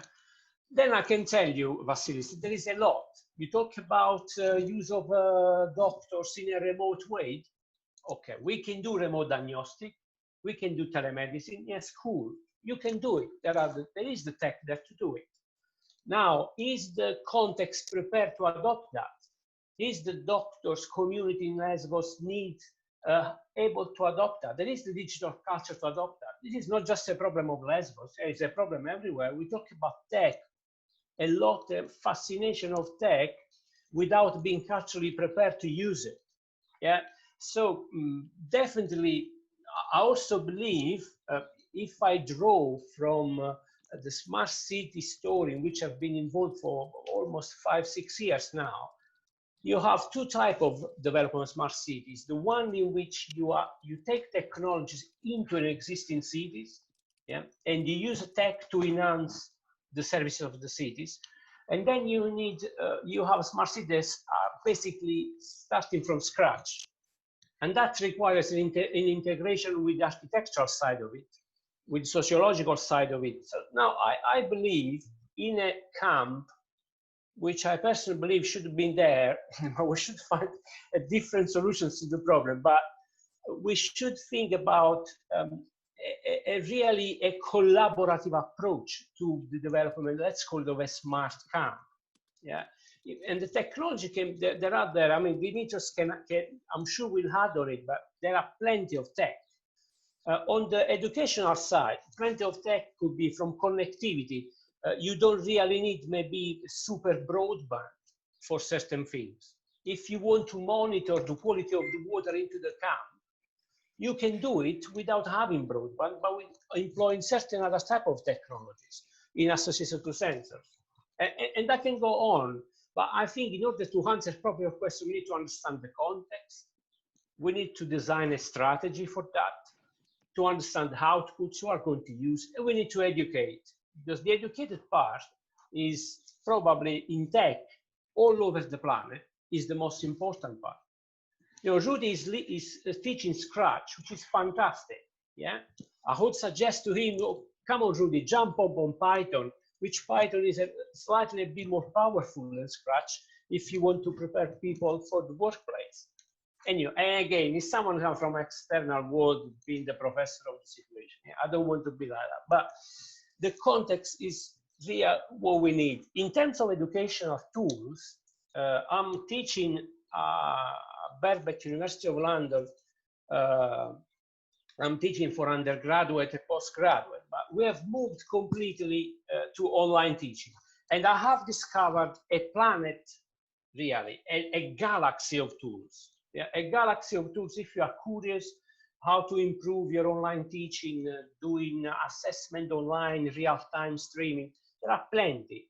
And a lot of them are also open source, which is good because you can use it freely. You don't need to pay any sort of fee, and you can build on it. And when Kilian was talking about the hub, yeah, in a hub, which has as, I believe, one of the first objectives is the tech education of the hub before, and then you have all the other stuff that go around to develop the ideas. This set of open source tools are there for you. In the hub, you need broadband connectivity. I do not know the level of broadband connectivity in Lesbos. I imagine that is pretty good. But there are also solutions that you can empower the existing broadband connectivity on a specific area without going into technicality. So I think there are tools. There are a lot of technologies to be used. my final message really is to understand the context on one side and to apply the tech that is necessary to that context, to understand the people who are going to use it and educate that. And then I want to give another message, which in Europe we fail generally. Yeah, we are focused on a lot of smart cities, and the narrative behind smart cities is the narrative of a rich Western society. Big cities, strong economies, people will come to the city, rural areas will disappear. This is the destiny of the narrative of smart city. And should be like that. Should not be like that, because in the local Europe, in rural Europe, there is a lot of innovation going on, but we are unable to celebrate it. Yeah, I think Rudy, a person like Rudy, in the context of Lesbos, in the definition of these newcomers with the Greeks, is one of these digital champions that needs to be celebrated. We need to celebrate digital champions in local Europe. There are indigenous, between brackets, there are newcomers. And celebrating not just to clap them, but to actually put the money there in order to promote the ideas they can bring on. Because these are people clearly with ideas. These are people who wants to do it, wants to develop. And we want that. And I think Europe needs to really take a strong turnaround on that. Because we are stuck with the celebration of the Elon Musk and the blah, blah, blah. I know they are greatest people, but I do not mind, because they have the financial support also for doing what they are doing. So to wrap up, you have the tech, but I need to understand where the tech goes in the context. We have the people to use it. You need to educate the people to use it. And the digital champions need to be part of this story, independently if they are Greeks, locals, or newcomers. Thank you very much, Saverio. So I think with Killian laying the foundation, you providing the importance of context, and the point that we want to say about the smart city component for impact, because someone, I think it was Killian as well, who said we look at problems as opportunities. And I think there's, given that there's a massive need, there's, as you may know, an international volunteer community coming from around the world to Lesbos.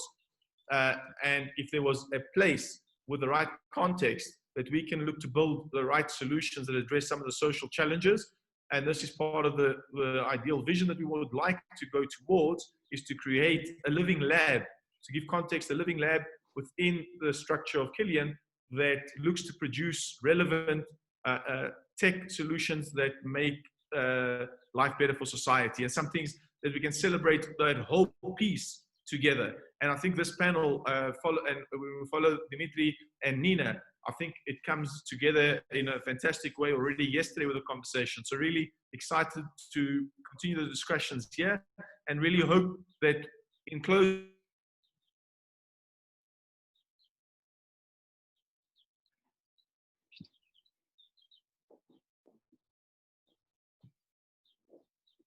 We lost you, Vasily. very much for, okay. For 20 seconds, not more. Anyway, I would like, at the end, I'm saying it would be great to see how we can bring all these together, because there's strong links with Killian, Saverio, and yourself, Nina. So yeah, over to you, Dimitrios. And thank you very much, Saverio, for those insights. And it's all about the context, definitely. And this, yeah, thank you.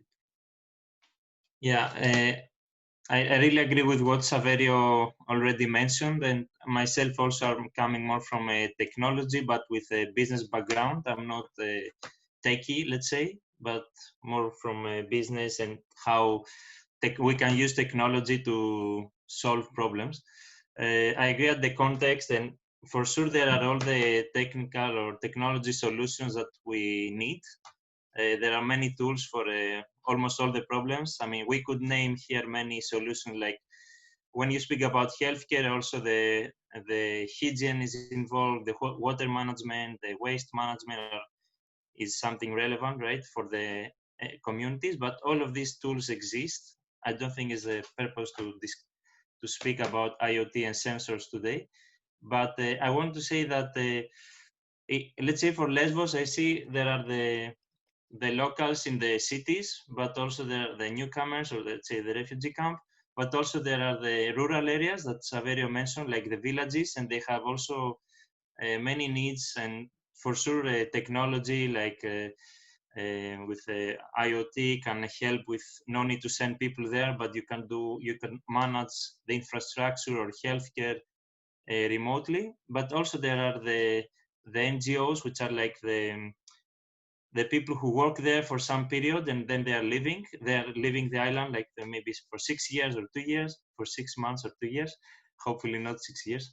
And also there are the tourists, right? So there are so many different groups of people who need to live together. And when we speak about I think to educate them about what is possible or about digital skills, we should consider also the rural areas, the newcomers, the locals, but also find solutions for all of these different groups. Not only, we shouldn't look only the locals or only the refugee camps, but how to integrate all of the different needs and find something smooth to serve all the needs.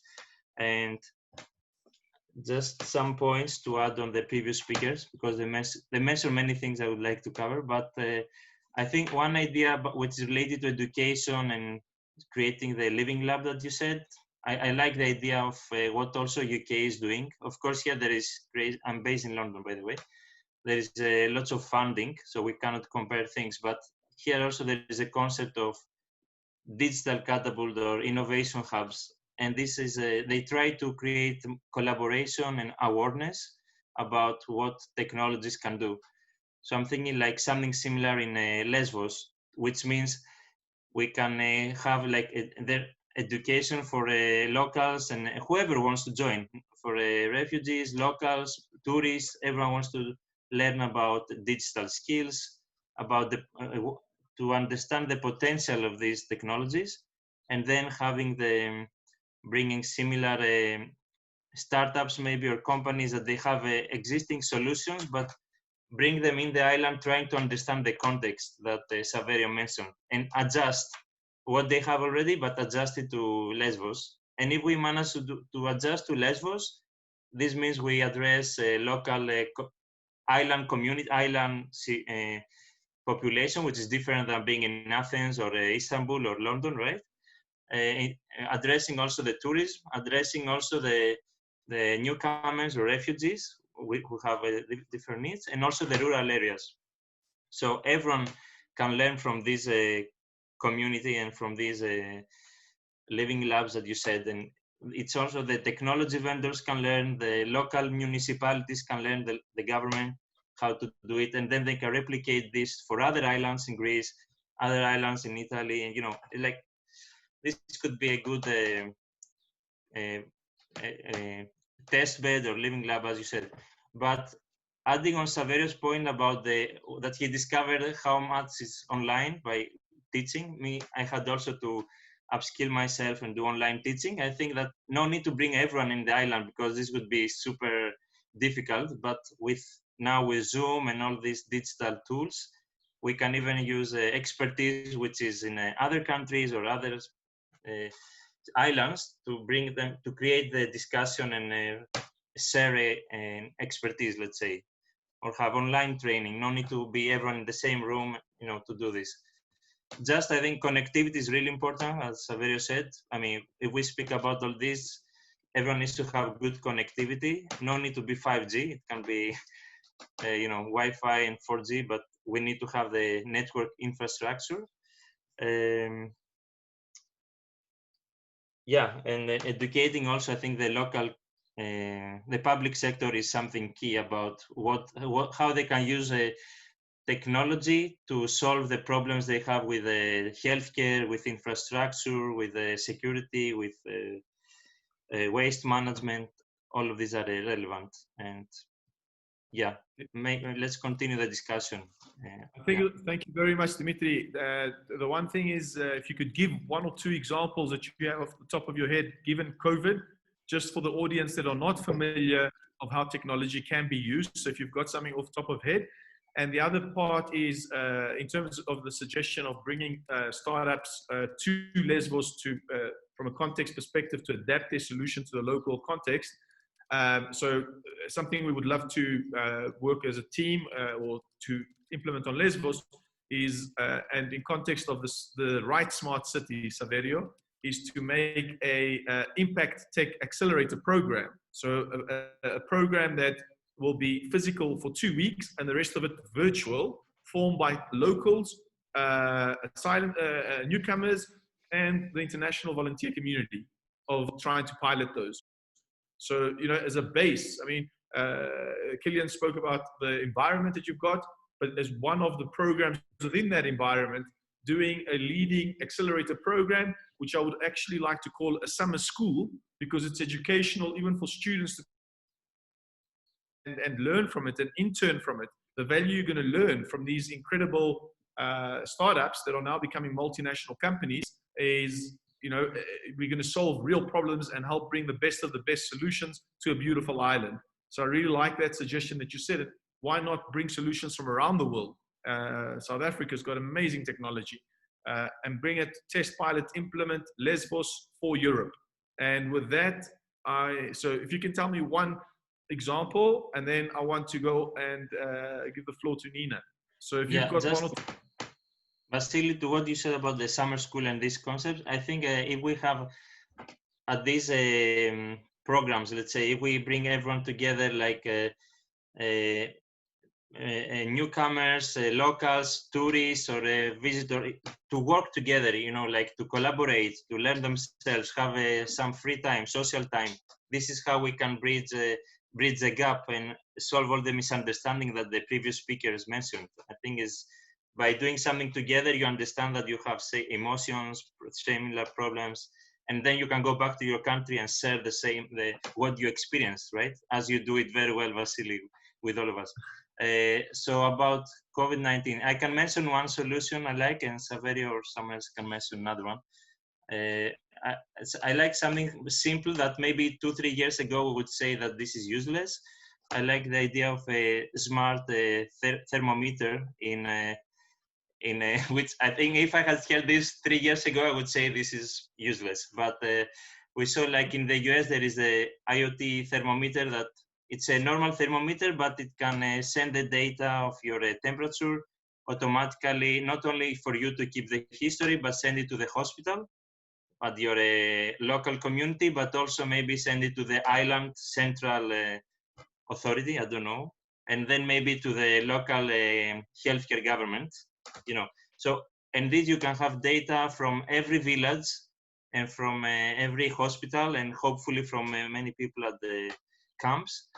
So you can understand the history and find patterns and understand where the NGOs, the doctors, where they should put more effort, where they should send more resources, where they should give more masks, and how to allocate the very limited resources. And this is good for forecasting also, where the pandemic will be increased. And we see that in US, they use it a lot. And this could be something could be funded somehow from European funding, or I don't know. Saverio, I'm sure he wants to mention maybe one more solution. I'd love to continue the conversation on this one, by the way, that we can actually look to implement, you know, so we should talk about implementing it because of the massive need and fear across all camps. But anyway, so thank you for that. Saverio. If you want Nena to talk, I don't want to dominate. I mean, one suggestion on the incubator could be a thematic incubator. So, for example, for Lesbos, or the 2 weeks, you mentioned the 2 week summer school, for Lesbos, which is a critical issue. For example, I'm doing some work on how tourists can restart out of COVID-19 for an Italian organization. Now, tourism is a very, is a social moment. If you have social distancing, there is no much you can really do, but there are a lot of ideas coming into it. Some, for example, there is virtual reality, as there is a renaissance of virtual reality on smart tourism. There is a how to measure social distances on the beaches. You need the drone, so you can do it a different way, sensor based on this new structure. So you can think about it. Okay, let's do a smart touring session, 2 weeks. We invite external entrepreneurs to work together with people living in Lesbos and coming out with ideas. This could be a way. The other way these apps works, you need to give something to work on. So usually what you work on an entrepreneur, they work on the data. Yeah, so they develop application on the data if we are talking about software-based living lab. Now, the example Dimitris was saying is very interesting because you get the data out of the smart thermometers. What can you do with this data? Now, there is all a privacy security things to put into this, but that could be another topic. So I see that the thematic things where the themes are relevant for Lesbos, rather than do an agnostic one, which you can use yourself, could be a good way through. Awesome, fantastic. Thank you very much for that. Nina, are you with us? I'm here, yes, but please unblock my video so that you can see me. Yes. Henri? While we're waiting for Henri, yeah. Henri? I'm going to call Henri very quickly. Thank you, Arthur. So we accelerate the program that we're calling about bringing all that together. So our goal is to create cultural infusion. No, but the debate, you have it now. I like it very much because we had the same questions some time ago, and we were trying to find the solution for all of this. And maybe what I'm going to explain now, it would be, okay. So they let me in. Hello, everybody. Yeah. Hello. This is a photo from Geneva behind, because I cannot move the photo from my back side of my appearance. But in any case, I'm very glad to be with you today because it is obvious that we all have questions or very similar, and we are all thinking about very similar solutions, but maybe everybody is covering a part of that solutions. And then now how to connect all these solutions into one homogeneous solution that could be integrated and that could cover maybe more segments and more communities, if you like. But if I start from the concept, technology, we will not talk about specific technology. We will not talk about IoT, blockchain separately. But what I think is maybe it is reasonable to to talk about technology as itself, because within blockchain, what we need here is to know that this is a technology with very high social value proposition. And this was also my drive to start to develop this concept here in Slovenia and on the European level, because it's very close to all that we learned from social economy, from cooperatives, from the kind of cooperation between people, between different communities, and kind of transfer of information, of knowledge, and so on. And this is why I'm connecting very much the blockchain and its principles, and also principles of social economy. We have to know that a human has to be in the core of the technology. This is first. The second thing is that if we go through all the elements of blockchain technology, this is, for example, self-sovereign identity. This is traceability. This is trust. This is many things that can be very strongly connected with certain communities, and also with the engagement of these communities here.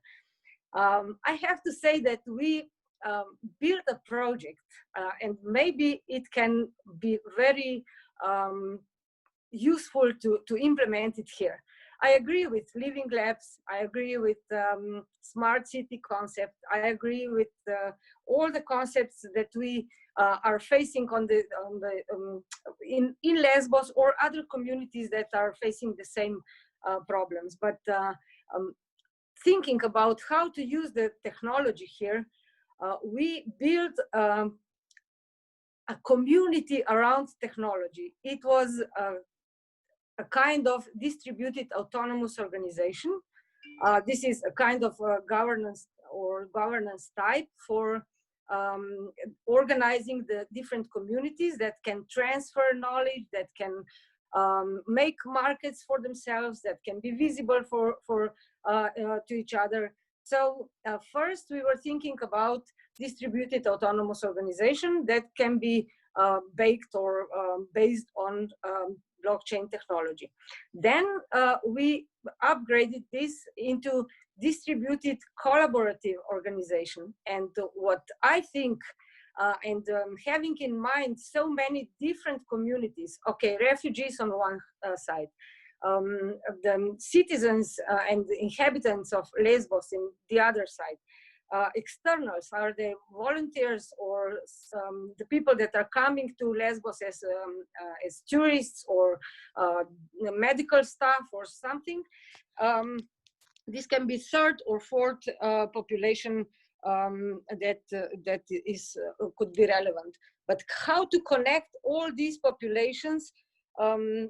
Okay, within interoperability and within infrastructure, I agree, but they need to know what will be the benefit of this solution, what can they have as a community, what benefits that can be realized, and how they can engage. Because if we talk about blockchain, this is also the technology that enables equal participation, that enables engagement of different groups of people, that enables visibility of different groups of people, and also that enables transfer of knowledge, either peer-to-peer or between different types of communities. It is also a technology that enables, for example, artists or creative people to start to create teams on blockchain.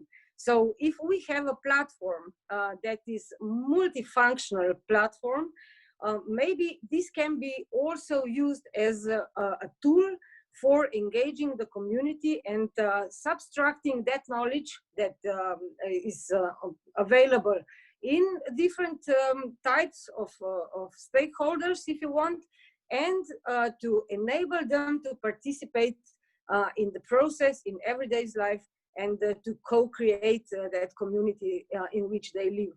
So we created that platform. This is multifunctional. I will send it to you, the whole project, because it's very interesting. And it has a function of governance. This is inside of that distributed collective organization. It has a function of knowledge sharing. We also have in Slovenia one project that was developed in cooperation with our institute, scientific institute, Jožef Stefan is called, and called, let me see, this is called some education exchange repository that enables online access to education to whichever group, and it is tailor-made for different types of I don't know, groups that are seeking a knowledge. And then that platform was also used as incubation or acceleration for innovative ideas. It means that it enables to create, for example, if you have 3 or 4 people from different groups, It enables to combine the knowledge, to combine the skills, and to create a team that could offer a kind of a service or a kind of a product to a known or unknown procurer or buyer or purchaser. So this is also one functionality of this platform. And the last one, also the platform can be used as fundraising platform.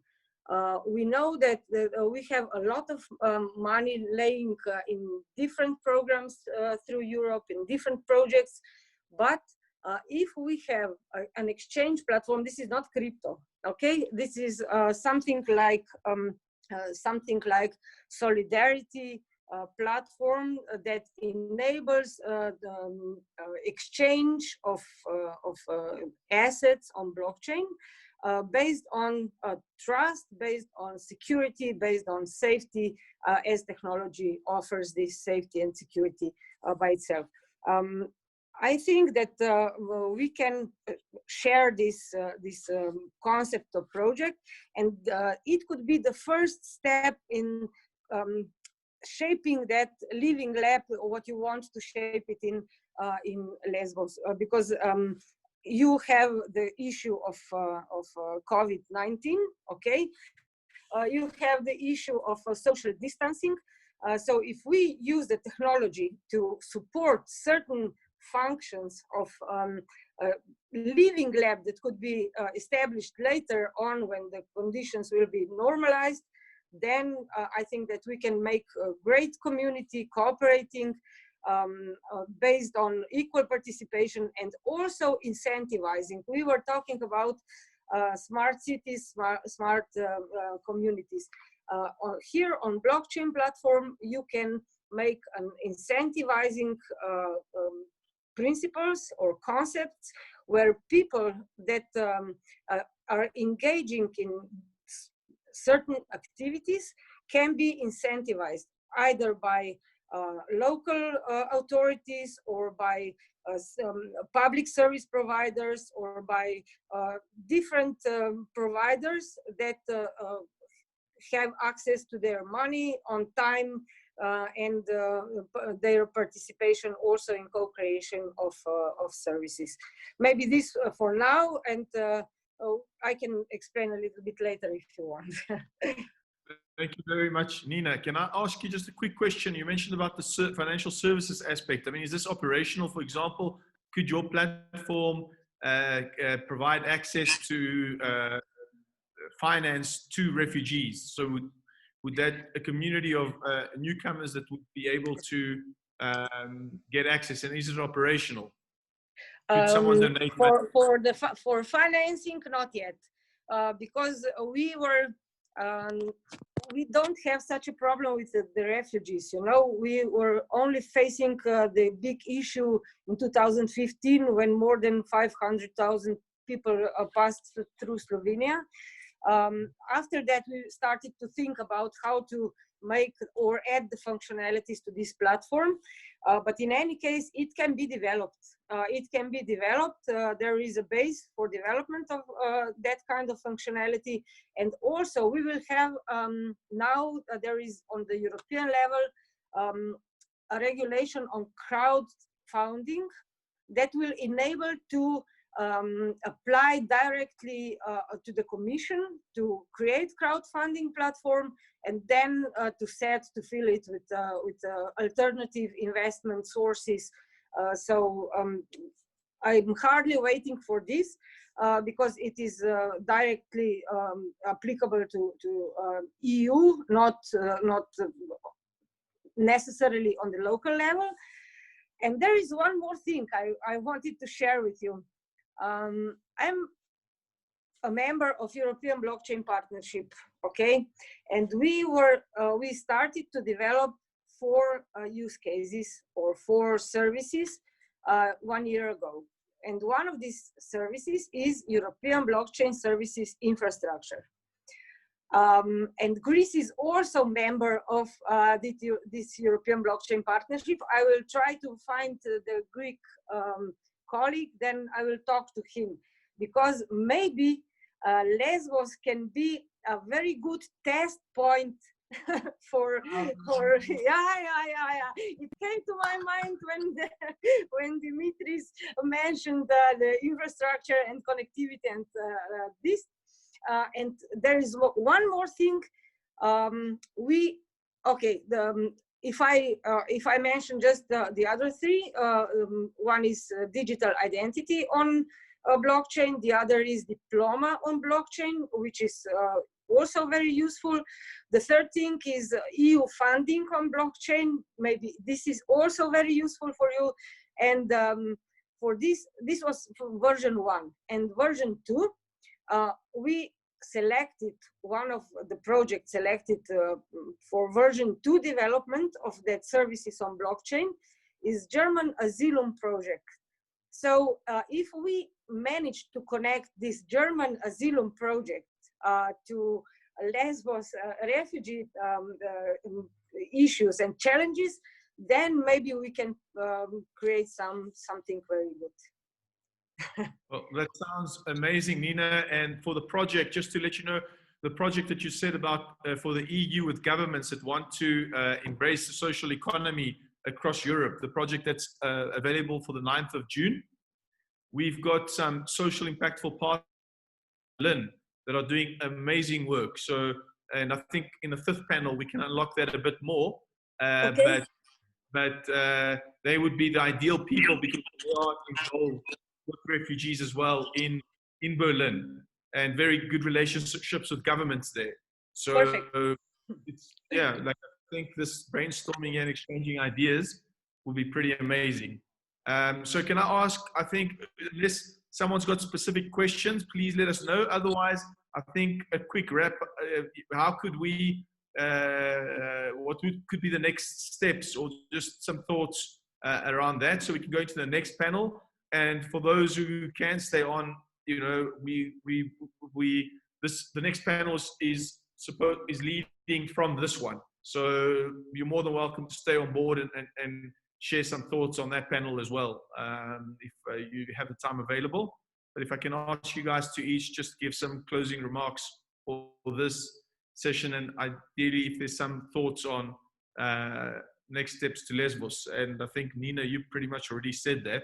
But I would really like this to be the beginning of a relationship that we work together, not we came, hi guys, nice, and gone, that we actually work towards implementing these things, or at least exploring the implementation of those. That would be great in one way or the other. So any questions? Otherwise, can I, my question is mainly for Rudy, or I don't know if Israel are here.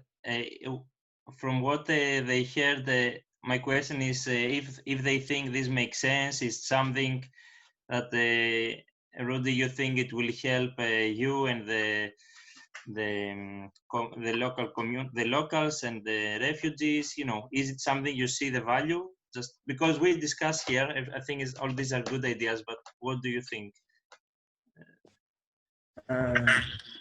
Yes, it is something very between refugees and local people. So for my project, I already see the result is very good. It's very also helpful, because the Greek people, they start to be fun and good also with refugees, and the connect is 100% between all these good people. Because for the first time when I started, they said, oh, what are you doing? Who is these people? And they didn't understand the context and about what I was thinking to do. So then they start to come and to understand better, and I explain them slow. They say, it is very good idea. It is good support. We need to work together. So it is very, very helpful. That's why I'm trying to continue to work like this, and also now, after the last concert I did here, I received a lot of friends. They came to visit me and to talk. They said, yeah, is we can be together to make something bigger between you and us. And also some musicians from Lesivos, they came to visit me, say, how did you think to manage these kind of things, like to make a team? I say, yeah, because music is a very good way, and it is not only for me to raise some money, no, because of these people, they need our support. And they propose me also in the next to do something together, like to do some concert, and also people can come to support. It will be helpful for the refugees living in the camp, and also because I have the professional musician, they already play in the country. They always play music and with other artists, other actors. So they are living in Moria, just boring, without nothing. Yeah, so I want to connect them. I want to also more connect with you guys, to connect me and also with my people to other people like Greek people, because we cannot do nothing without have connect with the Greek or local people in Lesbos, because they know the way, they know where we can find, where we can, because some music, it's something, it help like healthcare, and this is my support. Now I'm trying to think to do something inside the Moria, because people, they are boring, they do nothing, to help them to have like a concept of hope, concept of the concept of hope, to tell them they are not alone, we are with them. So we will raise our voice to explain this kind of people inside the camp. Don't worry, guys. Other people, even they are not coming to visit you inside the camp, but they know, they care about you by music way. Yeah. It's very, very helpful. I will need your support to build this team to grow up. Yeah. I don't know if I Thank you, Rudy. Yeah, I think it makes sense, and I from what you said in the beginning, I think is related to bring the collaboration and communication, not only to speak about, let's say, technology, but the people in the refugee camp to start to collaborate with locals, with people from other countries, to build solutions, let's say, or to build and also from what you said, we could have also the cultural events in the evenings with the music and concepts from different countries, so everyone can learn. I forget it also, because I have done, I think, 5 or 6 different concerts. So we understand each other, like African culture. It was very difficult for us to understand, and Arabic culture and Greek. So we are making and in different like healthcare culture. We understand each other, the different cultures. African culture, we are very different. But by music, traditional music, and so when we start to understand and the meaning of by music, the meaning culture. So it is very, very good. And one time I did it also here to bring African culture by cooking African food. So it was really helpful. I make concert, and also I said, okay, let's cook African food. And the Greek people also, they say, this is very, very good things where we need to continue to have this kind of different culture. And also we did it. We have some Greek people, they cook Greek food. So it was very good. So if we have this entire culture, it will be very good. And I think other fascist people, they are not fascist, they are nice, but some, because they are very tired about refugees. Maybe for culture, they can change also their mind. Yeah. Yeah, good points. Yeah. Yeah. Thank you. Thank you. I'm so very happy. Thank you. Dmitry, I just want to say, and add to this, our speaker in the panel 1, we did an incubation program in partnership with the university. We had 25 students and 5 newcomers that worked together for almost 2 months. And the impact that was created leave the business solutions, which the one team went to CERN to present, but the interaction that happened and those relationships that were built were invaluable. So there's multiple areas. He'll lead the technology, but at this point, it's more important about building the different regions. Nina, your mic is. We can ask you to please mute. Sorry? Your mic. I'm sorry. Okay. Thank you. So, yeah. So, Dmitry, we're still saying something. Did I interrupt? Were you saying something?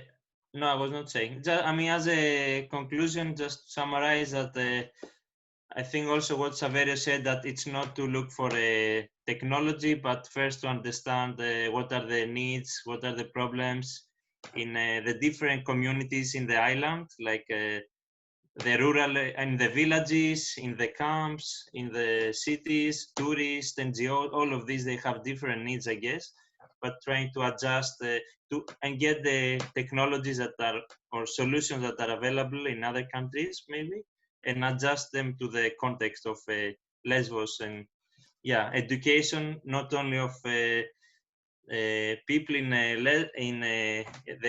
the commerce, newcomers, but also for the locals, for the public sector, because if only Rudy is expert in all of these and the others cannot understand, still there is a gap.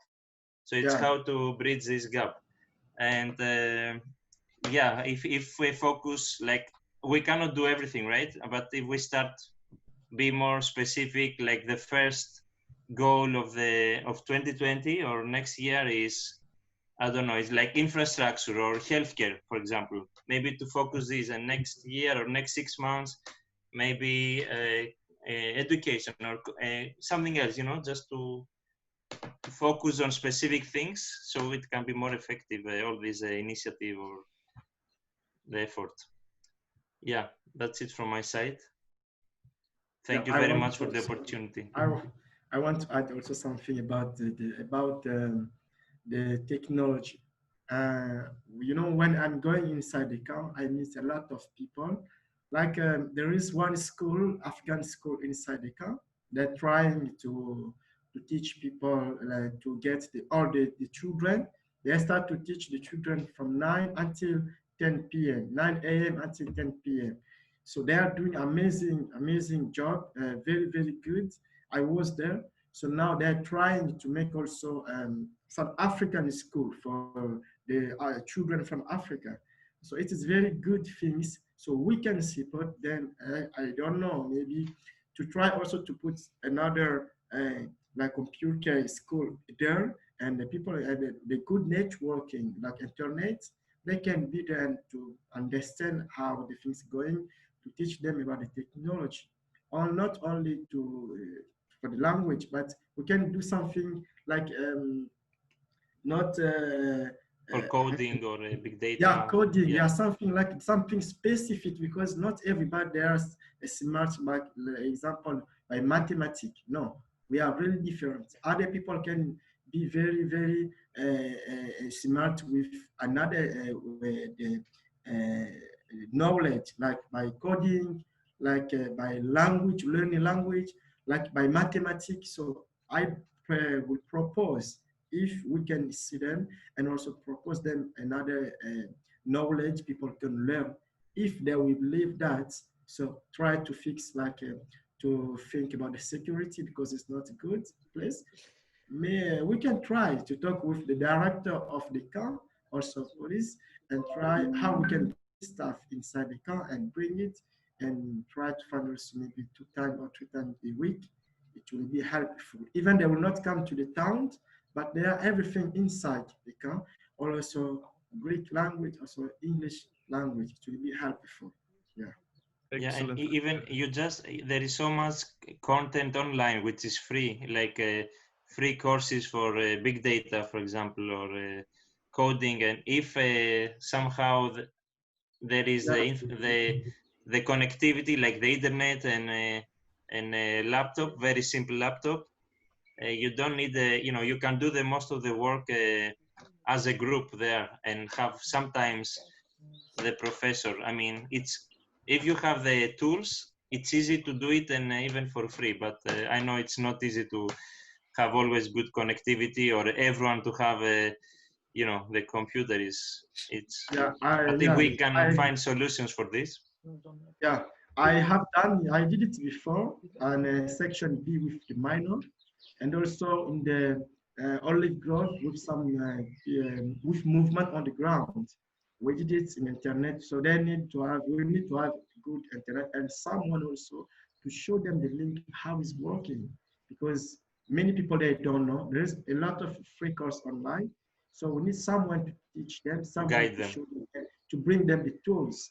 And after maybe 1 hour finish, another people can come by session, can be very well. Yeah, true. Yeah. Thank you so much. Yeah. Killian? Yeah.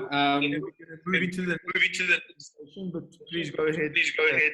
Well, thank you. I think this has been very relevant. I think I like to nail things down to concrete steps because blah blah we have had enough. And so I think the points Nena made on the different, let's say, groupings and people who need to meet are very, very relevant. How do we go in stages is, I think, here the point. We do things which can be done this summer, which can be done immediately, basically. That's building platforms where different parts can meet, the local people, let's say, the newcomers, the tech community, and so on can meet and work on specific issues together and find solutions. The next step certainly still remains, I think, to create that meeting point which builds bridges, which brings people together, and not only with always the sort of severeness of the situation in mind, but in a positive, fun, forward-looking way. And I think, I mean, from my personal experience, I was a newcomer myself 40 years ago in an abandoned region of southern France, very backwards, reminds me very much, without obviously, of Lesbos. It took 25 years to actually create an environment where everybody feels well, where the region repopulated, where now there's opportunities for everyone. Lots of quote unquote local people, young people also decided to come back actually because there was suddenly an environment which was more interesting. There was things happening, fun happening, and so on. Technology is certainly the backbone for a lot of this today. The way of how we are working and communicating today allows a lot of this. So I think that stage of creating that environment in Lesbos for everyone is certainly necessary. So I'm looking very much forward to work with the team on that sort of physical location as well as a next stage that needs investment and needs whatever, hotel management, and needs hospitality and as a whole and so on. But it could be also a fascinating project around the Mediterranean, and I'm looking at the Mediterranean community very much, which needs to be brought together. The issues are the same all over the place, on the move, going outward, inward, whatnot. So I think there's plenty full of opportunity in one of the most stunning environments of Europe. So I do it, and I'm looking forward to working with you. Thank you very much for that, Killian. That's fantastic. And putting the next step forward. So Nina, yeah. Your mic is on. Okay, I'm sorry, I was disconnected in the meantime, and yeah, I will. So if you want to share thoughts, we're going to wrap up this session and go into the next one. So yeah. Yeah. Okay. What I said before. It is very welcome that you will start to build the community principle on using the technology, if possible. I already asked European Commission to connect me with your Greek, with my Greek colleague at European Blockchain Partnership, so that we can start to talk something concretely. And I think, yes, I agree with Dimitris that we have to define the needs of different communities, that we need to think how to connect these different communities, maybe also. Nina, you've gotten on mute. Nina, you're on mute. But I don't know how, because, okay, what did you hear? Well, no, we just missed one sentence. You said about, we heard most of it, and you're saying about the importance of connecting different communities.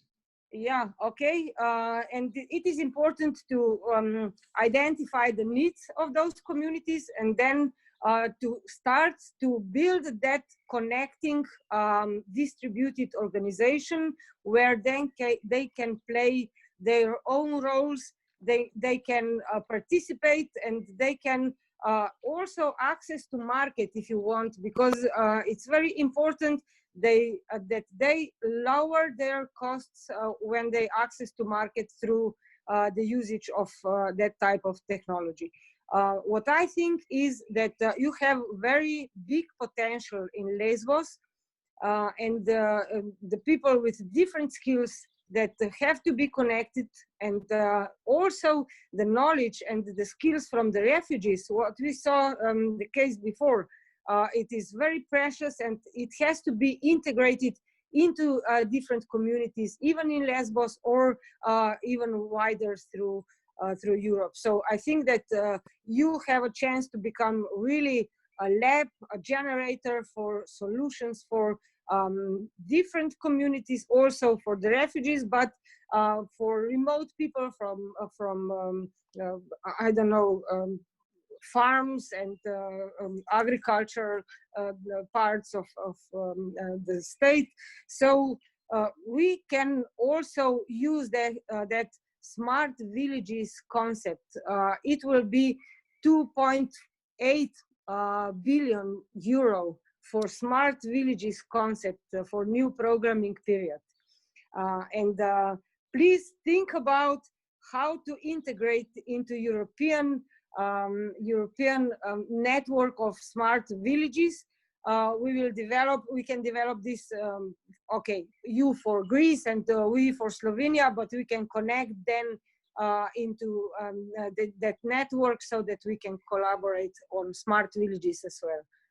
So all the communities have to be capacitated, and their skills shall be upgraded also with the usage of these modern types of technology. This is it from me for now.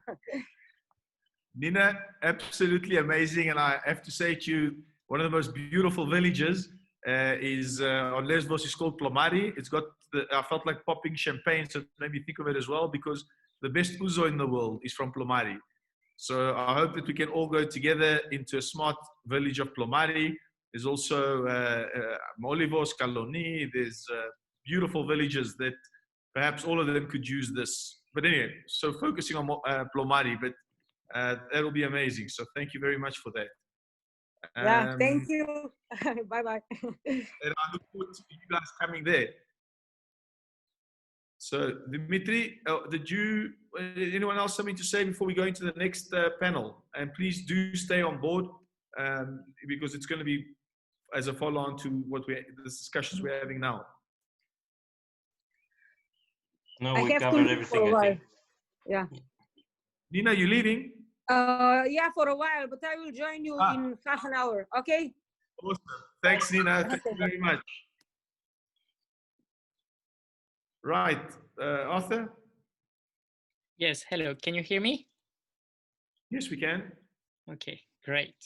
Well, thank you for our panelists to discuss on panel 3 about concrete way to apply technology and all of what you spoken about. So thank you guys for your contribution in this summit. I really appreciate them. We really appreciate them.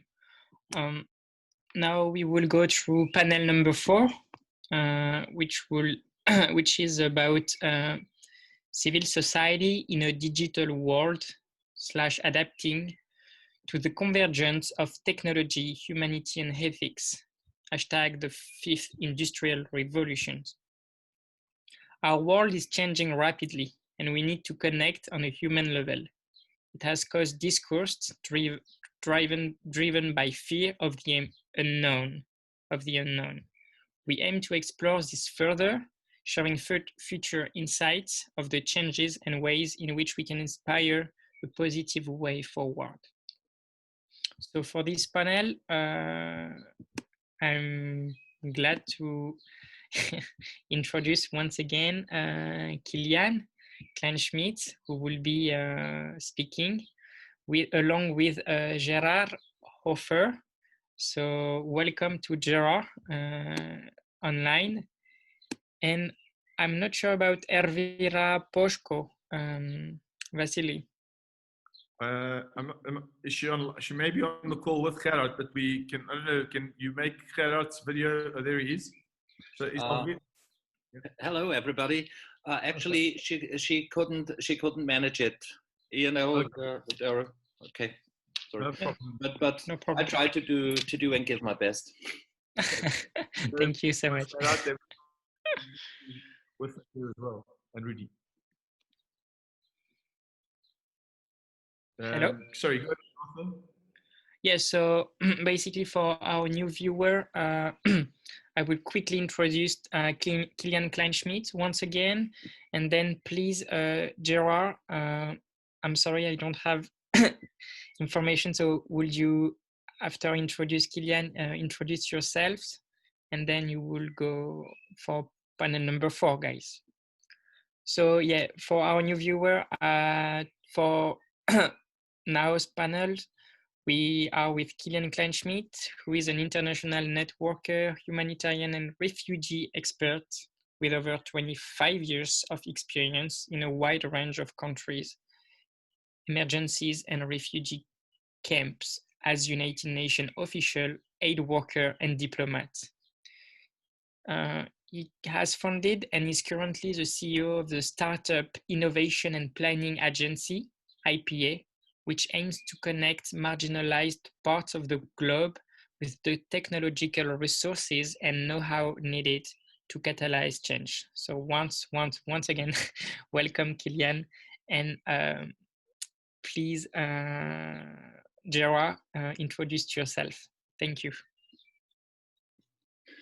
Okay, hello everybody. My name is Gerhard or Gerard, no matter. A few years ago, I founded or co-founded an international-oriented innovation platform, which we called I4X, stands for Innovation for X. And what we are focused on is the development of future models, but not only as a theory, but for us it is very, very important to make it real, to make things happen. And this led at a certain point to the creation and invention of it's kind of an event. We call it Moonshot, and its purpose was to create within only 72 hours real projects out of a previously unknown idea.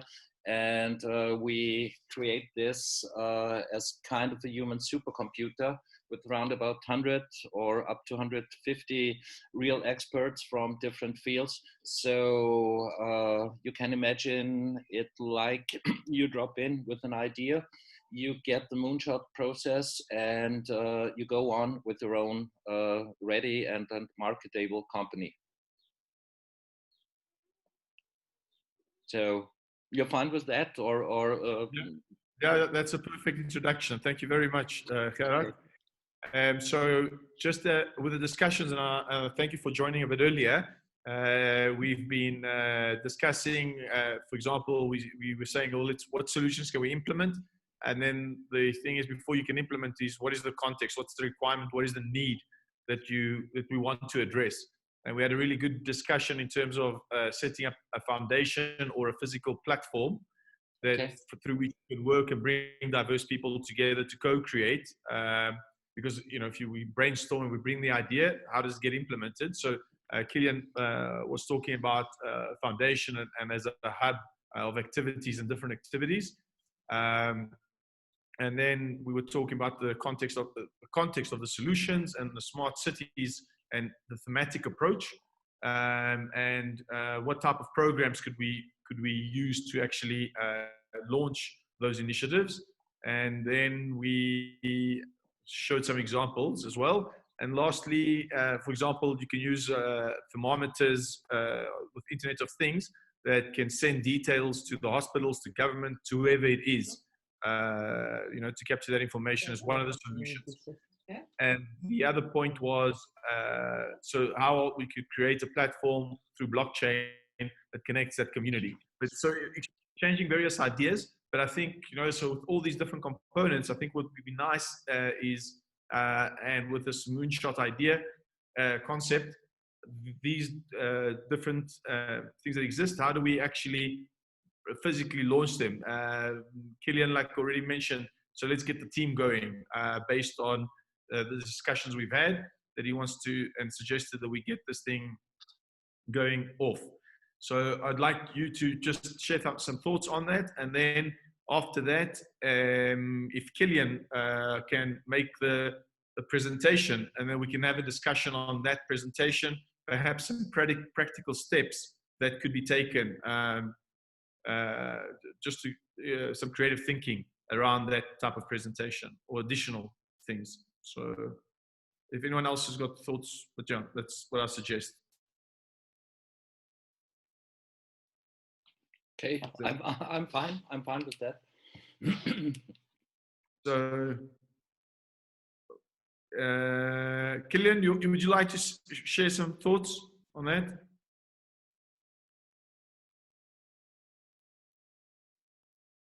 Sorry, I was actually having lunch at the same time. Now I'm back. Okay. Welcome back. Hi. Okay. And I think, and also for those who may have joined since then, we're talking about the need to look at people on the move from a different aspect, from a different perspective. We need to move away from looking at those as a new species who's just landed on Earth and in the middle of places and so on.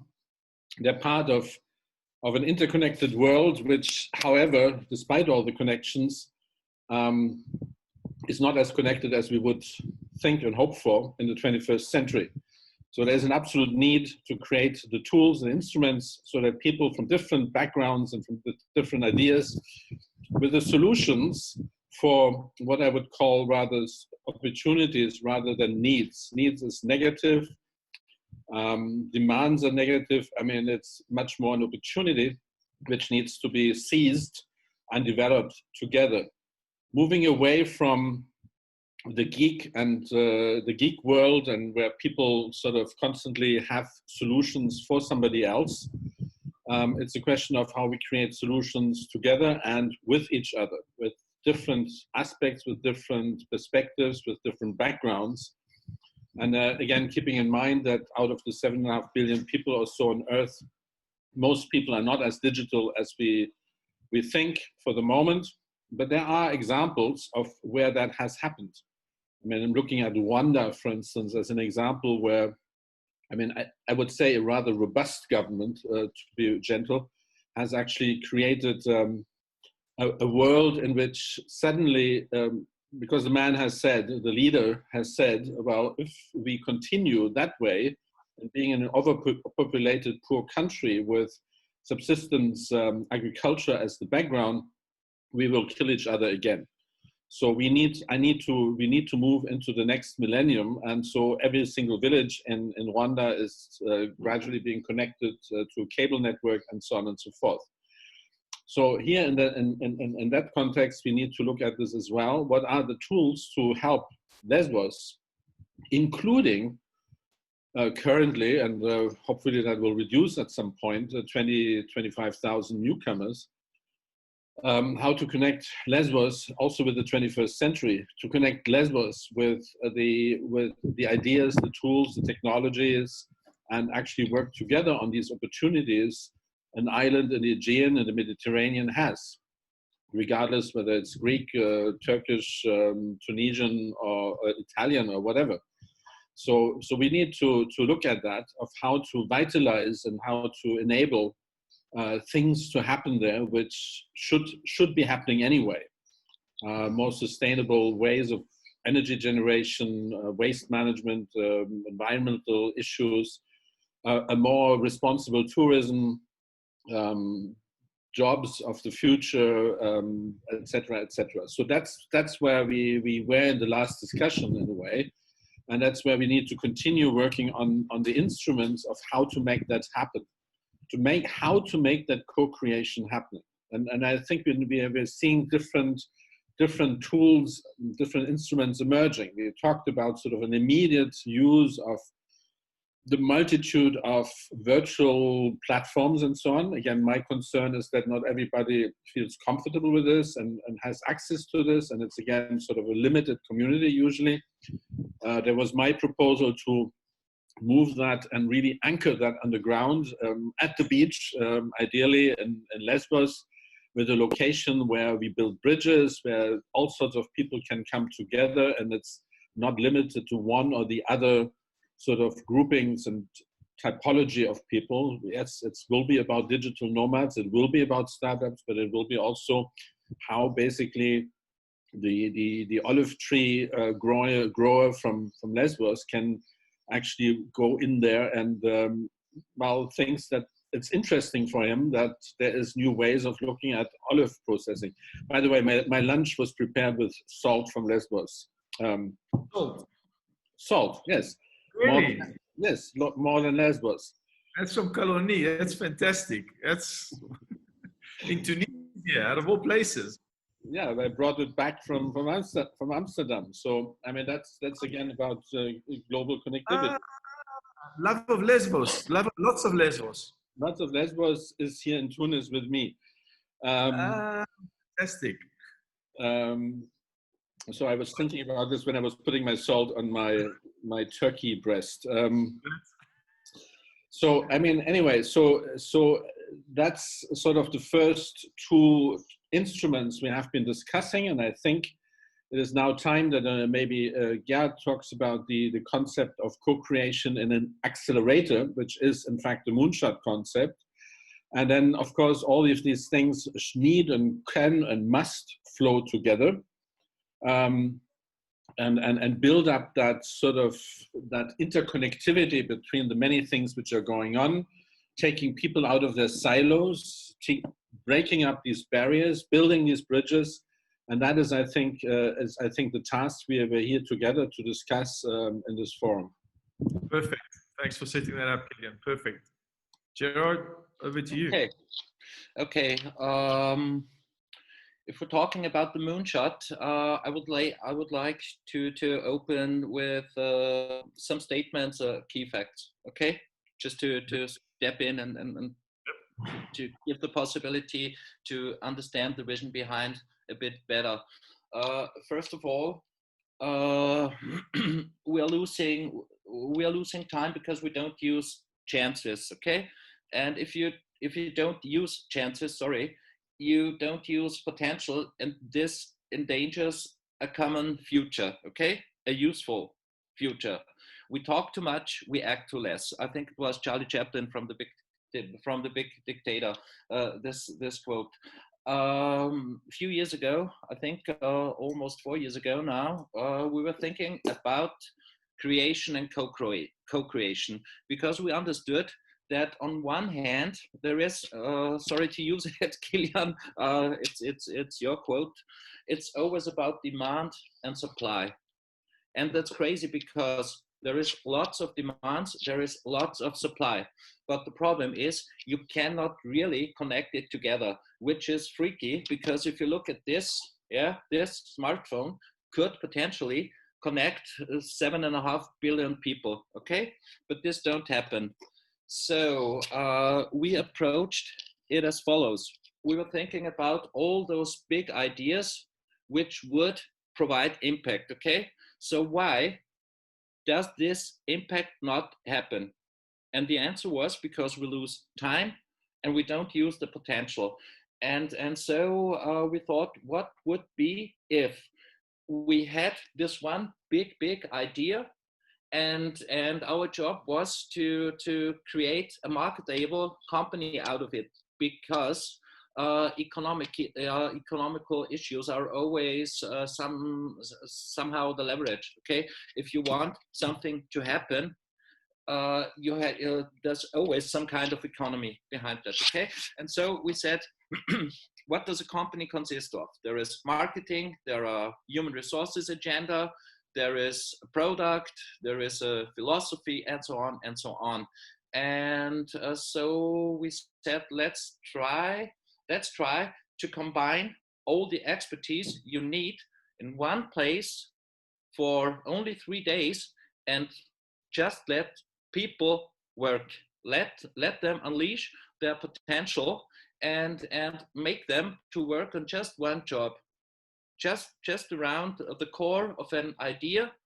And so we did that for the first time back in 2017, and it was a huge success, because if you just let people do what they want to do and what they can do, something great will happen. So that's basically the idea behind the moonshot. And do this under certain rules. Probably the most important is all are equal. No one is responsible for one task alone, and so on. Yeah, and what we learned about this is that you can connect people and you can merge them for a certain period into a human supercomputer, which is not only a knowledge computer, but which is also a very emotional computer. And if you do that, you can understand what creation really means. So we think that a procedure like the moonshot could really could really change the world or a certain area. And that's the point. We're always talking about things we don't really need. What we need is we just have to meet up. We have to work on a solution, and we can do everything. Can I add something on this? Of course, Leon. You've been part of the moonshot 2 times. You can tell this probably way more better than me. Okay, I mean, what is the fascinating thing is that you bring together in this concept, and I've experienced this myself, a couple of times, actually 3 times, that bringing the expertise together. This is what I call as well the global brain. There's another concept we're working on, which is the global brain. I mean, a child learns how to walk because there's more and more connections happening in the brain. And so in that sense, how do you promote these connections to take place? How do you speed up that process? I mean, learning, extreme learning, for instance, which is, by the way, something we're using with one of our partners in coding as well, extreme learning, where you really immerse everybody in the subject for a while, bringing here different aspects together in one room. And in the case of the moonshots, Gerhard and the team have been organizing up to 100 people who bring their brains together into one brain. And so again, I mean, if you transmit that or translate that into the global perspective, so how do we build a global brain of interconnectivity so that the child, which is the globe, walks better and functions better and becomes more sustainable? Looking at that, what Gerhard and the team have been doing in the context of startups and new ideas, it also occurred to me that this is, in fact, an issue we have in the so-called development world, where the development agencies, humanitarian agencies, governments, and so on, have usually a silo approach to things. There would be an assessment of the situation and working on a problem or a situation from one aspect. You would look at whatever, small and medium enterprise revitalization. You would look at agriculture. You would look at energy and so on. And that happens in isolation. Very rarely you would find a holistic approach, an area-based approach, let's call it like that, where you bring in all the different aspects and the interconnectivity between the different aspects.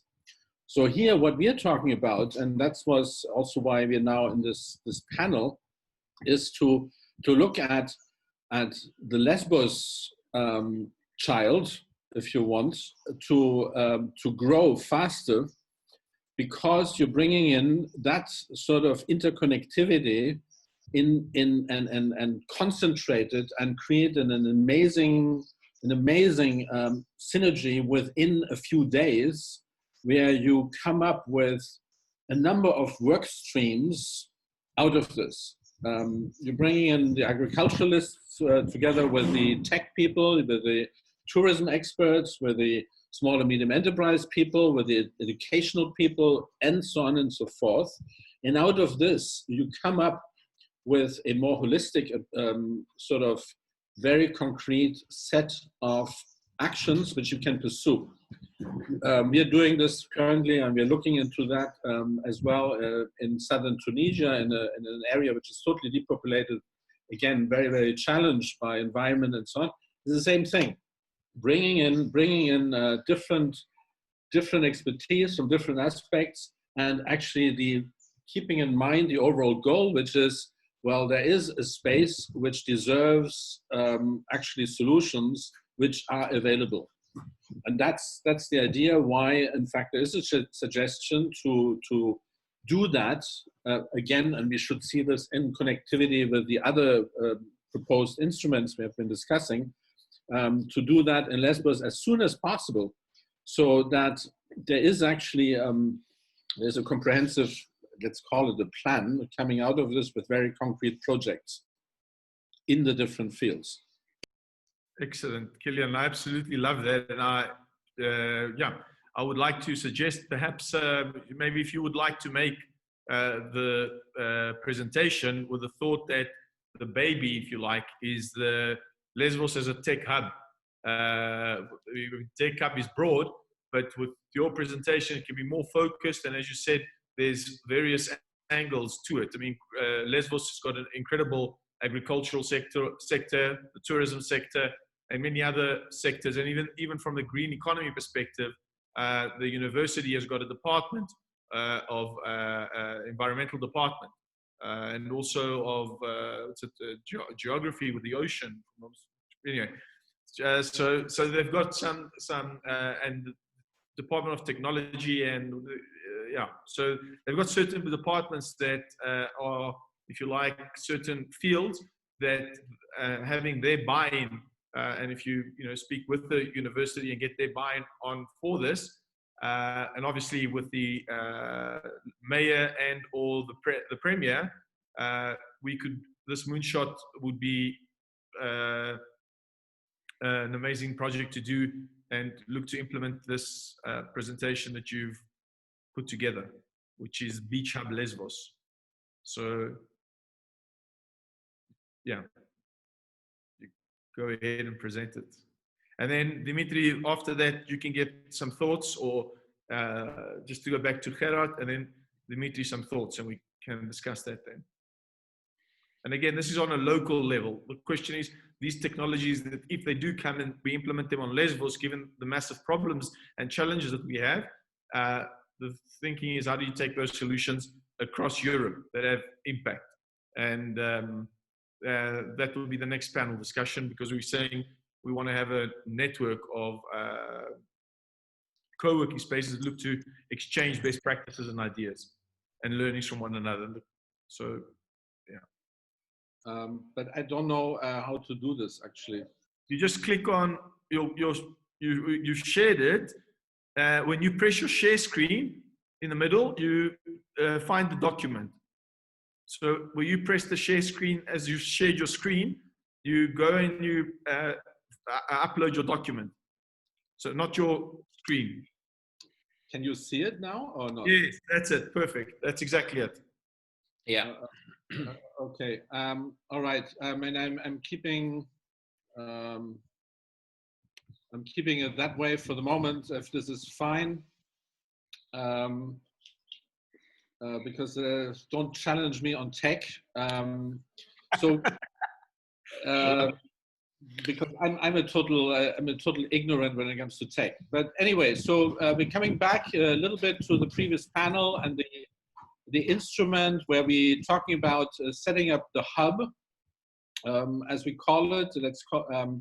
It's sort of shaped very much to a number of concepts which are prevalent throughout Europe and also increasingly Asia. We do not have something like that in Africa yet. That's why we're working on that in Tunis. So let's call it as a working title, Youth and Technology Hub on the beach. Oh, sorry, I actually connected you with the wrong file. This is the Tunis one. So I would need to look into just a sec. Should I put mine and you read through it? I could do that. It said Lesbos, by the way, didn't it? No, now we have. You have it? You can see it? No, you've got your screen. You haven't shared the document. You shared your screen. Yeah, my screen is the document, no? Can you share it? Sure. Because you're better than me. You cannot spell screen share. Oh, I can't. You have to exit your screen share first. Okay, Let me try. Okay. Sorry for that, but I really always struggle, and I'm still learning Zoom. So am I. No worry. Oh gosh, I don't have it on. I've got it on my other computer. Can you email it to me at changemakerslab@gmail.com quickly? So, and maybe we can continue the discussion in the meantime. There, you shared it. Okay. That's it. Yeah. Awesome. Okay, so we talked about the Youth and Technology Hub on the beach in Lesbos, Greece.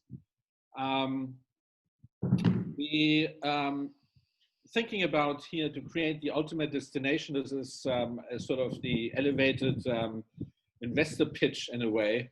The ultimate destination for holidays, learning, co-working, meeting, and building a global, a global community.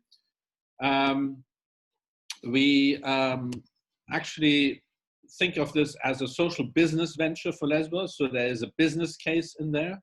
It's not about charity. It's not about that. A place where, and again, coming back to the previous slide, we have a hotel, we have a co-working facilities, we have labs, maybe a fab lab and other facilities to do work. We have an academy where training is taking place, long-term, short-term, medium-term training. The technology plays a major role, because in view of possibilities and opportunities, which a location, and we talked about smart villages and things like this, certainly play a role. There's, of course, the beach, there's fun, there's entertainment, there's things happening in arts and culture. That all basically is based on combining work, business, experience, learning, training, living, and hospitality. It's a unique space that combines solutions for different needs, using the local resources in a sustainable and profitable way. That's quite important when we talk about such larger projects. In here, we would then, of course, looking into creating within that facility the co-working, the co-creation, the networking possibilities. We talked about good connectivity, using the different tools, making them available, working on the latest technologies for internet-based interaction and co-creation. But of course, there is sort of the general overall experience in there, which is work, fun, and then of course a good level of hospitality as well.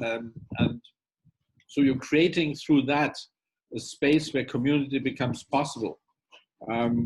Community is not just about networks. It's about people who have who begin to know each other, who lose in fact the limits of what you usually would have between people who don't talk to each other usually, and so on. So you're creating that. You're having in there, of course, all the facilities for health, again, everything what needs to do with educational training facilities, as we said, labs, which can go in all directions. Of course, it can be a training academy for hospitality and restaurants, etc., etc. So you would offer in there accommodation services, short, midterm, and longer-term deals, which again accommodates different types of clients, if you want. There would be everyone would be the customer, from students to workers to, again, the local people coming for day events. Maybe they want to spend the weekend there because something interesting is happening. So it's a modern place which is forward-looking.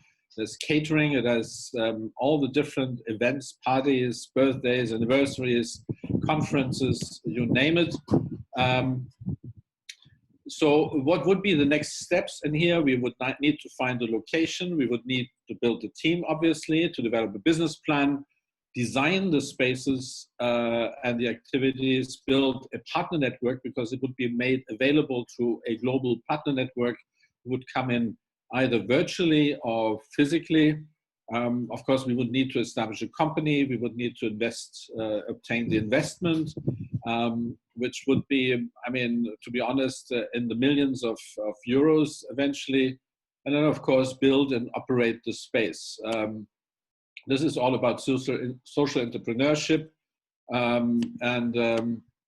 If we look at it, we really want to think outside the box. We want to create a place which is unique in that sense, building up and the connectivity of Lesbos with similar spaces all over the world, with lots of partners all over the world. So that is, in a couple of minutes, the basic concept of the hub. That, of course, needs time to build up. Yeah, so that's where we are.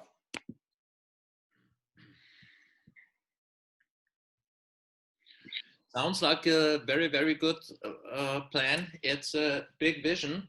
And from my point of view, I think that a couple of moonshots could help.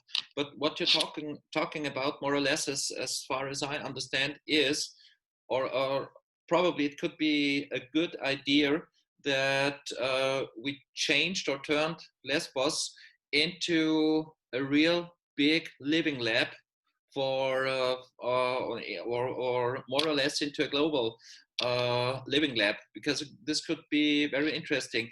You mentioned before, or you compared it with a child that needs to be educated, and I think this is a great vision. Did you think a bit more about this? Is there anything like a timeline and so on, or how should or could this be started going on? Kilian. Yeah, I mean, this sort of occurred to me because we're building something similar here in Tunis. Yeah. Obviously, these are bigger projects, and as a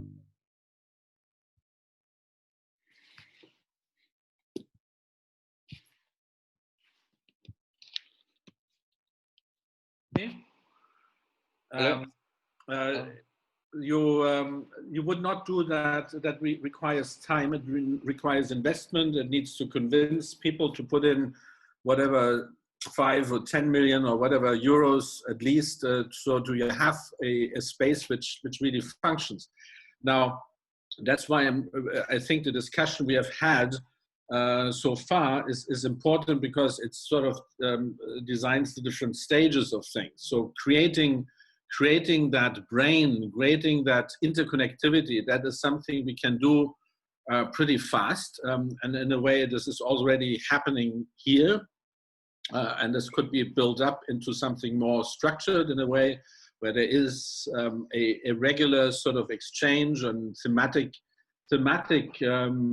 discussions with leading to actual projects, to actual initiatives and so on, while we're working on the moonshot as sort of a booster. I see the moonshot exercise as a booster.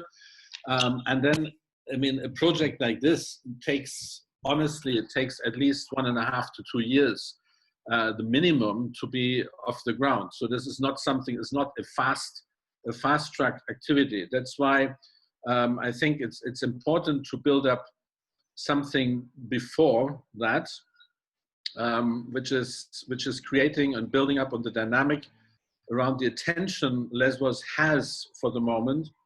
As I say, look into a moonshot in a few months, which brings together that brain capacity, the brains, the solutions, the tech solutions, the concepts, best and worst practice, and so on, and saying and bringing that into very concrete action. So I think there's different stages, and so I really see this as sort of the end. Well, not the end. This is the next bigger stage, is to have this hub in operation, and we can create that virtual hub before already, and sort of confirm that through a moonshot get together where we're bringing in the experts to further co-create the final activities.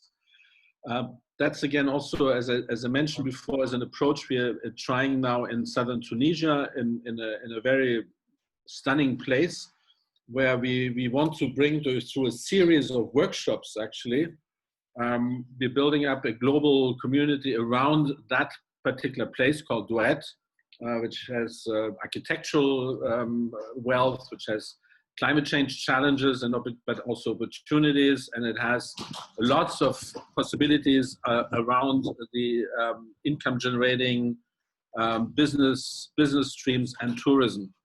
So it's something similar where you're building up the project as you move on. And it's very important not to have preconceived ideas. And I think this is the whole discussion we have been having today is all around that. There is not such a thing as we decide now, we basically write up a project and we go to donors, and then it will be, that's it. This is work in progress. There should not be a finished, finalized product from day one. That's work in progress, and that can only happen if as many people as possible contribute. I agree. I totally agree, Kilian. First of all, a few minutes ago, you were talking about those silos, okay? Silos thinking. One of the secrets why the moonshot works is that we work on all tasks in parallel and not as a sequence. So referring to the Lesbos hub, I have a few questions. First of all, shouldn't there be a bigger context, because it is one hub on an island, okay? But first of all, I think what important steps before are, for example, the inclusion of the Lesbos locals, okay?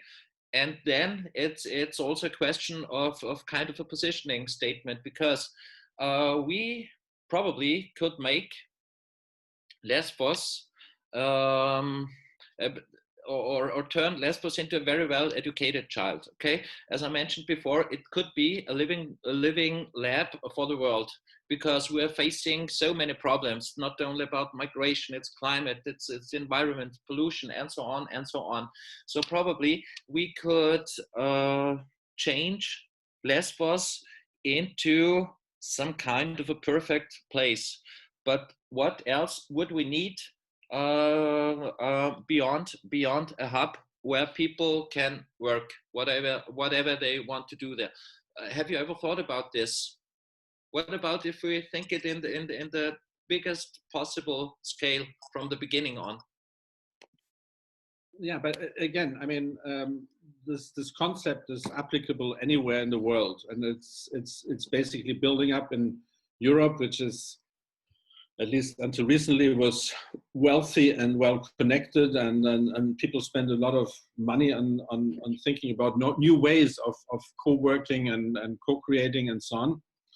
And that's where concepts such as the student hotels, and again, I mean, that's also very much connected to movement on the ground and Lesbos and so on already, has been successful because it's such a space. Of course, again, and that's, and I repeat myself here, that's why we talked about building up a community around this already. And I think this is where I think Vasily and the team and the people who have been speaking here are challenged to think of how we could already put in challenges which are available to a global community.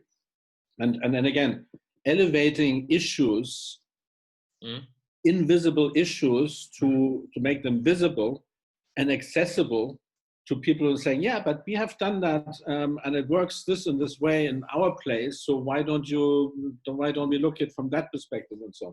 So that can be done basically immediately. So there's no delay in this.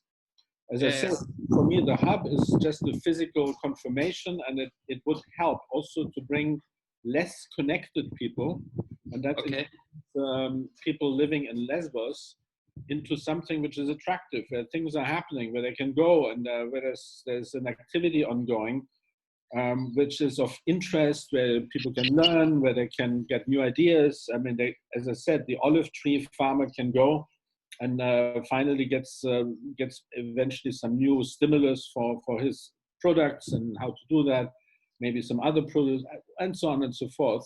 Okay, just to get it right, sorry for interrupting you. There are more target groups. It's not about refugees, asylum seekers, but also to startup guys from around the world, or who is exactly the target group? This is so you missed actually the previous discussion to a large extent. So we're talking about different types of communities. So we're having a global the startups, the geeks, the people who have technology solutions, also very traditional also companies and researchers and scientists and whatnot, all have something to offer. Okay. Yeah. Okay. You have the tourists who are looking for something else. So there's a different type of tourism emerging increasingly in many places. Greece in general has to, and this was my observation when I lived in Greece, has to adapt to this new type of people looking for other opportunities. There are digital nomads, there's students, there's institutions which look for spaces where they can carry out work, where they can have conferences, workshops, and so on. I mean, in that interconnected world, so we have definitely different, let's call them, although I don't like the word communities, which would be accessing and would be sort of harnessed by a physical location as well as a digital platform solution. Okay. You bring all that together, and there's a very important part again, which is this sort of the access to people who are less digitally connected today, and so on. So obviously the newcomers in Lesbos would be, of course, part of that. There would be part of it included in the, let's say, target quote unquote customers. But at the same time, they are not the prime, let's say, beneficiaries or so of this location. So this is a place which is commercially run. It needs to bring in money so that you can actually, out of this, do things. And that's why there is a very strong element of hospitality. There is a cost recovery. There's profits. There's things like that.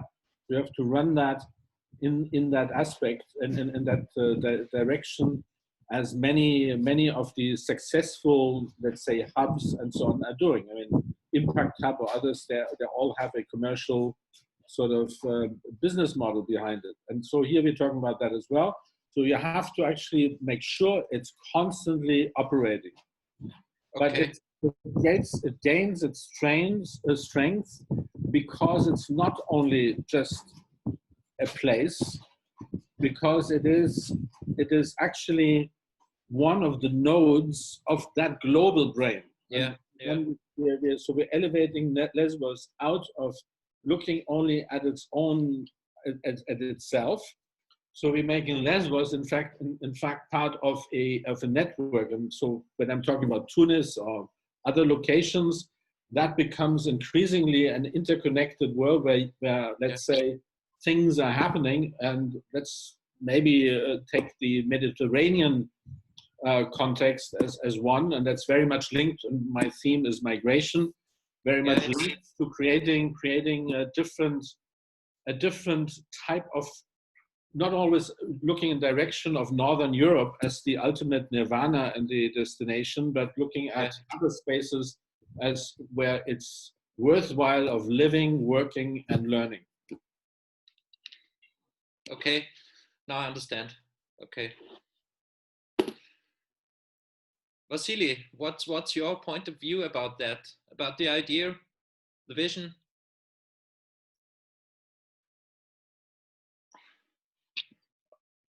I think I can't hear you. I'm sorry. Probably. Vasily? I was on mute, guys. Sorry. Yeah, of course. Yeah. So beautiful concept. Also Dimitri was yesterday. We were talking about digital nomads, as Kilian also mentioned. It's the future of work, and fully agree. I don't think there's a better place in the world than Lesbos, literally Lesbos, that you can work, live, and play. You know. So and again, I just want to say, irrespective of the refugee situation, this is the future. So every single island, especially a traditional place such as Lesbos with its natural beauty, the villages that it has, and the way we having an international summit here, and we're sitting within all globes of all parts of the world. So Lesbos, either way, in the future, even without the refugee situation, would eventually, I think the refugee situation, given the challenges there and where people want to help and support, it's a way that you can launch this ASAP. You know, so a community of all the diverse stakeholders. And I think as a moonshot thing, well, the important thing will be the local government, national and regional government. And I want to mention the one organization and incredible locals as a community to have their buy-in and support. And they are very forward-thinking and out looking.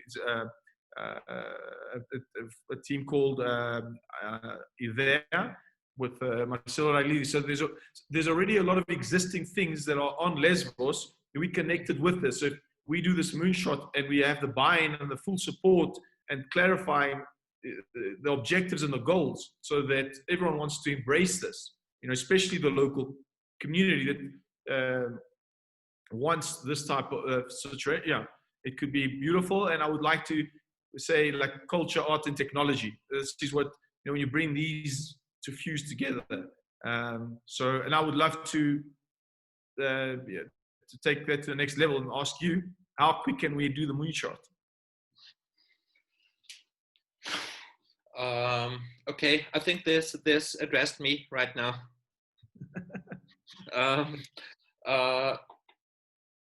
To be honest, we can do a moonshot. Okay, that's no problem. We just need a few commitments. First of all, it really is about the inclusion of Lesbos locals. But I think the idea of transforming a hotspot into a creation area is a very important vision. So if you invite us to do a moonshot in Lesbos, at Lesbos, we are in. Okay. Okay, I can shorten this a bit. The only thing is, I think, as mentioned before, we have to see it in a bigger context. Okay, who also has to be in, for example, the European Union, the Greece government, the local government, and so on and so on. But I think, as mentioned before, and sorry for that to mention it again, I think that what could inspire governments or any kind of stakeholder would be the idea that we could transform Lesbos into a living lab where the whole world can learn what happens if you just let go, what happens if for example, far-right wingers enter the stage, and so on and so on, and how do you deal with that? You know what I'm talking about. I understand. I want to, as a suggestion, because we had the earlier discussions with cultural infusion and talking about culture and the social economy. So panel number 2 was focused on the social economy. And if we're talking of the European Commission as well, and there's an incredible group of people within the European Commission that we've met and worked with that are driving the social economy, which is about digital tech solutions that have an impact, which Nina is a very involved in. And they're also about civil society. So how do we get the voice of the citizen? So I think within the framework of the social economy, and again, the earlier discussion was the convergence. Peter from Cultural Infusion actually made a diagram to show the sweet spot of how public sector, private sector, and entrepreneurs, if you like, come together. So basically, how can this be a pilot also for social economy? So meaning impactful solutions, because then you've linked it directly to an existing organization from the European Commission that could support it and wants to support it, and they also, so involved at the migration issue. So, you know, and as a network across Europe is what you've said, of establishing best practices, and not just Europe, Africa, where Tunisia is an African. One last point, African technology is incredible and it's disconnected to Europe. So how do we bring those leading technologies as a hub, as a space? So it ties in very well to what Killian was talking about, and exactly to your point that it's a bigger, it's within something else that already exists. That's I don't know if there was made sense. Did it make sense? Or but we want to talk about that again. Yeah. So yeah, that's basically the thinking or thoughts. You know, you already know that I agree with you. Okay. We talked about it yesterday, the day before yesterday, and so on. Yeah, of course, of course. Okay, good. So, okay. So when did you say you're coming for the moonshot? I think maybe, come on, next week, in a week or two. Of course, we have to do some preparations, and yeah, we have to talk to certain kind of possible stakeholders. But I think we can do that afterwards, or in the next few days. You know, we are fascinated about the idea of transforming a whole region into something very special. Awesome.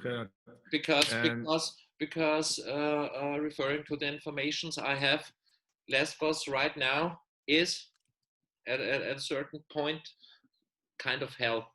Okay, and this must be changed. I would tend to disagree. Okay.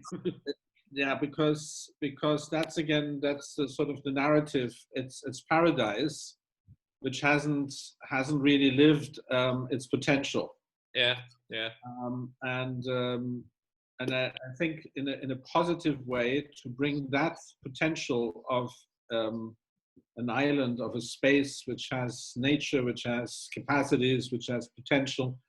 I mean, to bring this to the forefront, to have a positive approach to that is absolutely necessary. Yeah. So I think the steps here would be to describe, in fact, or translate the discussion we had today into a whole, basically a proposal, if you want, in a classical sense, Okay. how to build up and orchestrate the different stages of building up something beyond the current humanitarian action, building in and bringing in together the few activities which take place, and very valid activities, already combining local capacities with the newcomer capacities, and so there are a few projects and so on.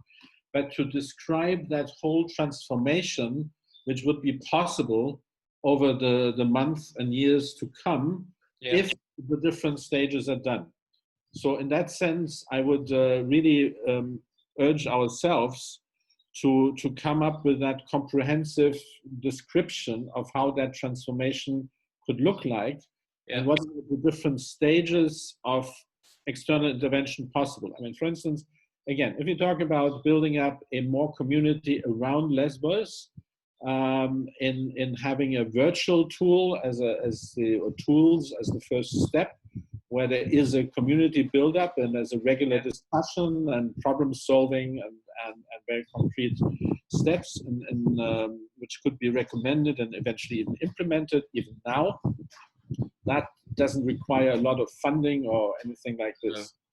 Moving into the next stage of building up the moonshot as sort of the booster, the trigger for a more comprehensive part. And then, of course, if you're talking about the hub as a living, working, learning, and experience space, that again, that requires then as well support. So if we can describe that in a comprehensive way, people will follow us, and I'm sure that for sure that Nina will help us. That there will be a lot of people who finally see something beyond the sort of immediate humanitarian excitement in a negative connotation in a way, and at the same time say, oh, we have to do also something for local people.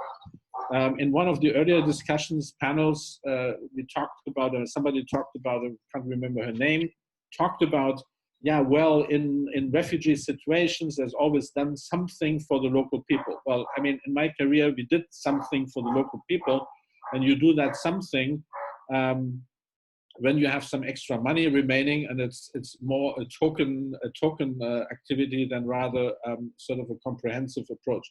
Okay. So moving from that and describing that, and I think particularly the European context is here very important, building up financing mechanisms and tools, building up different new ways of boosting development and so on. I mean, if you talk about energy, for instance, I mean, this is a very interesting field for investors, for people to come in. But what is the right type of energy production on the island, which obviously something has to do with solar and so on and so forth. How do you deal with waste, etc.? So this is then, of course, if we can describe that the actions of first the moonshot, and then secondly, at the later stage, once it's physically there, of a hub, can actually constantly help to improve the sustainability of the island itself. And then, of course, and again, that aspect of interconnectivity of Lesbos, of being part of a chain of different locations all over the world, where we are reflecting what the 21st century is about. That is actually what we should be describing. And now that Nina is back, I'm sure really she missed this discussion. This is where she can help us tremendously to see where are the financing tools. Because the moonshot as such will cost money, because it means people have to come together. There's lots of costs involved in that. I mean, it's not only about travel and so on. There's a lot of, it has a budget. Building up the hub has a budget. Yeah. Building up a community, which is a sustainable co-creation community, that requires something, but there are funds available for that. But all this begins with being able to describe it and line it out. Thank you. Kilian, I'm sorry, because I was my battery was totally empty, so I had to charge my phone. to be able to come back. And I'm sorry I missed the debate.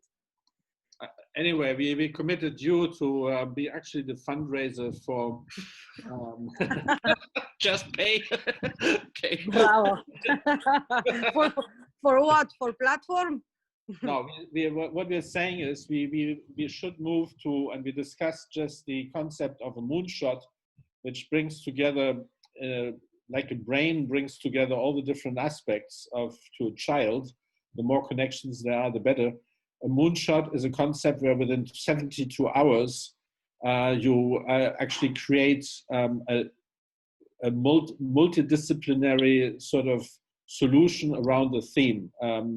It has been created initially to help with a startup idea, and we have moved this as well to a point where we're talking about impact, where we're talking about development.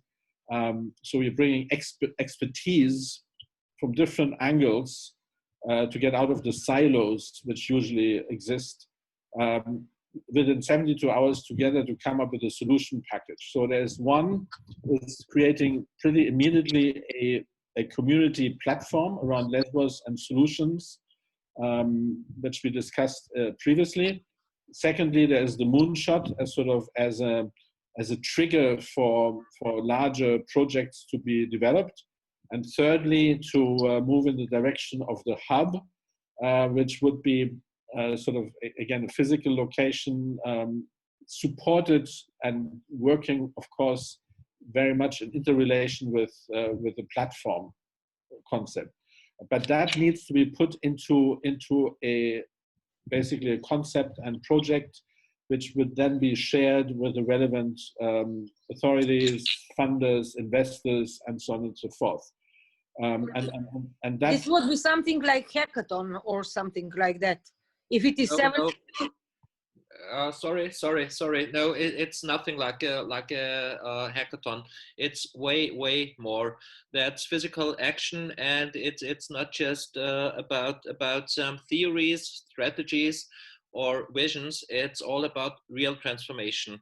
You can imagine it like you step in with an idea, and 72 hours you go out with your own company, a finished company. All the connections, for example, your websites, your business plan, your business model, your investments, and so on. It's a real company. It's not like kind of a conference where you're exchanging visions or stuff like that. It really happens. That's the big thing about the moonshot. Perfect. Yeah. Perfect. Yeah. Thank You can start working from day number 4. Great. Just Nina, the one thing as well is, and Killian, you didn't mention about the presentation. Nina didn't see the presentation that you made. So I just think it would be additional context in what we discussed. But I think everything that we've said is awesome, and I would definitely will be keen to put some type of presentation together around that and see and together how we can take next steps around that. So, yeah. Perfect. You know, probably, please allow me one picture, okay? If you take all the problems, if you swipe them, okay, you you have kind of ground zero or a flat line, okay? And out of a flat line, you can create every form, every figure out of it, okay? So imagine this as a big chance, as a big possibility. We can only win because we've lost so far, okay? And this is a positive thought. It's according to what Kilian said before. And that's the point. And we could do that, I think, in a quite fast, as soon as we are as we are prepared and we can start doing the job. And probably we would need not only one moonshot, but 2 or 3 or perhaps 4 in parallel and so on. And we would have to manage it not with 100, 150 bright minds, but around, 500, 600. But that's I think that's not really the problem. We had 3 prototypes, and we should have 4 by now, but then there was the COVID issue. I think it can be done, and I'm sure it can be done. The question is, under what conditions and when? And we will need support from the European Union. I think otherwise it's just a theoretical happening. So you're muted, I guess, Vasily. Sorry, I didn't catch you right now. Don't you hear me? Now I'm fine. Okay, sorry. I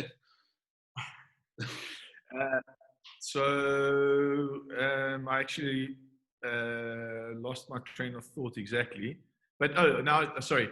So what I wanted to say is, and I'm hoping Nina will touch on it now with the next session, is from a European perspective, Nina mentioned this project that's, the deadline is for 9th of June, but it involves governments. It's a government-driven project across Europe.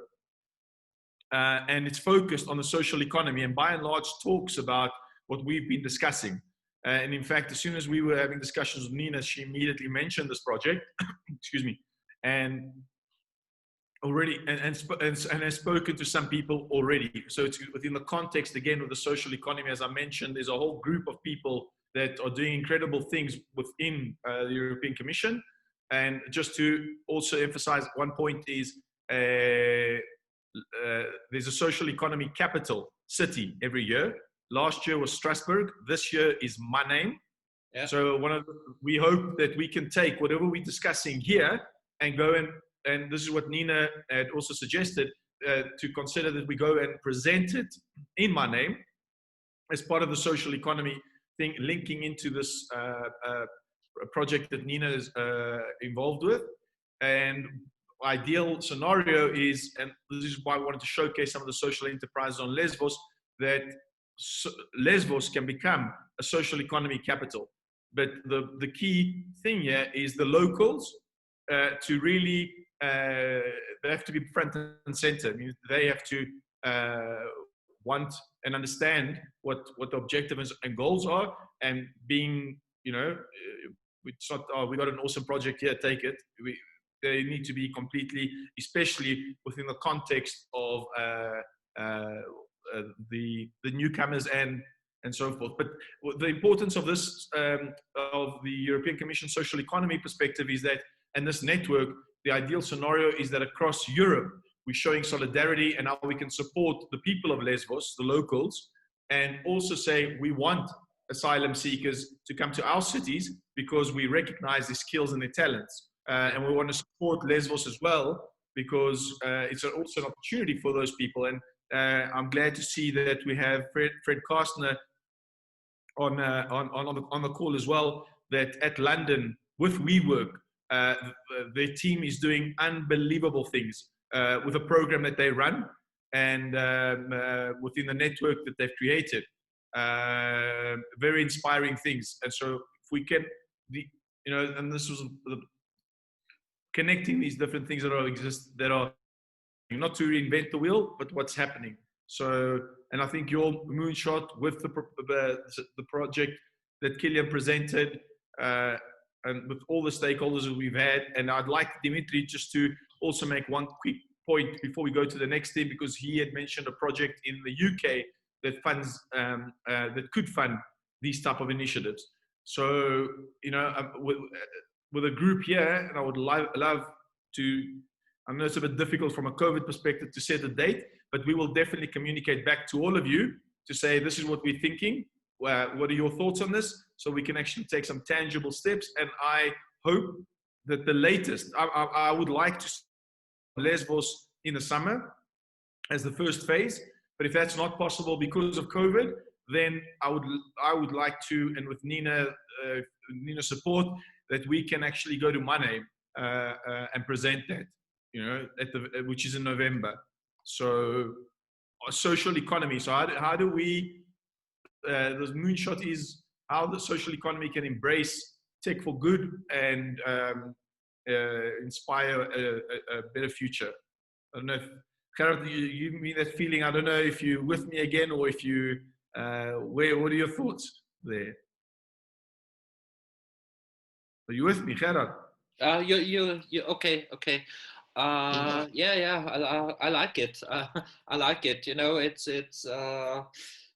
I think I told you yesterday about our vision, our project of the Phoenix engine. Okay, so the Phoenix engine, I think it's pretty much it's a self-explaining term.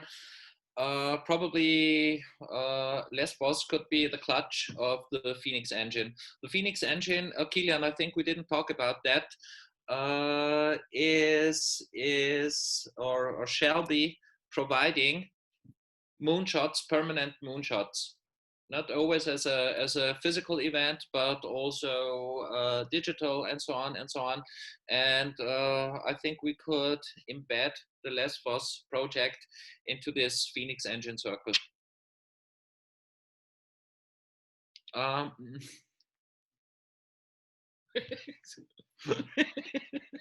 Sounds great, Gerard. So that's fantastic, and definitely will, yeah.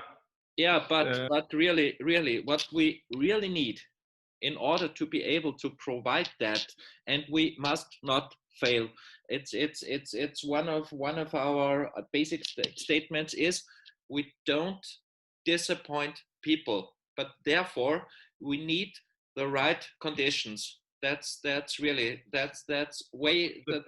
most important thing about that. So we really need help, and we really need support of the European Union, because otherwise we could not manage that.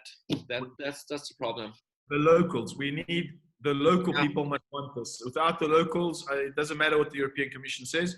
The local authorities and people need to show an interest for that. But yes, I fully agree with you about people. And it really is.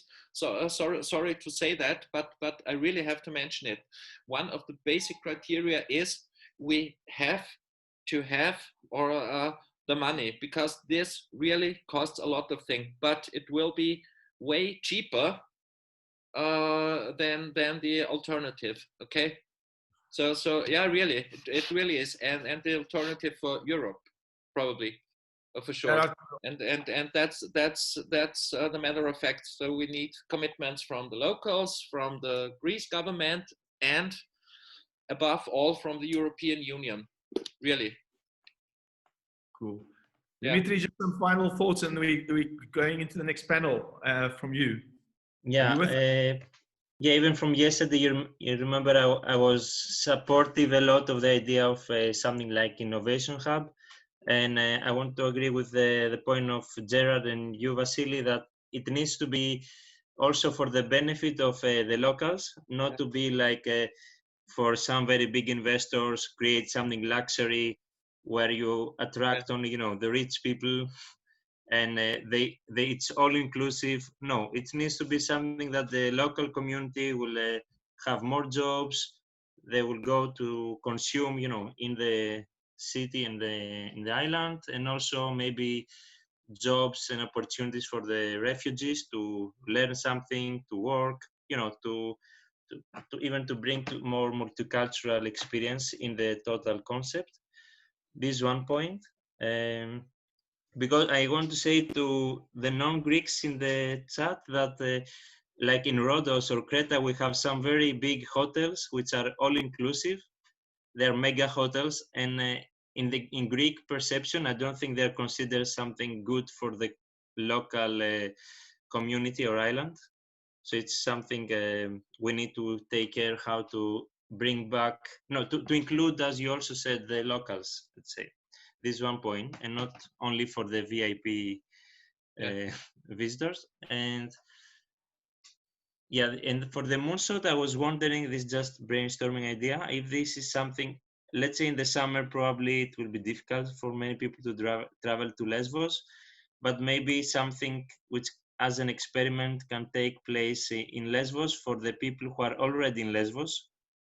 Maybe, for young kind of people like 20 to 35, include also refugees or entrepreneurs, and try to build this.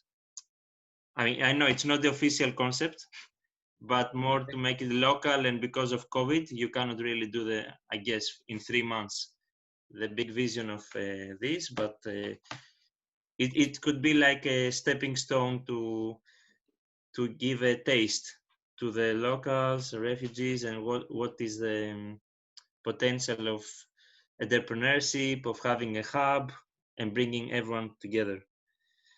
That's it. And also about the digital hub with the buildings and all this, I can say that even this could be, if there are the money, a good model of a smart community or smart city or smart environment, you know, to bring the some modern infrastructure which can save costs, have automation, contactless experience through IoT and analytics. And Nena will say we need to bring blockchain. I'm not so much in this. The point is, if it is something new in some area, it can be built from with the new standards, like smart lights, smart infrastructure for waste collection, water, and all of this. And this could be like a good example for how a small location, a small place, can innovate and can do something like the big cities. Because we see only innovation in smart cities for big cities or mega cities like London, Singapore, Barcelona, but not so much for the villages, for islands. So we can create a good example and inspire and maybe hopefully replicate. Yeah, these are some thoughts. Can I? Yeah, I really like that idea of basically a localized moonshot, but it would require, and this is something to Vasily and the team, to do a mapping of which capacities you would have in Lesbos and eventually in Greece. It will be probably easier to travel for somebody from Athens to Lesbos than international travel. So in that sense, that could be sort of a first step where you have primarily Greek and local experts. Again on the concept, it has to be really experts. That's why it's not a hackathon as such. Yeah. It's bringing in marketing experts, people who really have a wide experience and knowledge in the various fields, so that there is really the top notch already worked on. So that could be some intermediate step also to promote the concept further, and then you're moving it to the next to bring, and that could be connected very much to an international platform where people contribute and participate from all over the world, while there is a local moonshot ongoing, which needs to be facilitated as well. And we need to make sure that the people from the team would be available to somehow get there. But I think there can be that combination between a physical moonshot on location with inputs from people from teams working in other moonshot locations. And Gerhard, I mean, maybe this is something you need to think of, that you have a central moonshot team, which is sort of physically the quote unquote local experts. And they basically bring tasks to a team which sits in, again, virtually all over the world, and which works together on whatever, building a website. You don't. Yeah, we're working on that. It's not but you can really task different teams and saying, okay, you build now the website for the Lesbos thing. You're building. You come up with an analysis of tourism if there's no tourism experts available, and so on and so forth. So that could be thought of as well, which again, I think is stimulated by the Corona opportunity. It is an opportunity. Please allow me just 1 minute. I promise. Okay. I agree with all that, but please, I really have to mention one thing. The moonshot is based on a real hyper network, and it is a hyper network because the fields of competences are so big. We are working with particle researchers, astronomers, space engineers, managers, and experts from all imaginable fields. And the thing is, of course, you have to integrate and include the locals, but we really have to take care. We need all those expertises, because otherwise it wouldn't really work, and then it would turn out to be something like a hackathon where you're left with ideas, suggestions, but nothing is transformed, and nothing can really provide the impact we're working on. Please, we really have to keep that in mind. But the good thing is we will find a solution. We always do. That's why we created the Moonshot. Perfect. I love that. Awesome. Gerard, thank you very much for that. And I will definitely continue the conversation there. So Arthur, if I can ask you to please wrap this up. I will need to say goodbye, guys. Okay. Bye. I'm here from the morning. It was a very, very interesting discussion, and Vasily, thanks, and Arthur for organizing. And hopefully something will come out of this. Vasily, keep us posted. Let us know what we can do. Okay. Thank you, Dimitri. Just before you go, I don't know if you have 5 minutes to listen to Fred, who's actually based in London. But I understand if you don't, and it's on video, and you can see it next time. But no, yeah, I have 5 minutes. Okay. Yeah. Okay. Thanks for mentioning. So awesome. Arthur, would you go ahead? Okay. Or No, go ahead. Yeah, go ahead. Okay, guys. Well, thank you for participating, guys, in this panel number 4. It was very inspiring and concrete oriented ideas, and so thank you for providing that. Now we are going to so yeah, thank you to Vasily, thank you to Kilian, thank you to Gerard and Dimitrios for these panels.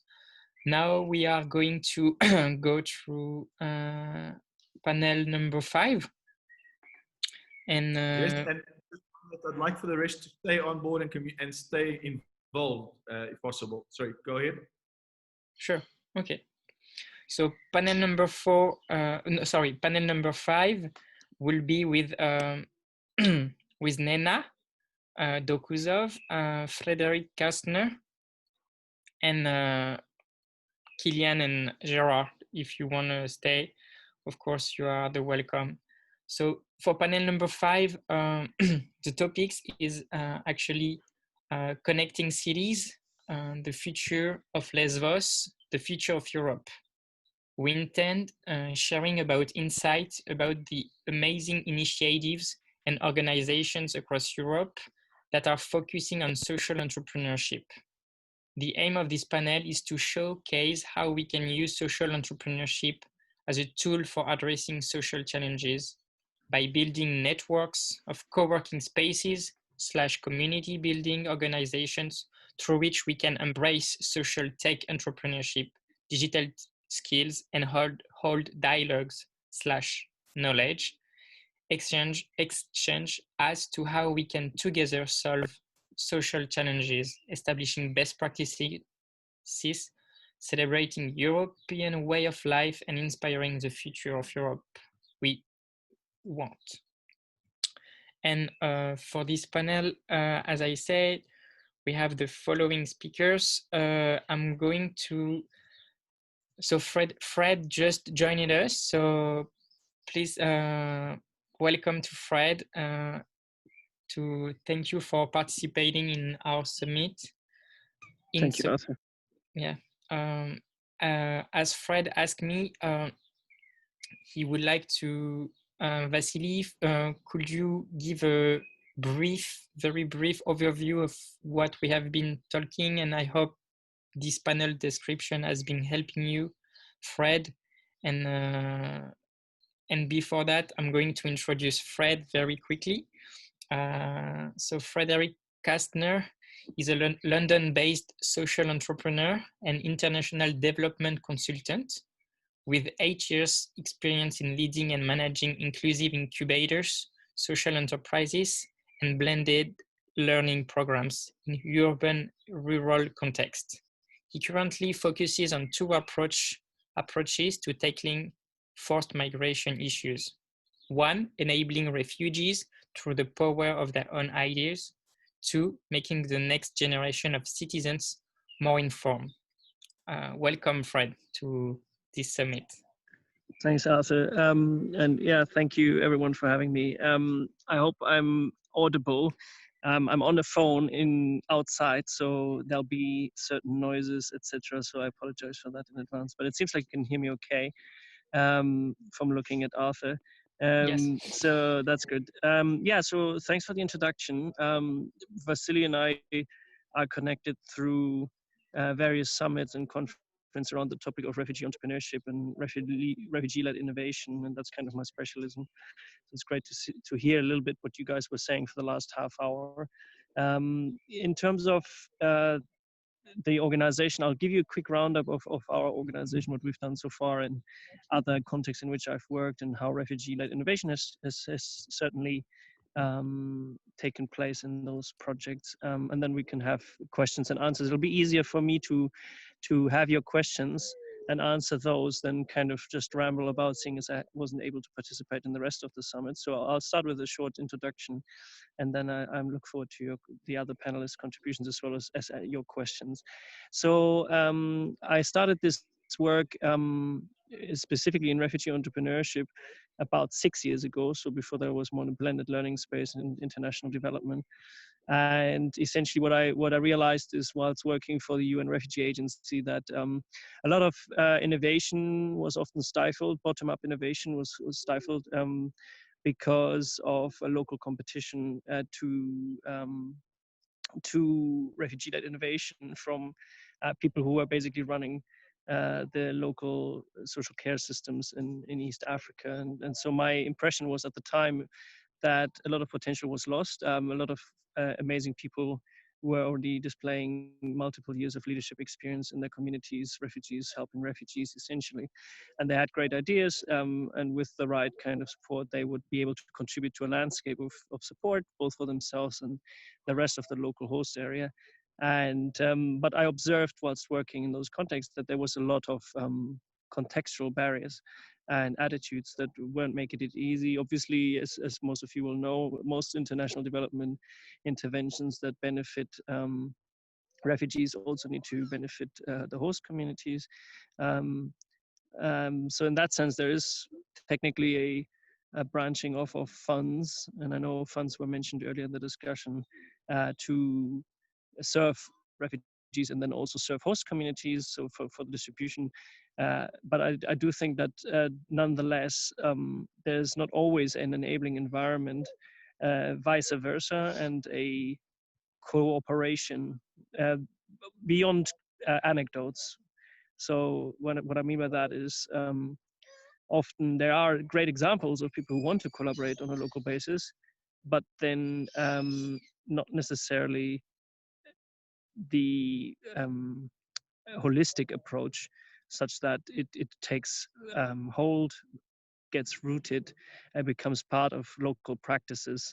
So it's about, the fact that such cultures are seldomly established is my impressions. When I later started working on Turn in particular, which is our social enterprise that runs incubation support from A to Z, really, for refugees in the UK and elsewhere who want to start their own business or social enterprise. We had this in mind, but it took us years to establish. So this idea of establishing more of a co-creation and a refugee-led approach was always on my mind, but it took us years to establish the motor of our operation, to really learn how to deliver to our target group well. But in the process of establishing our programs and running them all for 4 times now, we've got 3 distinct programs, and happy to elaborate later. We realized that the wonderful effect was that we were getting so much talent that was informed on a meta level about refugee entrepreneurship, who had gone through the experience of developing their own enterprises, but who also wanted to become leaders in our operations. Sorry for the background noise. In terms of, that's the common reality now. But in terms of, so what we were seeing now, and I think in our 4th year with Turn in particular, towards the end of our fourth year, we now really have an amazing set of leaders, people who indeed have come up with their own innovations. Many have a social impact idea. All of them have a desire to initially help other refugees to become kind of the face of the franchise for Turn. That's a transformation that's about to happen. And so it does take time sometimes, because you first need to deliver value, identify the right people, and then work with them to become the leaders of tomorrow. That's kind of my experience. That's the side of refugee-ledness, but now we're working a lot on that. So our system is becoming increasingly refugee-led. We've got an objective for 2023 to have all of our operations, strategy, and directorship be 51% refugee-led. So that's an intentional 1% above 50. So I think you can do the math. So this is not about majority or anything like that in democratic sense, although it might well be that that's how it ends up. It's more a goalpost, a lighthouse to walk towards, and increasingly increasingly improve how much refugees are involved in delivering our programs, in setting our strategy and refining what we do, and not just to be treated as community outreach champions, which is important, but it's just a basic step. So that's one side of the story. The other side is European collaboration and, well, actually two more points, I guess. Co-working, and Arthur, please stop me if I should first take questions. Co-working and local collaboration, integration with community spaces around entrepreneurship and ideas. We've got a strong collaboration with WeWork, who have been really good to us, I must say, who've provided our community access to free space, co-working space. They've also given us access to free workshop space, and we're actually locking in with their membership community, who become mentors. They don't make our entire mentor pool, but about 20% of our mentor pool for our programs. We also use WeWorks whenever there's no lockdown as a launch space for ideas, because it's quite a healthy environment to expose your ideas as an entrepreneur when it's other small businesses around you, because they tend to be frank but also understanding. They're a bit more forgiving than the average consumer when you expose your product or your service at an event or one-to-one, and tend to be experienced in their feedback. So that's really wonderful for entrepreneurs. It's also an ecosystem where entrepreneurs can offer their products B2B. And it's potentially even an opportunity for offering part-time employment with other SMEs, where newcomer entrepreneurs can learn skills in internships or in part-time employment. That's kind of a vision we haven't fulfilled yet, but it's something I'd really love to do. So that's how we work with WeWork, but actually, obviously WeWork is in a lot of places, but not everywhere. With regards to understanding how much can a local co-working space community support similar interventions, certainly not as much in kind or pro bono as WeWork can, obviously, right? So with the magnitude of actors changes the ability to do in-kind things, I guess.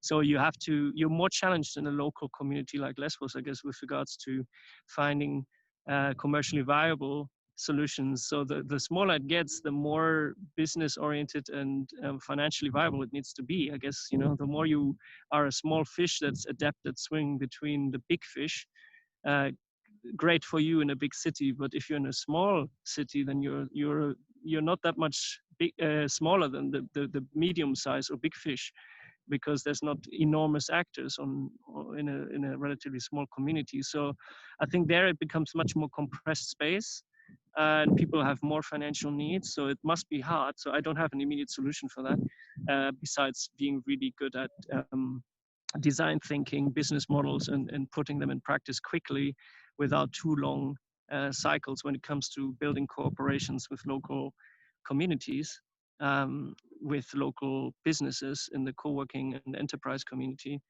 when it comes to solutions like what you seem to have in mind as a collective. So that's another aspect, yeah. And then I guess that kind of interlocks with cooperation with the local community. I think whether it's co-working spaces, small businesses, in the end, if people are not well established yet themselves, then you have to find a triple win, really, to make things work. So I'm happy to elaborate on the European questions and such. Perhaps it's a good time to, I'm not sure if the other speakers will come in as well, or if there's other speakers for the panel now. So I'll pause here for a second, take questions, happy to elaborate on anything I've said, or just to debate and discuss. I appreciate it might be a bit out of context, but I just wanted to share my experience. Fred, thank you. That was absolutely awesome. And I would like if you could just for a few more minutes before I give the floor to Nina, if you could just elaborate and just share a little bit more information about the European projects, because this is actually one of the main reasons that what I wanted to discuss is from a European context of people doing amazing things around Europe and how we could be connected. And there's a project that Nina may touch on that could be connected. So you sharing some information would add additional value. And yeah, then I'll just share something with about George Bellinga, who you actually connected me to after you share this information. Sure, Vasily. Yes. In fact, I'm happy to. I don't know if I put my video on, if it will take my bandwidth. I look like a bit of a teenager, but that's okay. So look, in terms of European projects, we actually have various. Some are EU funded, some are not. That's the wonder of it, right? So instead of being necessarily tied to EU funding alone, we also have some which are not, but they are still European. I know some of you probably know about the Human Safety Net, for example. We're not part of that, but that would be an example of a corporate funded project that has touched on refugee innovation and refugee-led or refugee enterprise, if I can say it as bluntly, for a few years now. We're not part of that, not by design or default. I don't think the UK is a priority area for them, but a lot of our partners like Singa Germany, Singa France are in it. That's just an example of a project that's European in nature. It's been quite interesting, I would say. I think in the European space of entrepreneurship and innovation, there's a whole set of actors who are quite commercially oriented despite a social focus. And so because the organizations have been around for a long time, they're now seeking new endeavors. So Impact Hub, Youth Business International as two major networked actors are looking to move into the space of refugee entrepreneurship, as I would say is Spark. There are two Sparks in the world. Well, two main Sparks and then many offshoots.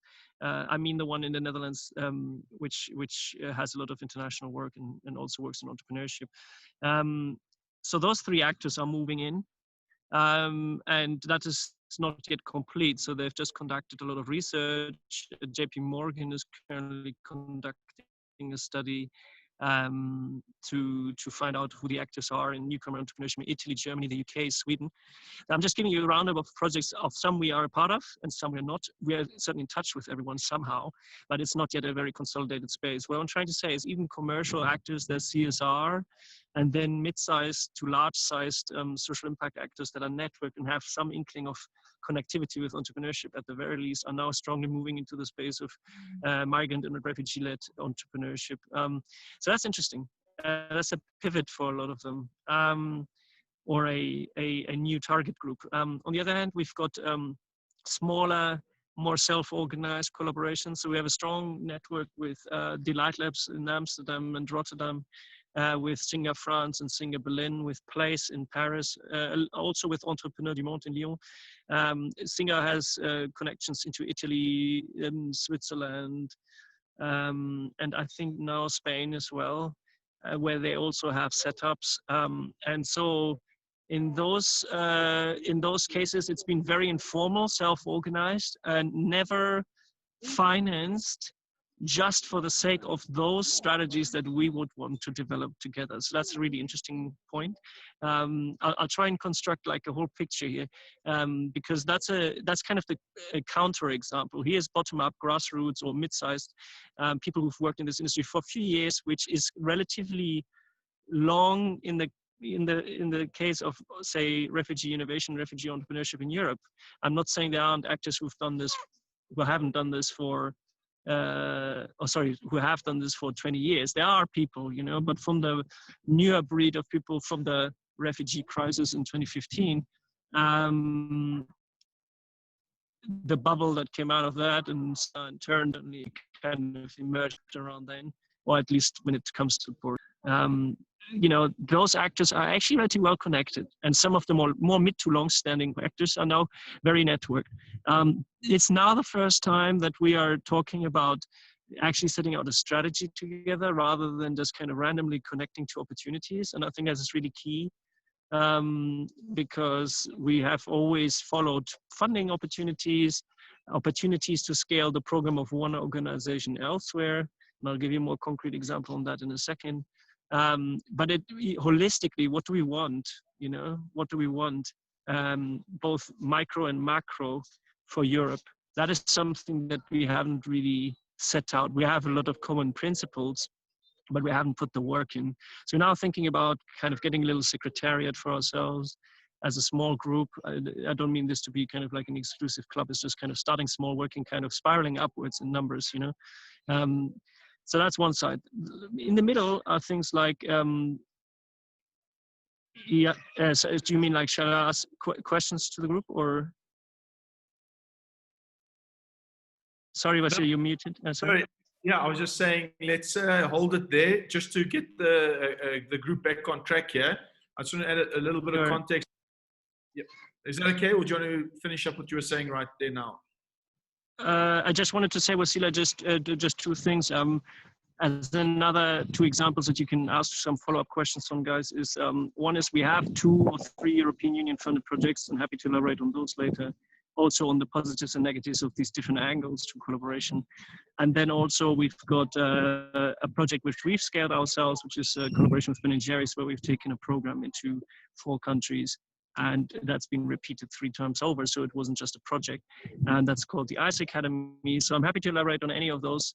But yeah, over to you and the group. Thank you very much, Fred. I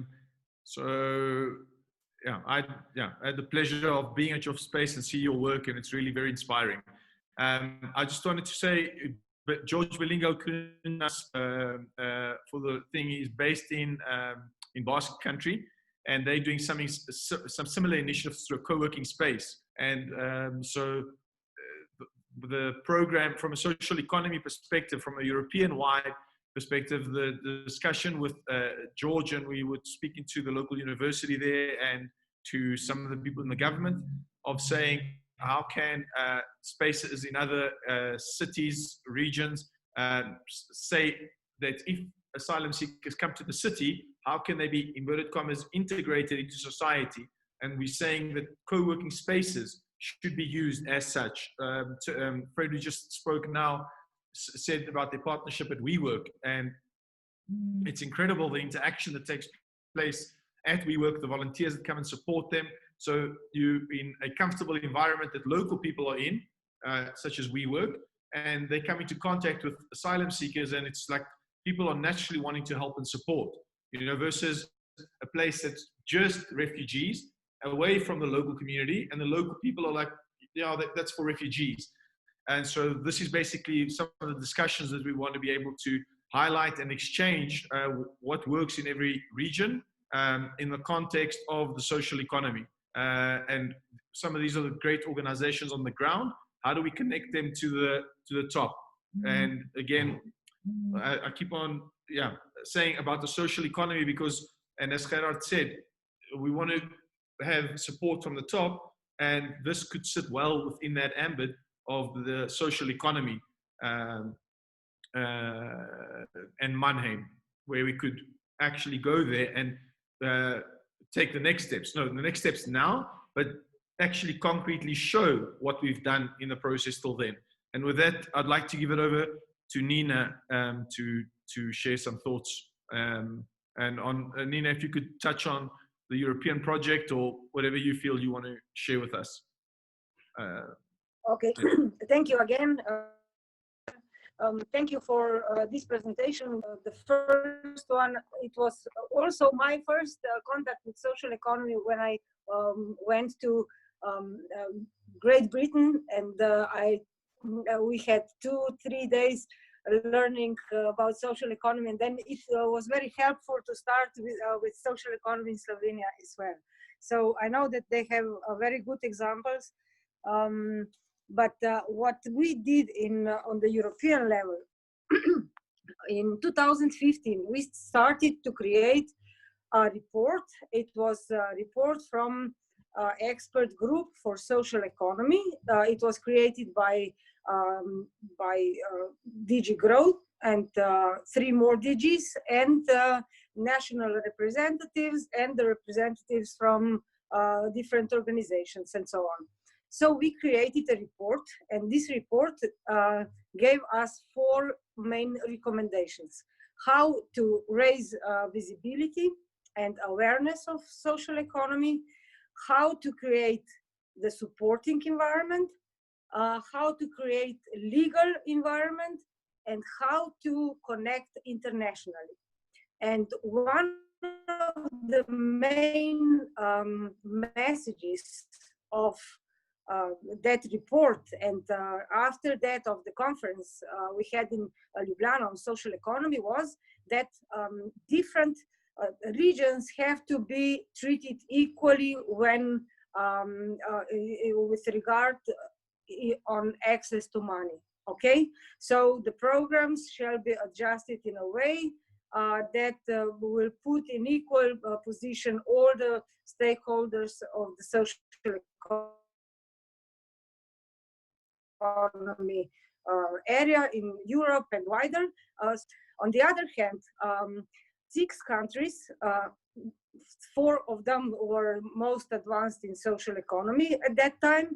This was Luxembourg, France, Spain, and Italy, and also Slovenia and some other smaller countries that were recognized as highly advanced in social economy. We created a monitoring committee of Luxembourg Declaration, because in the same time as that report was created, we created also that monitoring committee, and Greece joined as well. I think that the representative state secretary of the Ministry of Labor at that time was a very active participant. So she helped us to create a strong policy on social innovation and social economy. And existing current commissioner of social economy was a minister in Luxembourg government responsible for social and solidarity economy. So there was a strong connection and network of that countries. And first presidency, we have rotating presidency. So first presidency was dedicated to Luxembourg, and then to Spain. And when Spain took over the presidency, it was an idea to nominate the social economy capital for this year. I will explain a little bit how we came to European social economy regions, you know. And we decided after that every year one of the cities, not necessarily the capital of each member state, but the city in member state which is most visible from the point of view of social economy shall be appointed as a capital. So in the year 2018, when Slovenia had the presidency, we nominated Maribor. This is the second largest city in Slovenia as a capital of social economy. And after that, it was Strasbourg. And this was the case of the conference and so on. So I'm not very sure that Mannheim will be nominated as a capital, because Spain has the presidency now, but during Corona and so on, the activities postponed. And I'm not sure, but in 2018, European Commission started piloting project European social economy regions.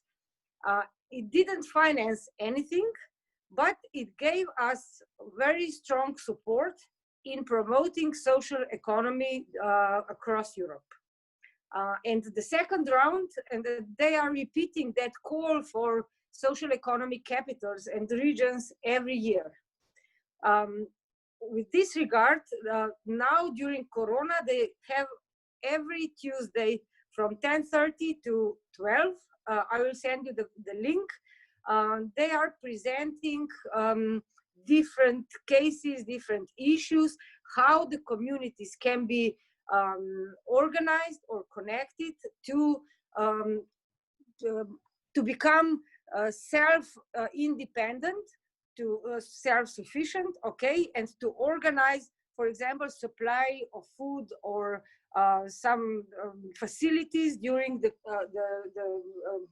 quarantena time, and how to give the access to people to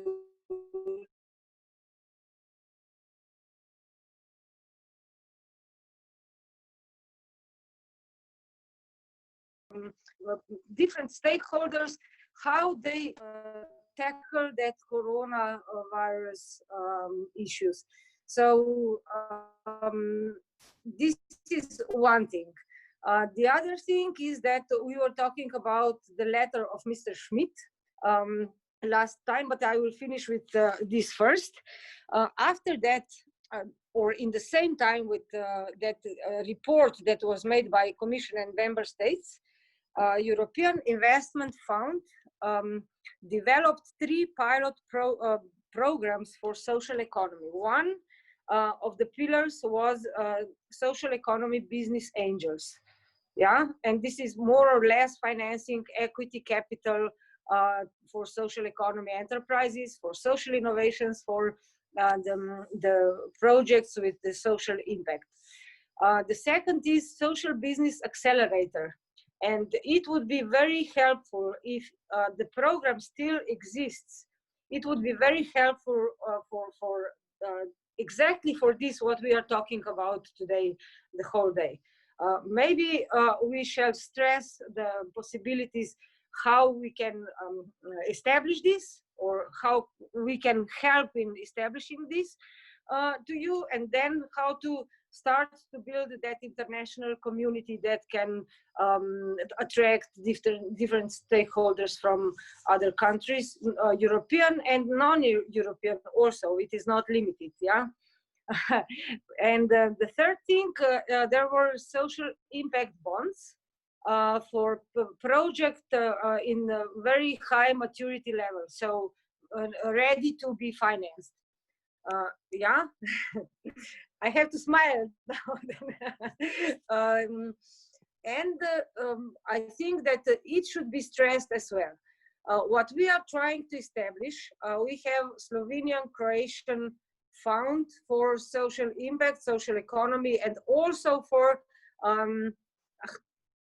technologies with the human principles, okay, for sustainable development, for the 3 pillars of sustainability: economic, social, and environmental.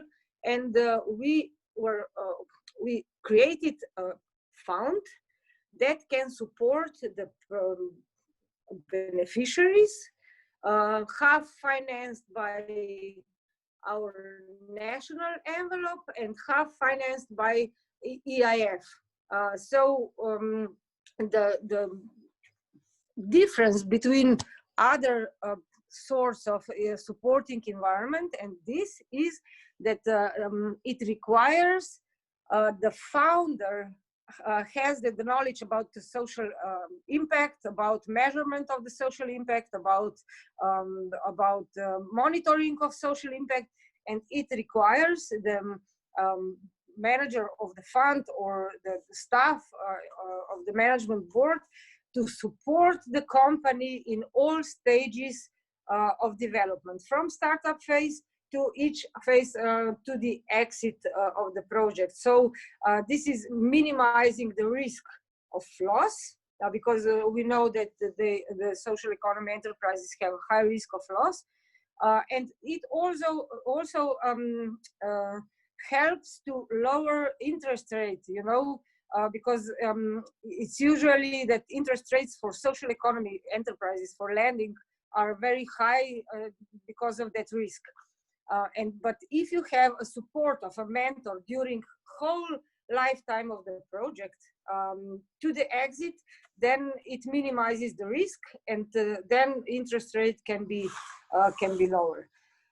And on the other side, now there is another, that GEC has finished its work, but now Commission established another multi-stakeholder platform, and it will be also intended to prepare the action plan for the future programming period, for the future mandate of the parliament, and so on. So I suggest also, if we agree today to create a kind of message or starting point or declaration, or maybe 3 bullet points, what we want to achieve in accordance to satisfy the European the conditions and also strategic orientations, but on the other hand, to give the solution to local issues and to strengthen the local communities. One of the things is maybe also that co-working spaces can serve also as a community managers that can concentrate the knowledge and that can concentrate the actions from different stakeholders of the community. So maybe this would be the chance to start to cooperate with Europe in this way. Beautiful. That is amazing. Thank you very much, Nina, for that very informative and amazing presentation, sharing all those thoughts with us. Thank you. So you said 3 points, Nina. Can you send an example to us that we can share with everyone, just in terms of what you feel would be required, just as a template, if you like, unless other people are familiar with what's required. But if you can share with us what we need to work around, that we can look to each one contribute to it, and so that we can go and put that forward. Yeah, but I suggest first to summarize today's debates, all the debates, to point out, okay, maybe a call to European Commission to support creating the local community networks, which help to rise the skills, to rise the knowledge, and to activate participation of different stakeholders in the communities, so that the communities can become more resilient and more self-sufficient, or something like this. And the other thing would be, we call the European Commission to create tailor-made instruments for supporting of the social economy enterprises, or social tech supporting environments, which can contribute to strengthening the collaboration and anything else. Okay, just like cases which are focused in this, what we talked today. Maybe this would be a kind of message. Huh? Sounds good. Okay. Thank you, Nina. Thoughts from anyone?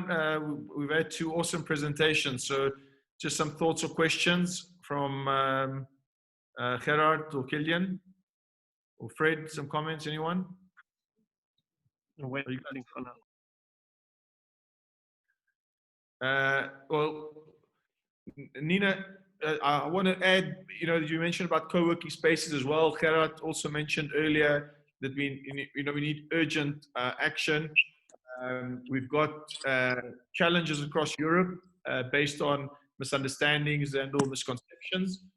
So, I think it's urgent that through co-working spaces that represent communities and can be implemented certain programs, that we have initiatives that support locals and asylum seekers, projects like Turn. That network already exists. So and there's various networks, and Fred touched on 2 of the ones that he's working with. So how can we get that support?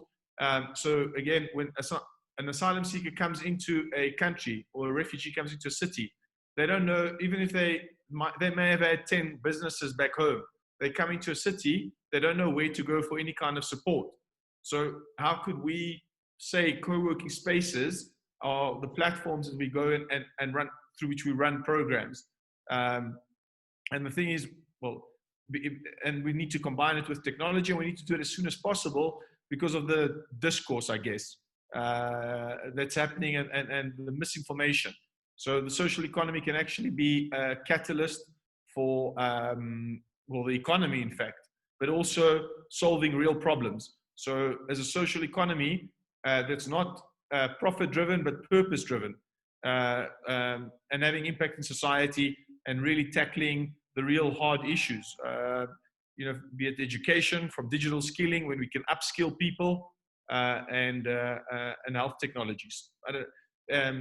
But the main message, I think, is that we need, and the co-working spaces, generally speaking, the community leaders in there are generally influential people and very open-minded and focused on community building. And that would be the best platform where you could bring refugees into contact with locals to change the perception, so that the rest of Europe isn't scared of the 20,000 or 25,000 refugees in Lesbos, or even 150,000 that are in the whole of Greece, but that in fact sees this as an opportunity for them to bring these people into their cities and into their countries, because they are human capital.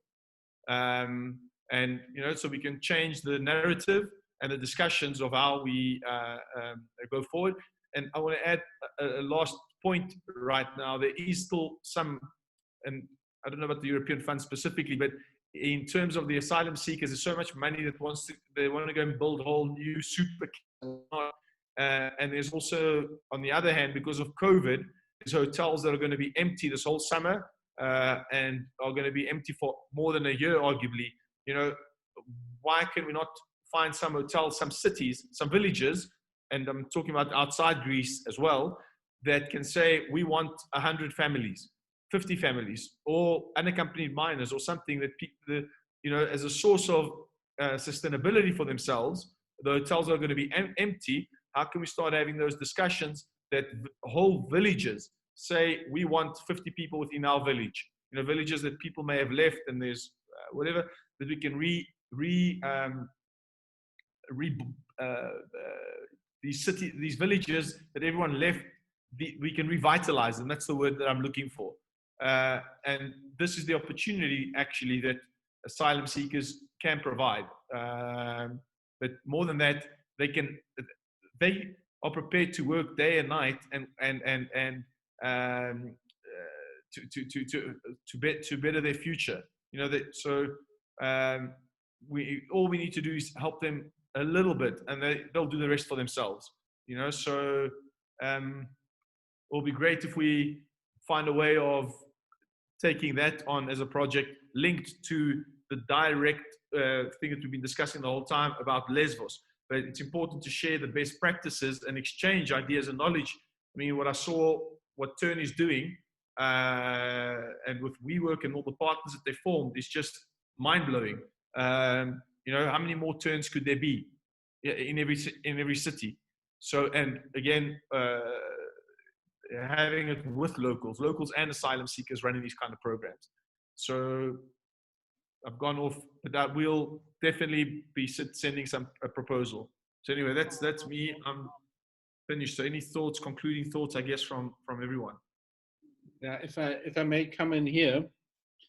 I mean, this discussion, the last points you mentioned about the attractiveness, in fact, of having additional people and so on, and seeing them as an opportunity and so on. I mean, there are, of course, examples all over the world where this is happening.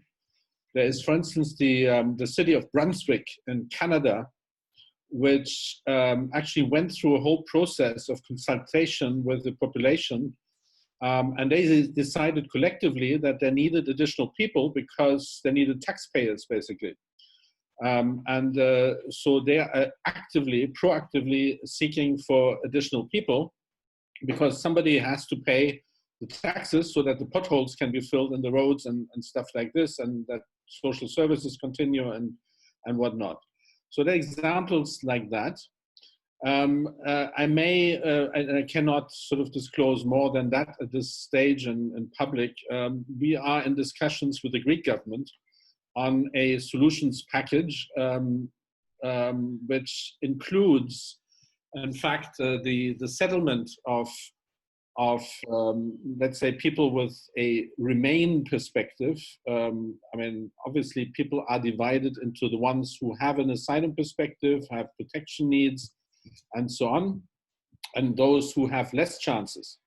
So we're talking about a settlement option where municipalities could be encouraged, and it goes, we had that much earlier as well, of sort of where you have that sort of real benefit for a village or municipality or so, where there is additional action taking on. I must say, in that regard, we are sort of discussing to build up sort of a European support network to these municipalities, through municipalities elsewhere, which have expressed a desire to do more on the migration space, companies ready to enhance trade or investment relations with such municipalities. There is an initiative actually by Gesine Schwan, who is a former German presidential candidate, in setting up a European fund in support of municipalities which are more open to reception of newcomers. That should be tapped on as well. So we're discussing in this solutions package for Greece this as an option. So these settlements, we also have an option there of setting up special economic zones, people actually providing a workforce for small and medium enterprises, providing a workforce for the industries, some sectors which have been sort of totally abandoned in Greece, such as the textile industry, which has nobody anymore. I mean, it has come down, but there are simply no people anymore skilled in that. So there's options around that. Another thing we also put into our package, which is obviously returns, a more active, proactive return support to individuals who have little or few perspectives to remain. But there again, there is a link to skills, to upskilling, to new technologies, coding and so on come to mind, obviously software engineer skills.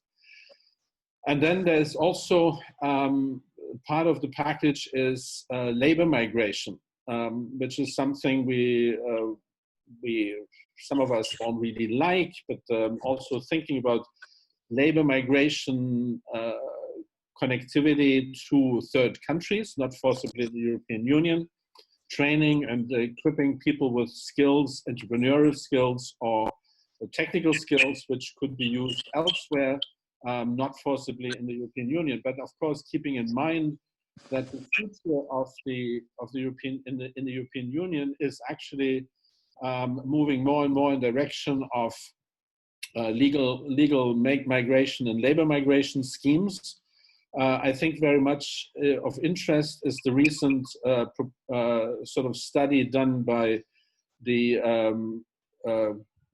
how would you translate this? The Council of Experts on Migration in Germany, the Sachverständigenrat, under the leadership of Petra Bendel, which talks about a work permit based on basically a deposit which you could work on. I mean, sort of with a safety fund or something by people who wish to work and have opportunities to work. People mining, which is a brutal word, will be the future because we need workforce all over Europe. So I honestly also in the overall migration context, we need to remember that in a few years from now, that whole sort of rejection of migration, which is currently the case, will be transforming into that sort of, we need workforce, even in less skilled jobs as well. So I think that we also need to prepare for that future as well. And so I think building that sort of together in also the proposals we're working on here now would be very useful. And then again, I really think that NEDA can help us a lot to get the relevant also access to some of these current initiatives on connectivity, on enticing, and as well helping that interaction between different parts of Europe. That is an awesome overview, Killian. Thank you very much for sharing that. Anyone else for closing comments before Fred? Gerard, any thoughts? Well, I guess it's exciting to hear about everything you guys have to say, and I know, just like you know, that it will take a while until local organizations and local governments can get enough funding to promote their progressive approaches. Once they have the mindset established, I guess it's going to be a few years of piloting with the few funds that are available for it, but it'll be great to exchange practices with you guys, and I look forward to hearing from you. And I know it's not particularly inspired ending comment, besides the fact that the willingness to exchange is there, and it's awesome what you're trying to do, and I know it's not easy in Lesbos. So in that sense, I wish you all the best, and also a good weekend. Thank you very much, Fred. Thank you, Fred. I hope that we see you in Lesbos for the summer thing, and otherwise my name, and that's a discussion I definitely want to have with Nina and see how we could possibly go and present something together there, if that's going to happen. Nina, some thoughts from you? Gerard? Yeah, I had to unmute. Yeah, it was really amazing to hear what possibilities and solutions can we find. I think Lesbos can be really that testing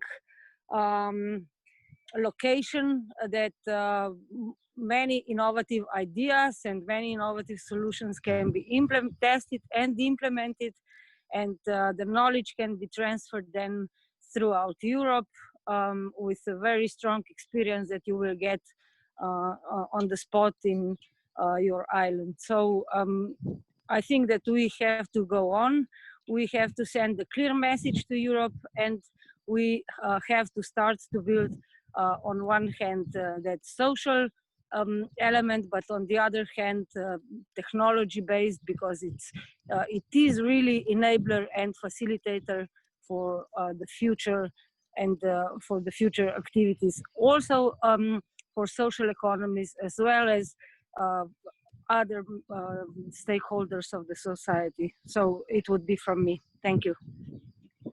Beautiful. Thank you very much, Nina. Thank you very much for that wrap up. Gerard?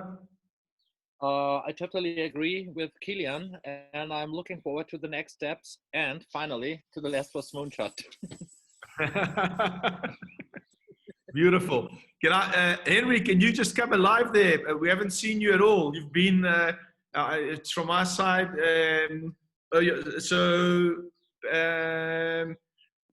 Arthur, are you going to make a short presentation? I don't want to keep the rest of the people, but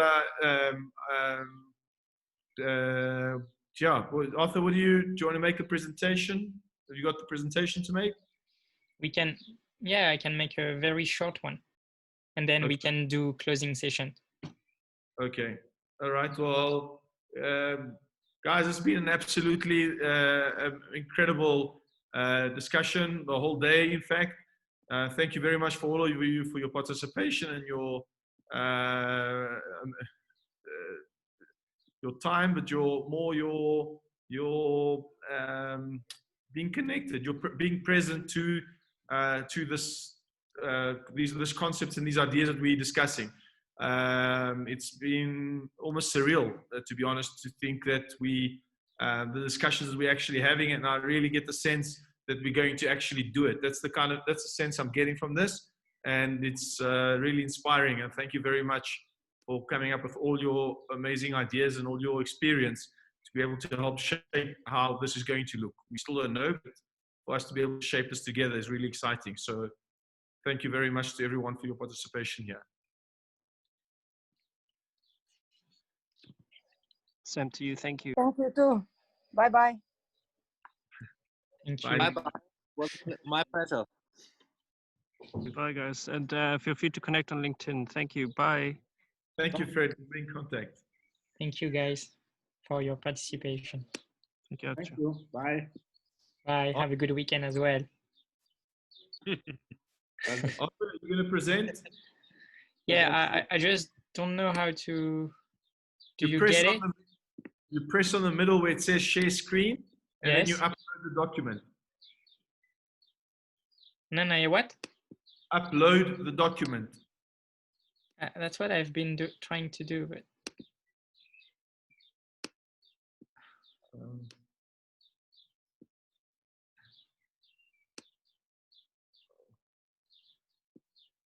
You see if I've.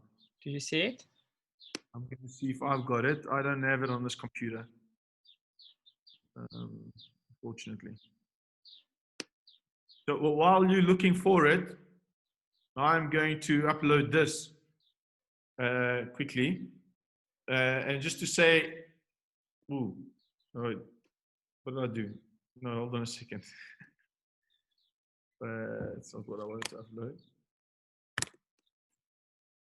I'll stop sharing because I don't know what I did.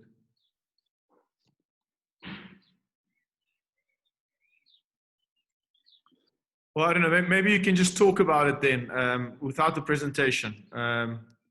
Okay, sure. So basically, yes, Changemakers Lab vision is to first raise the awareness about all marginalized people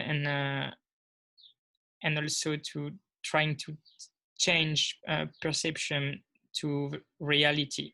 And another vision is to try to make and to embrace challenges, humanitarian and social challenging through social tech entrepreneurship, and taking a closer look at Lesbos as being one of a tech hub and a best practices place for and an example for Europe.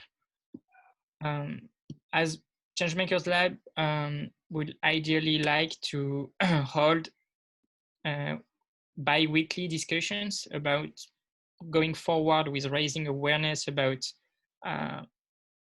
embracing technologies with a core focus on humanity and ethics, and yes, keep inviting individuals who are inspiring from all kind of backgrounds.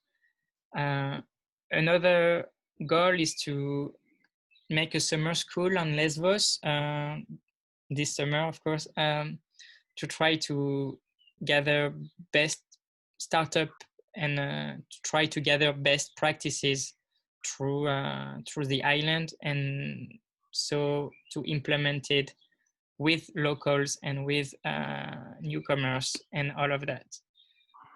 Then the aim will be to trying to keep emphasizing on Lesbos as a great potential island of best practices and trying to advocate it in Mannheim in November, trying to make Lesbos as the next social economy capital.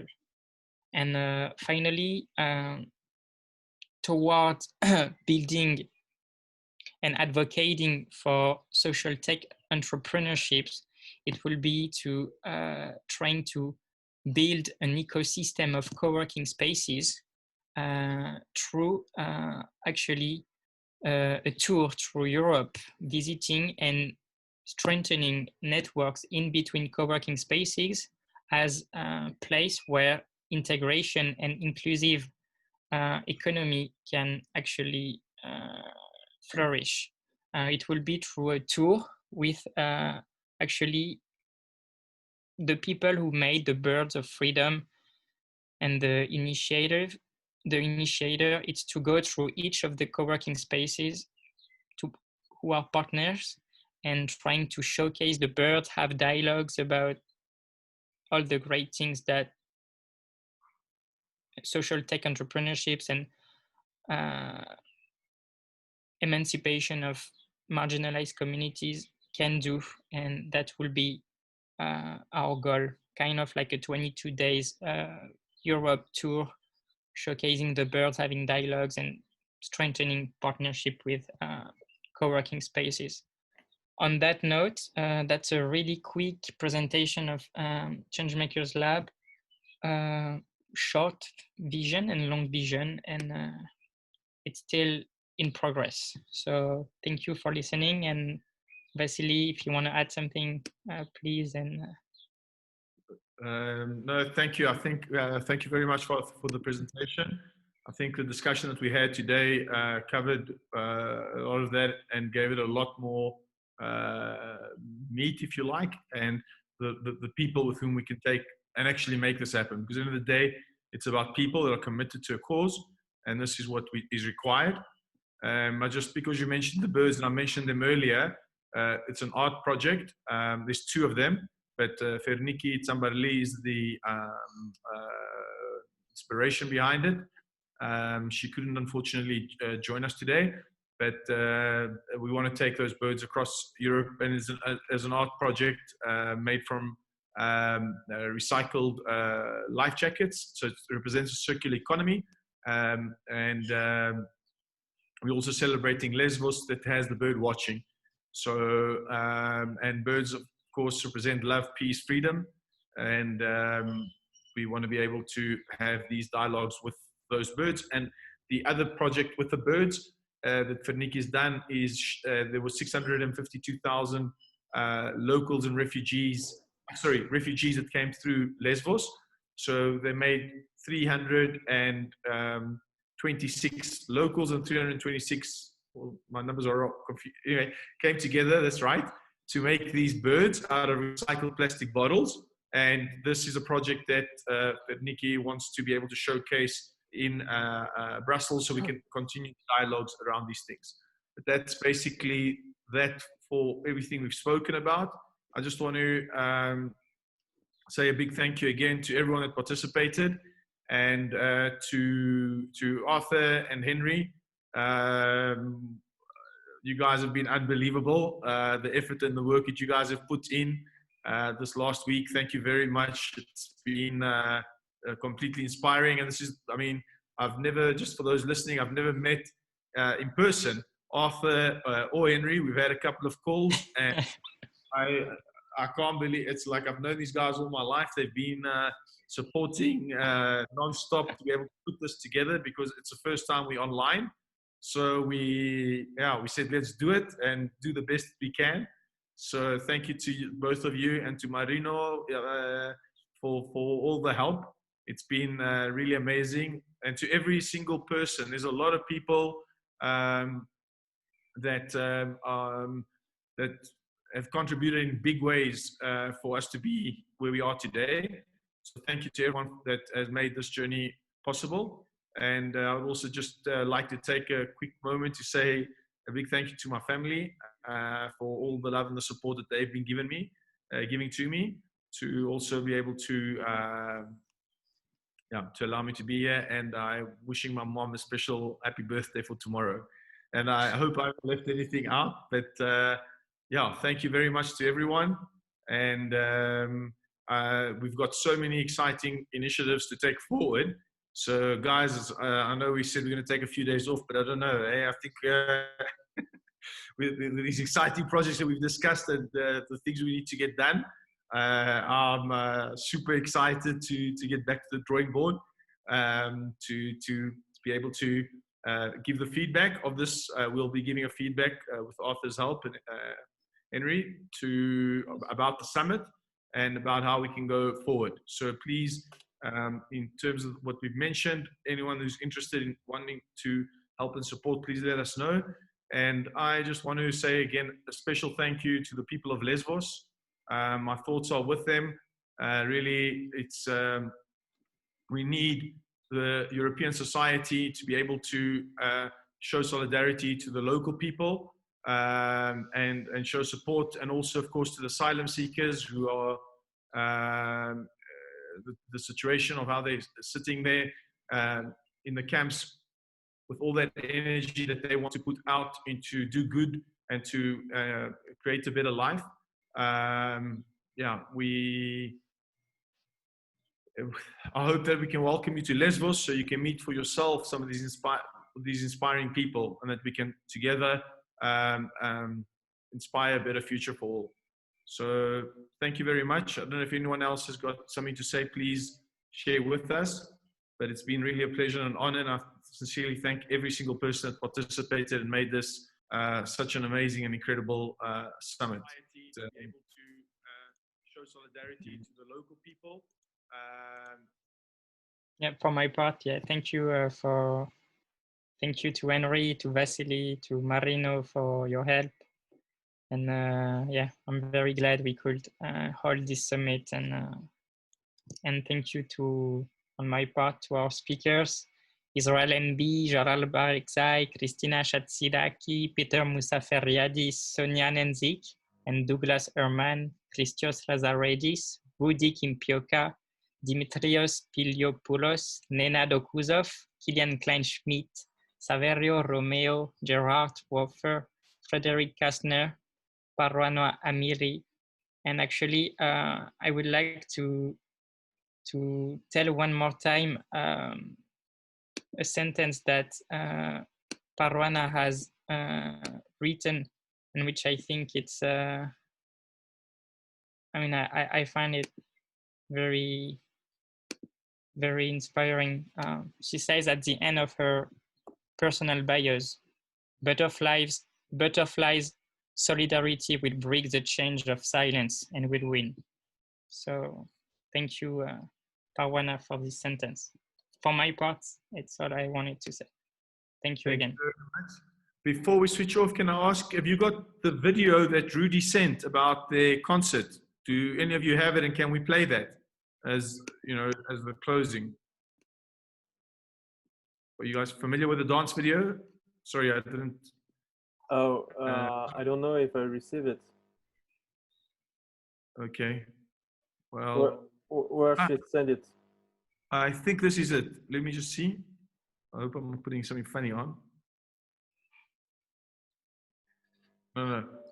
A refugee, well, is poor, uneducated, troublemaker, tourism, a person who's always in need, and a person who doesn't know about social media and smartphones.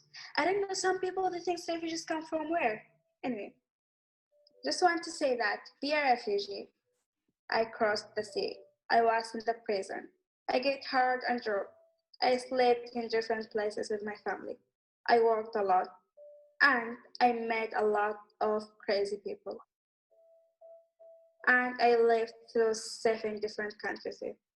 And that's me every time I have to struggle with school, being the new child, or the new kid. Anyway, culture, new language, and new of everything, new. Anyway, so being through all of these things makes me realize that being a refugee makes me strong and amazing and a patient and a fighter and a smart girl. And I just want to tell you that stop, look the refugees down like they are nothing. Because being a refugee is not easy thing at all. And I learned that. So that's it. I hope it was short and easy to get. Please stop look us down. We just want to live and to have the normal life that you have.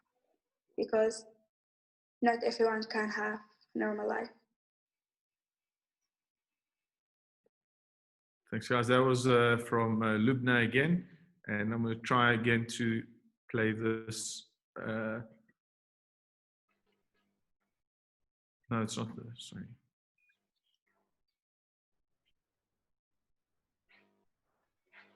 I lost chance.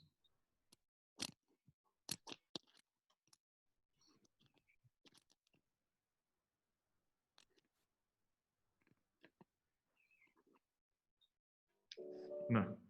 Okay, I can't seem to get that video from Rudy. So Rudy, sorry for that. Oh, hold on.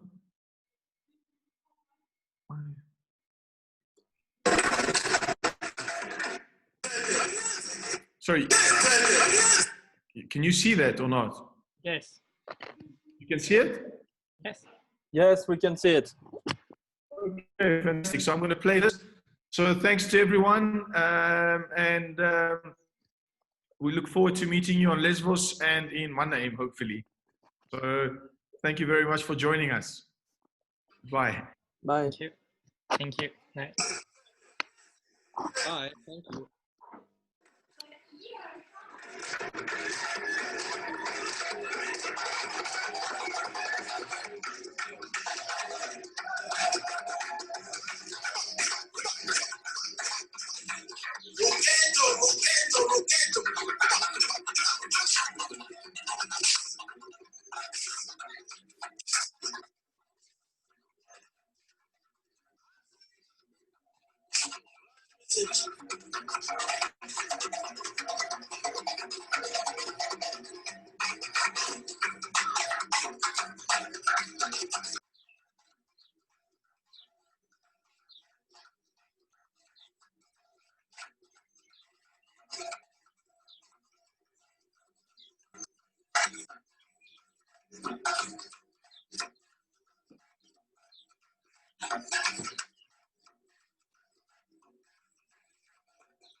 Do I turn it off? Yes. Yes. Ouais, j'éteins. Ouais, c'est bon. C'est terminé. Merci.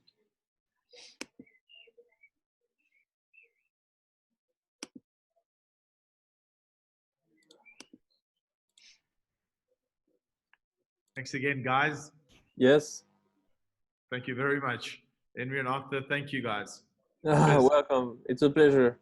Do I turn it off? Yes, yes. Thank you very much. Thanks to all of you. Bye. You too. Bye-bye. Bye-bye.